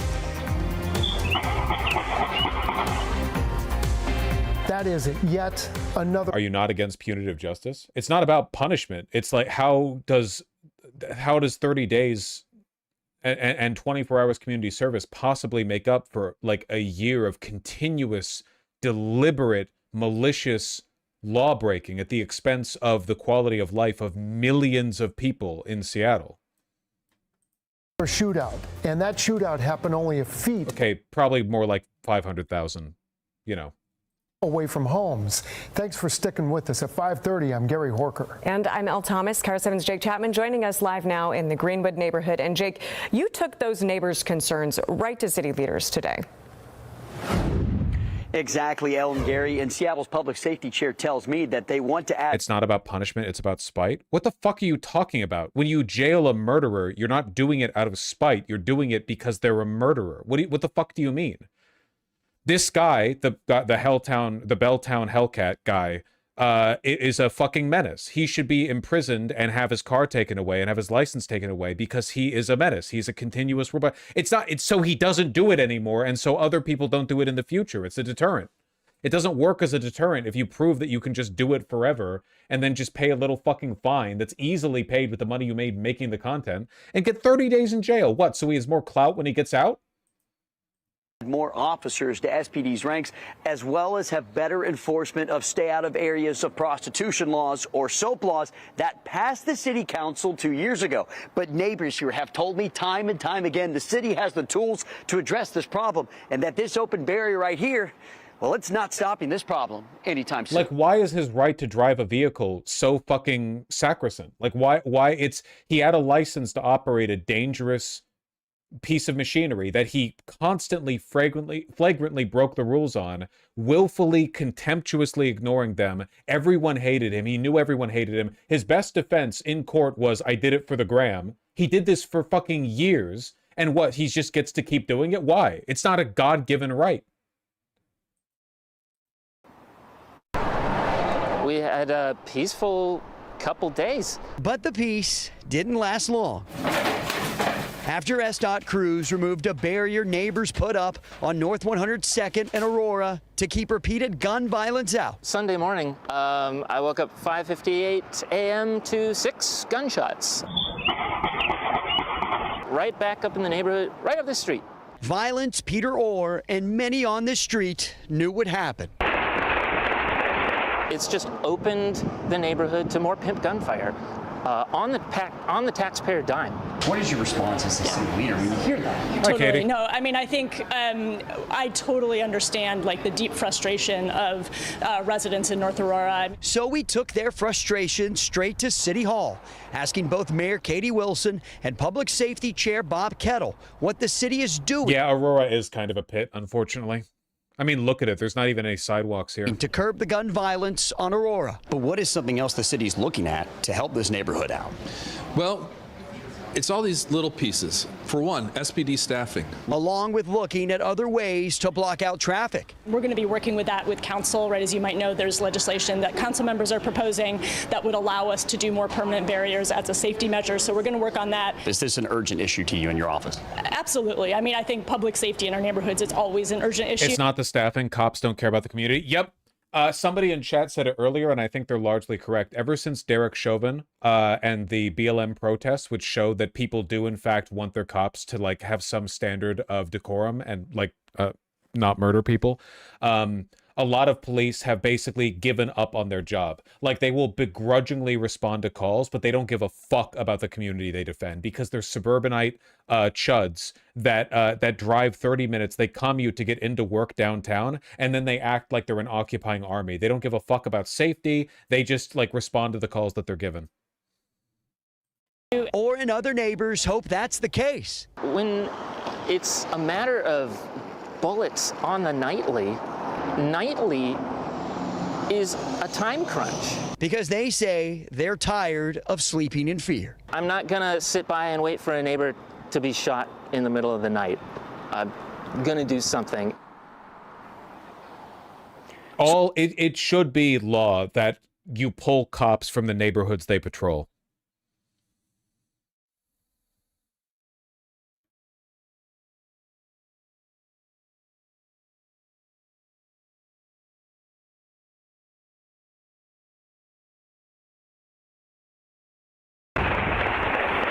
Or at least in the same city. New info tonight on the battle to stop gun violence like this in North Seattle. The activity along this area of Aurora Avenue in Seattle's Greenwood neighborhood has had people struggling to sleep at night. Now a community-led campaign to curb gun violence is over after the city shut it down. Neighbors blocking off streets in an effort to keep crime away. And after our reporting, the city taking action. The barricades actually removed this morning and replaced. So our own Jack Bilyeu breaking down those latest developments tonight. For about a week, 3 roads off Aurora Avenue were blocked by large metal planters that neighbors installed without the city's permission. The city's removed most of them and replaced them with these large concrete barriers that make cars slow down but don't stop them completely. This is like Disneyland for pimps.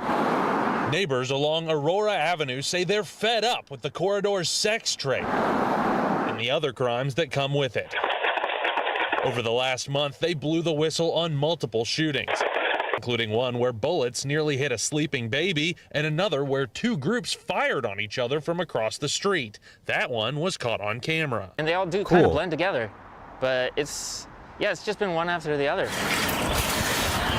Eventually, neighbors built these planters aimed at keeping criminals and their cars from turning off Aurora and onto residential streets. Within days, the city announced its intentions to take those planters down, citing concerns over access for emergency vehicles and trash trucks.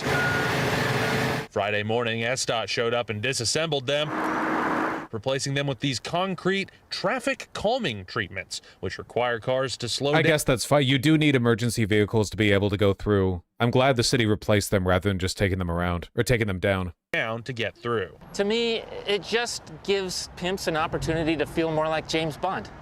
You're just zigzagging a little bit.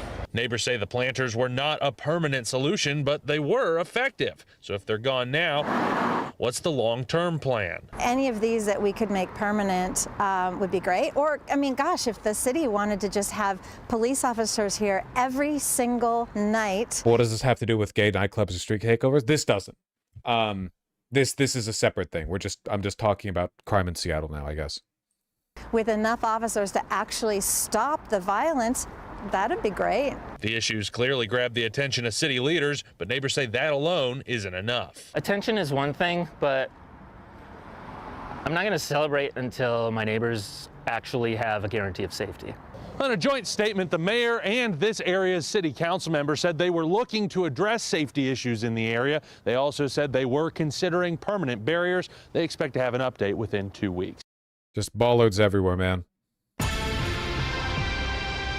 In a Project Seattle report, time is running out for Seattle Mayor Katie Wilson's ambitious goal to stand up 500 emergency shelter units for the homeless right before the World Cup. The first match is set for June 15th in Seattle. And while legislation has fast-tracked the process, that is the ugliest shit I've ever seen in my life. He only has 2 weeks now to reach that goal. KOMO's Michelle Esteban went to the mayor directly to find out how many units are now open. Michelle. Well, I can give you the answer simply. It is none, but 75 are slated to open soon. In fact, there is an open house in Seattle's Inner Bay neighborhood set for Sunday. But yeah, it is a far cry from the 500-unit goal. The mayor told me today, you know, I knew it was an ambitious goal, but she told me I had to get the ball rolling and had to light a fire under the city as well as community partners. So this is the first of These are soy cubes, for sure. Yeah, these are soy cubes. the kind of new sites that we've been able to identify this year that we are opening, and I'm really proud of how fast we've been able to get that going. 75 units, 70 square feet, single adult units in Seattle's Inner Bay neighborhood due to open ahead of the World Cup. It's transitional housing with wraparound services. It's part of Mayor Katie Wilson's shelter surge to create 1,000 new beds in 2026 to bring people indoors. With half of those beds, 500 open by mid-June in 2 weeks. So you mentioned the 1,000 unit goal. Let's talk about the 500 unit goal for mid-June and sort of that in line with the World Cup too and the timing there. We're not going to get 500 by the World Cup, but we always knew that that was a very ambitious goal. And are you disappointed that you can't get to the 500? And is there a reason why? Because I know you'd fast. Crazy they're only doing this to hide the homeless from the FIFA tourists. I mean, I do think Katie Wilson wants to do this. She's always been an advocate for homeless housing. These are disgusting, ugly soy cubes, but at least they have power. I wish they had, like, painted them a little bit. I don't know. Like, optics does matter for something like this, you know? Optics matters a lot. Like, there's a reason why people are generally okay with Seattle's tiny homes. Their little tiny home districts, and a lot of that is just because they have just the teeniest, tiniest bit of character. Though I do wish they were on grass rather than a fucking asphalt parking lot. You know? I understand that, you know, there's a limit to how much you can beautify this. Is it just an aesthetic thing? The aesthetic thing matters a lot. If you want to have like a sustainable long-term solution to homelessness, you need to invest in it beyond like the literal bare minimum, here's a cube you can fit in. Like, making it look like a part of the community is a component of making it a long-lasting solution. This looks like something that would get torn down immediately by the next administration and make all the neighbors mad. Also, you got to put up a fence. In fact, it with legislation. Like we set a very ambitious goal, and again, I think we were really successful in kind of lighting that fire that got everyone moving. The mayor thinks up to 300 units online over the summer is more likely. Kaleidopope, these are a lot less expensive than apartments. These are literally like pre-built Home Depot shacks that have basic electricity. Like this is very, very, very, very cheap. Much cheaper than building apartments. You can, like, hold on. Home Depot shack electricity.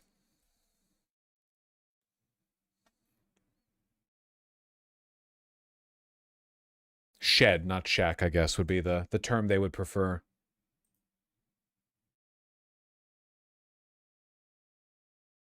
Yeah, like these are, you can essentially get this for about, depending on how much you want to spend, 1,000 to 2,000 per. You just need a lot to put them in. It depends on how much you want to do. I think that if things work the way they should, and they don't, but if things did work the way they should, you could probably get these up for about 10,000 per unit, which is relatively inexpensive considering the cost of installation, getting the lot, everything. But things don't work the way they should, so who knows? South Park is the site of several projects underway, but we checked and no sign of activity. How did socialists in Vienna after World War I solve housing and yet no one else has? Because it was possible to build things back then and now it's not. Yet, this South Park site, identified by the Low Income Housing Institute, will operate it. It's quiet. The mayor says it'll be home to a 90-unit tiny home village with wraparound services. And this plot, home to 70-plus RVs. The mayor's promise of 500 units was aggressive. We Heart Seattle's Andrea Suarez says in 6 years, her nonprofit has put in 65... They're not all being heated and cooled, Frost Sword. Seattle has relatively temperate weather. There's not really a strong need for like extensive housing insulation. These basic sheds have basic insulation, but you don't need an AC in the summer, and you don't need a heating in the winter, by and large. 1,000 volunteer hours, cleared 2 million pounds of trash from encampments, and helped hundreds off the streets. She says while shelters have a purpose, treatment first is paramount. Treatment first. Find the people that want to get off the street and actually want more from themselves than living in a place intended for a lawnmower. Now, her concern is for people who get into shelter and then go right back out on the street. The mayor's surge of shelters does come with wraparound services that includes mental health as well as substance disorders. But here's the rub. They're not mandatory. So the concern is they will help the people that take advantage of it. We also checked on the price tag on this. $17.5 million identified this year. City also looking to next year's budget as well. 17.5 for 500 units, not even built. That's the very latest. Michelle Esteban, Como 4 News. Michelle, thank you. Count on Como for continuing coverage of the homelessness and addiction crisis through our project. It's so bad, man.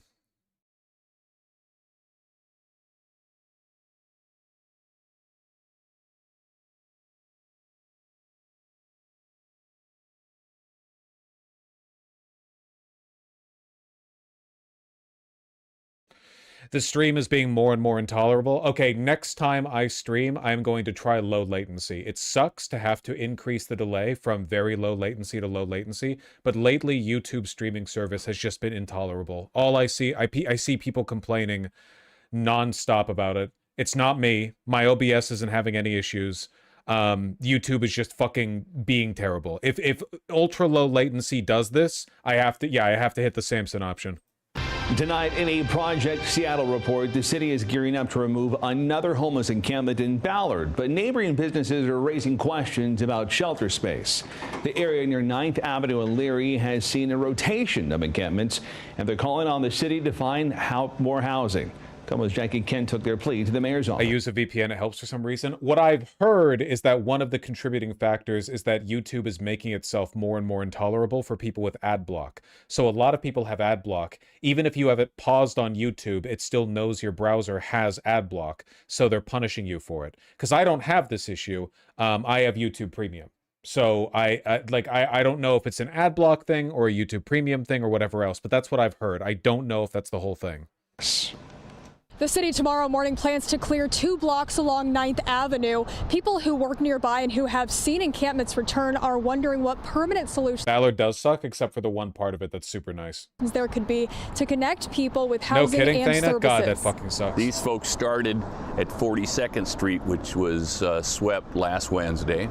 People living in this encampment on 9th Avenue north of Leary have been given a day's notice to move their belongings from the street and tarp-covered shelter built from plywood. We have a big meal. Homeless advocate Bruce Drager says they have nowhere else. Homelessness policy advisor. In tonight's Project Seattle report, Mayor Katie Wilson, senior advisor on housing and homelessness policy, has resigned from his role effective next week. Oh, no. This comes as questions still remain on the mayor's goals for 1,000 beds to house those living on city streets.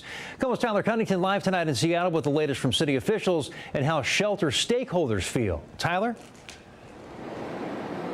Well, President John Grant has been serving on Mayor Wilson's staff throughout her term so far. It's unclear specifically why he resigned at this point in time. We tried to ask the mayor about the situation at a public event she was at this afternoon. However, she was not able to find the time to speak with us. This all, of course, in light of her ongoing goals to try to add more city beds to the supply here within the city.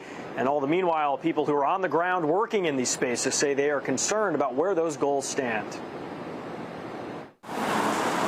Since taking office, Mayor Katie Wilson has had her sights set on tackling one of the city's most talked about topics. Homelessness is the single issue that I hear about most often from almost everybody. And in the months since, her office has made efforts to establish various types of housing, shelter, and assistance for those on the street, including signing executive orders and crafting pieces of legislation, all aimed at creating 500 shelter beds by June and 1,000 total for 2026. And at the forefront of those efforts was senior policy advisor John Grant. The unit is fully insulated. Grant, seen here in April of 2022 during his time as the chief strategy officer for the Low Income Housing Institute. Yeah, this doesn't solve the issue. This does. This is literally housing first solutions. Like, homeless people don't need a full 1-bedroom flat. Homeless people need a permanent address and a place to safely store their stuff and sleep safely without getting like when the people poop on you, like you're sleeping and you're homeless and then they come and they poop on you or whatever and take your best knife. Like, this is it doesn't need to be a nice place. It just needs to be a permanent address, or semi-permanent, you know. Had years of experience in the field before joining Wilson's team in January. But now, for unknown reasons, he's resigning from that role. The mayor's interim chief of staff, Esther Handy, thanking him for his service, writing in part, John Grant chose to resign effective June 1st after playing a key role advancing the mayor's highest priority, accelerating the development of new shelter with wraparound services to bring people inside. The process of government is slow. Keith Hughes runs a temporary shelter in West Seattle, one that he says was overwhelmed by over 100 people per day this past winter and spring. He hopes to see shelter expansion, but is bullish of the mayor's goals. I don't believe it's an attainable goal. I would be extremely... Wouldn't that be being bearish on her goals? ...and happily amazed if they got past halfway to that goal. He says the mayor's efforts need to be more concentrated to ensure results. But to pick 3 or 4 projects at once and try to work them simultaneously, I don't think it's attainable. And just a few examples of current active projects being taken on by the city for housing. There's one that's been under construction in Interbay to house 75 people. That was first announced in early April and is set, we are told, to be completed soon. All the while an RV... All right. Sorry, just I don't normally talk about local stuff.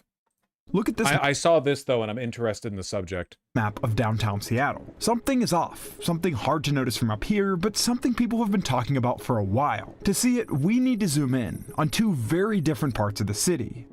What you're seeing here are 2 undeveloped holes in parts of Seattle where land is anything but cheap. One of them has sat in this condition for more than 2 decades. Yep. The other is now closing in on a decade. For a lot of reasons, that is not normal, and each one has a very different story behind it. Seeing them from above, I kept coming back to the same question: why? So I went to Seattle to find out. Let's start with 1120 John Street. This is the one I spent time walking around, and it's the former site of the Seattle Times. The newspaper first began operations here in 1931, with a complex that eventually included office space and printing operations. But most importantly for this story, the site also had at least 11 underground storage tanks holding fuels, oils, and ink-related compounds, and more on those in a minute. The Seattle Times stopped operating here in 2011, and Ani bought the property in 20... They are not actual solutions, and Vosh just likes the idea of hiding homeless people because one was stinky near him once. He is out of touch. Nice bait. How many posts do you have here? Oh, fuck, you're being authentic. Well, why are you being dumb then? Social housing's the way to go. That is social housing, but money isn't infinite. And given the unbelievable fucking cost of procuring, like, you know, bespoke housing, the tiny homes are good. It's literally housing first homelessness initiative. What do you want? 2013. By then, the site was already carrying two major burdens. There was industrial contamination below grade, and there were historic Eat my hair and shit, Vosh. You got me on that one. structures above grade. Washington's ecology records say testing found petroleum hydrocarbons and other contaminants in the site's soil and groundwater above state standards. These chemicals can threaten human health and the environment if they're left in the ground or allowed to move through groundwater. Former industrial sites all over the country run into the same problem. So in this case, the redevelopment became part of the cleanup strategy. The site had to be dug deep. I don't really care about these sites specifically. Drop the north bin. Enough about that. Let's financed and delivered together. Then the 2008 financial crisis hit and the deal started to collapse. Triad's financing dried up, and because the tower and public plaza were tied together, once the tower no longer worked, the plaza stalled as well.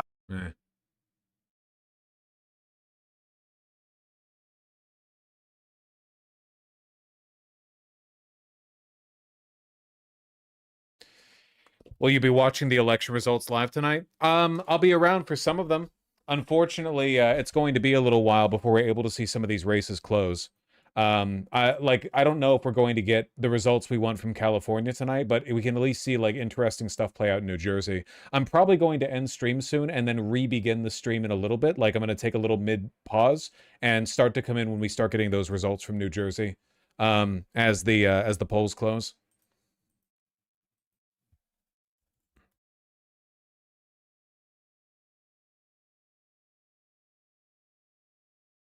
Craziest thing I've seen on the SpaceX IPO. Yeah, it's genuinely mind-boggling. The SpaceX's IPO is estimated to be around 6% of the US's GDP.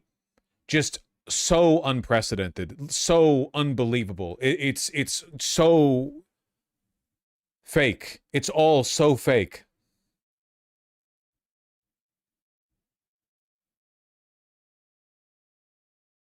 The money has never been more molested.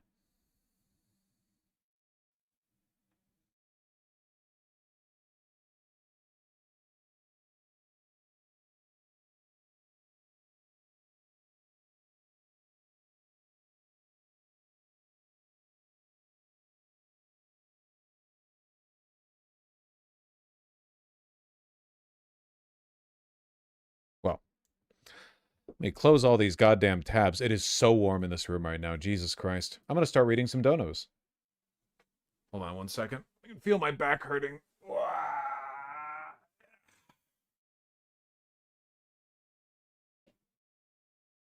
We're doing the shakes. Oh, no freebies without an OF subscription. There we go. Ooh, ooh, ooh. Ah. I saw your gut. You're welcome. What time will you be getting back? Let's take a look at that now before we read donos. Hold on. Let's start with New Jersey. New Jersey elections tonight results.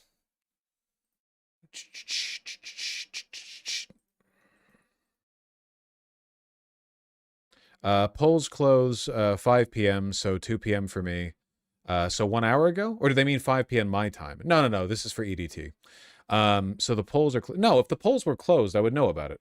Is that shirt Portuguese flannel? Nice. Aye. Yes, it is. Good call. You see it before?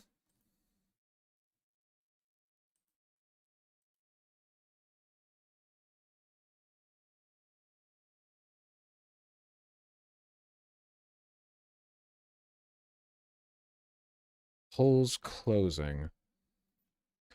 8 p.m. So they meant 5 p.m. my time. Till 8 p.m. So 5 p.m. my time. So I'll probably get on at like 5 or 6 then? and we'll take a look at some of the interesting early info. But in the meantime, I want some food. Yeah, maybe 6, maybe 7. You get it. You get it.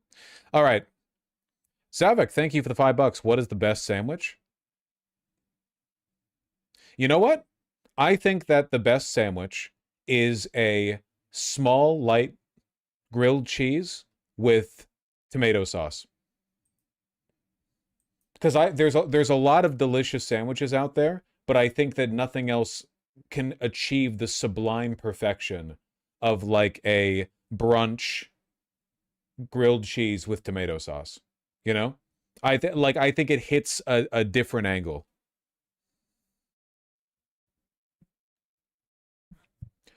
Sake, thanks the 5 tier 1 sub.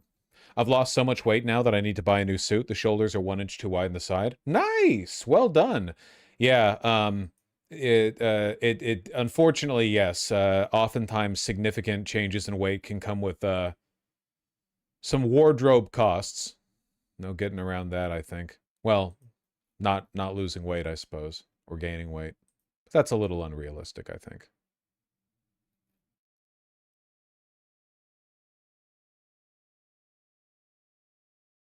One day I'll be a fat old man. Admiral Akbar, thank you for the $5. I've made up my mind. I am going to play Disco Elysium on stream. I don't know when, but I will. Ringak, thanks the $5. Vox Syndicate, thanks the tier 1 sub. Yes, Sunday Friend is a terrible person. Azura A, thank you for the $5. Sake, thank you for the 20 gifted tier 1 subs. Really appreciate that. Thank you. It's from yesterday.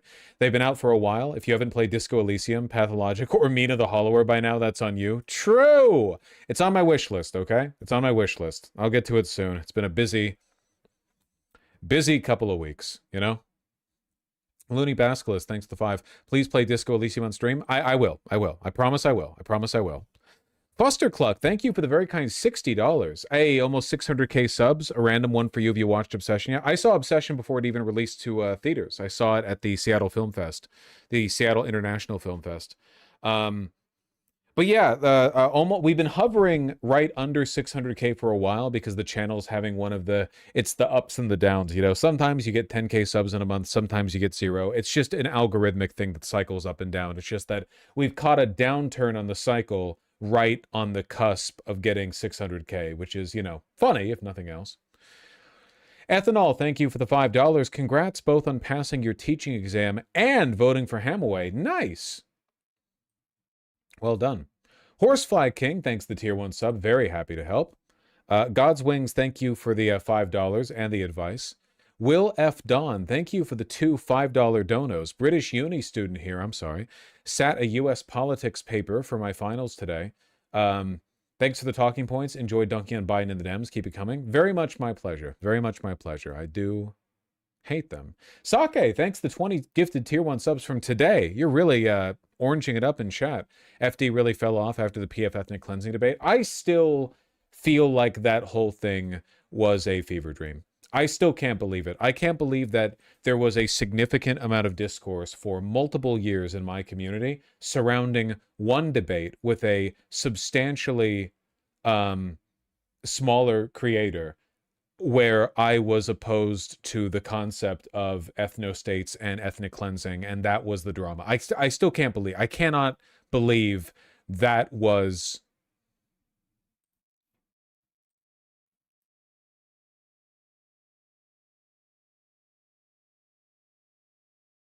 I can't believe that happened.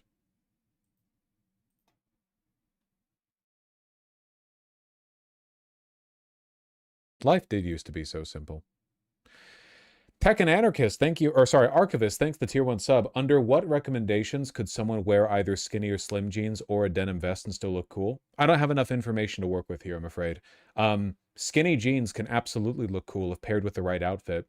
And I don't know about a denim vest specifically. It really depends on how you apply it. Just look up outfits where those items are used in a wardrobe and look good, you know? Don't think of you wouldn't think of a single item of clothing as a whole unit any more than you would think of a word in a sentence as the entire point you're trying to make. It sounds to me like you're trying to dress like punk rock or like, you know, rocker 80s or whatever. Like, what are you trying to go for? Slim jeans, 80s.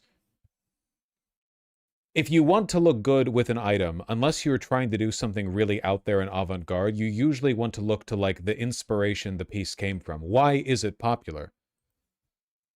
And in the course of Slim Jeans, you know, you have this like grungy punk rock aesthetic, you know what I mean? Slim jeans, leather jackets, tight t-shirts, big belts. You get me. It's just a matter of how you want to present. The Ramones, yeah.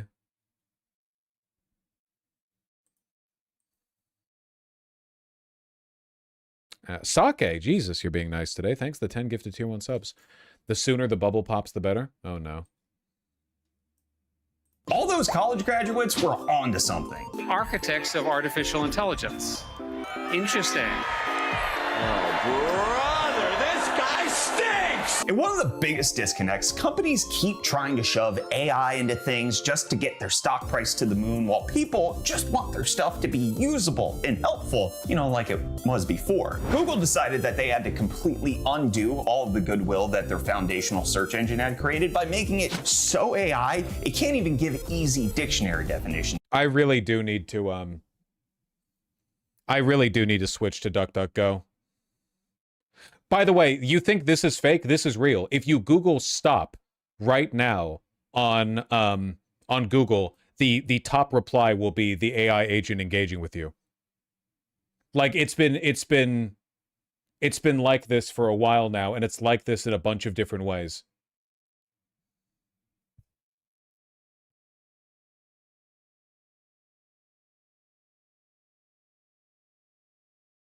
Anymore. And people are finding alternatives real quick. Initially, DuckDuckGo announced that their search was up over 30% since Google's swap, but they're now also revealing that their no AI search page, which is separate, has now tripled. It's offered as a site with no AI before DuckDuckGo, or you can pick up extensions for whatever web browser you use. Obviously, Google's never going to tell us how many people are putting -AI in their search boxes, since that would hurt the shareholders. And for once, can someone please think of the shareholders? I hate modernity so fucking much, man. I really, truly do. It's crazy how bad for a very brief window, we had a tech environment where there was a genuine bottom-up push to improve the product relentlessly. For a window of time in the early, like, internet years up until, I would say, like, early to mid 2010s, there was a genuine push to improve the product. Not saying there wasn't corporate bullshit happening as well, but that there was an intent.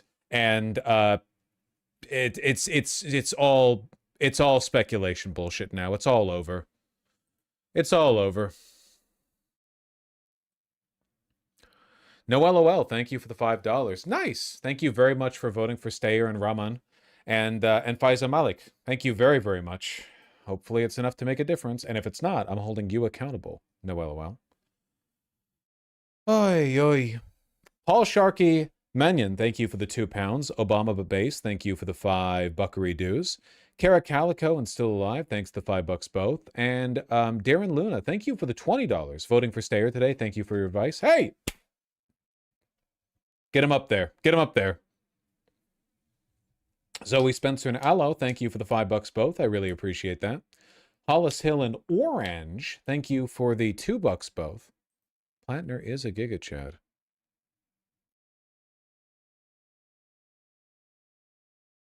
God bless you, George Santos. Firefox has a free add-on to block Google AI. Does it? Yeah, probably. That makes sense. Snorcore, thank you for the $5. Stupid Genius, thank you for the $20. Really appreciate that.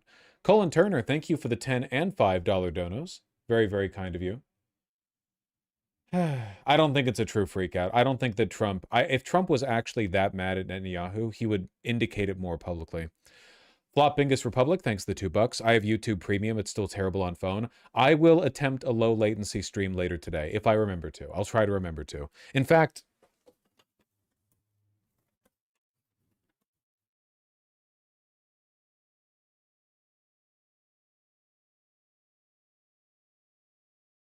shiny Japanese post-it note.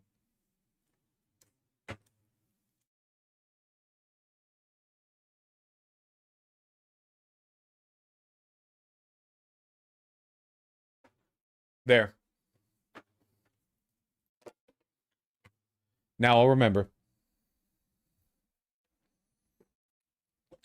Cut the Camel, thanks the $10. I'm late, but I just don't see much solidarity coming from FD Signifier. Kyle Kalinske says the New Deal / FDR was good, and FD labels him a typical white leftist with racial blind spots. You mean FDR or Kyle Kalinske? Kyle Kalinske is great. I love him. FDR absolutely had massive blind spots, but it like at the end, again, it seems like there's a lot of... FD Signifier engages in good analysis when the point he's making doesn't have the ability to be simplified into a very basic, like, racial animus talking point against white leftists. It's that simple. If he is not talking about something that can be boiled down to that point, then oftentimes his insights are valuable. But if it can be made into that, he will almost always make it into that, no matter how ludicrous the point he made is. Like, again, in the video we watched today, he said white leftists are okay with the San Diego mosque shooter.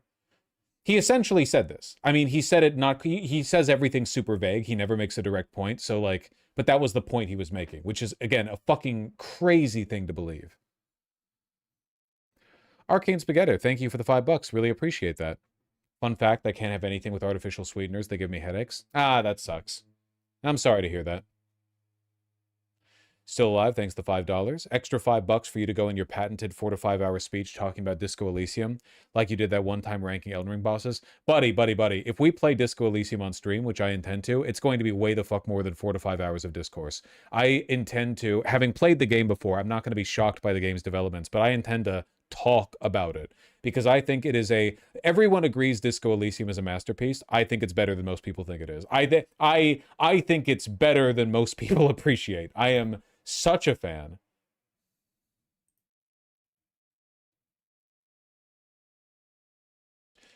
Taijirai, thank you for the super kind $25. I really appreciate that.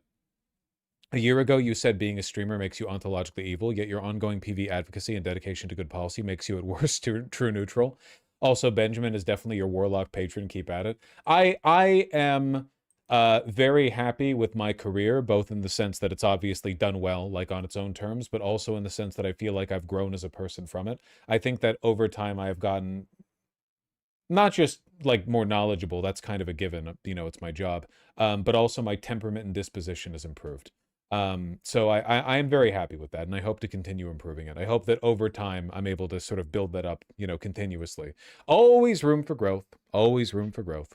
Anyway, I love you all very much. I am going to head out for a bit. I don't know when I'm restarting the stream, but it's going to be sometime in the next couple of hours. Take care, and I'll see you soon.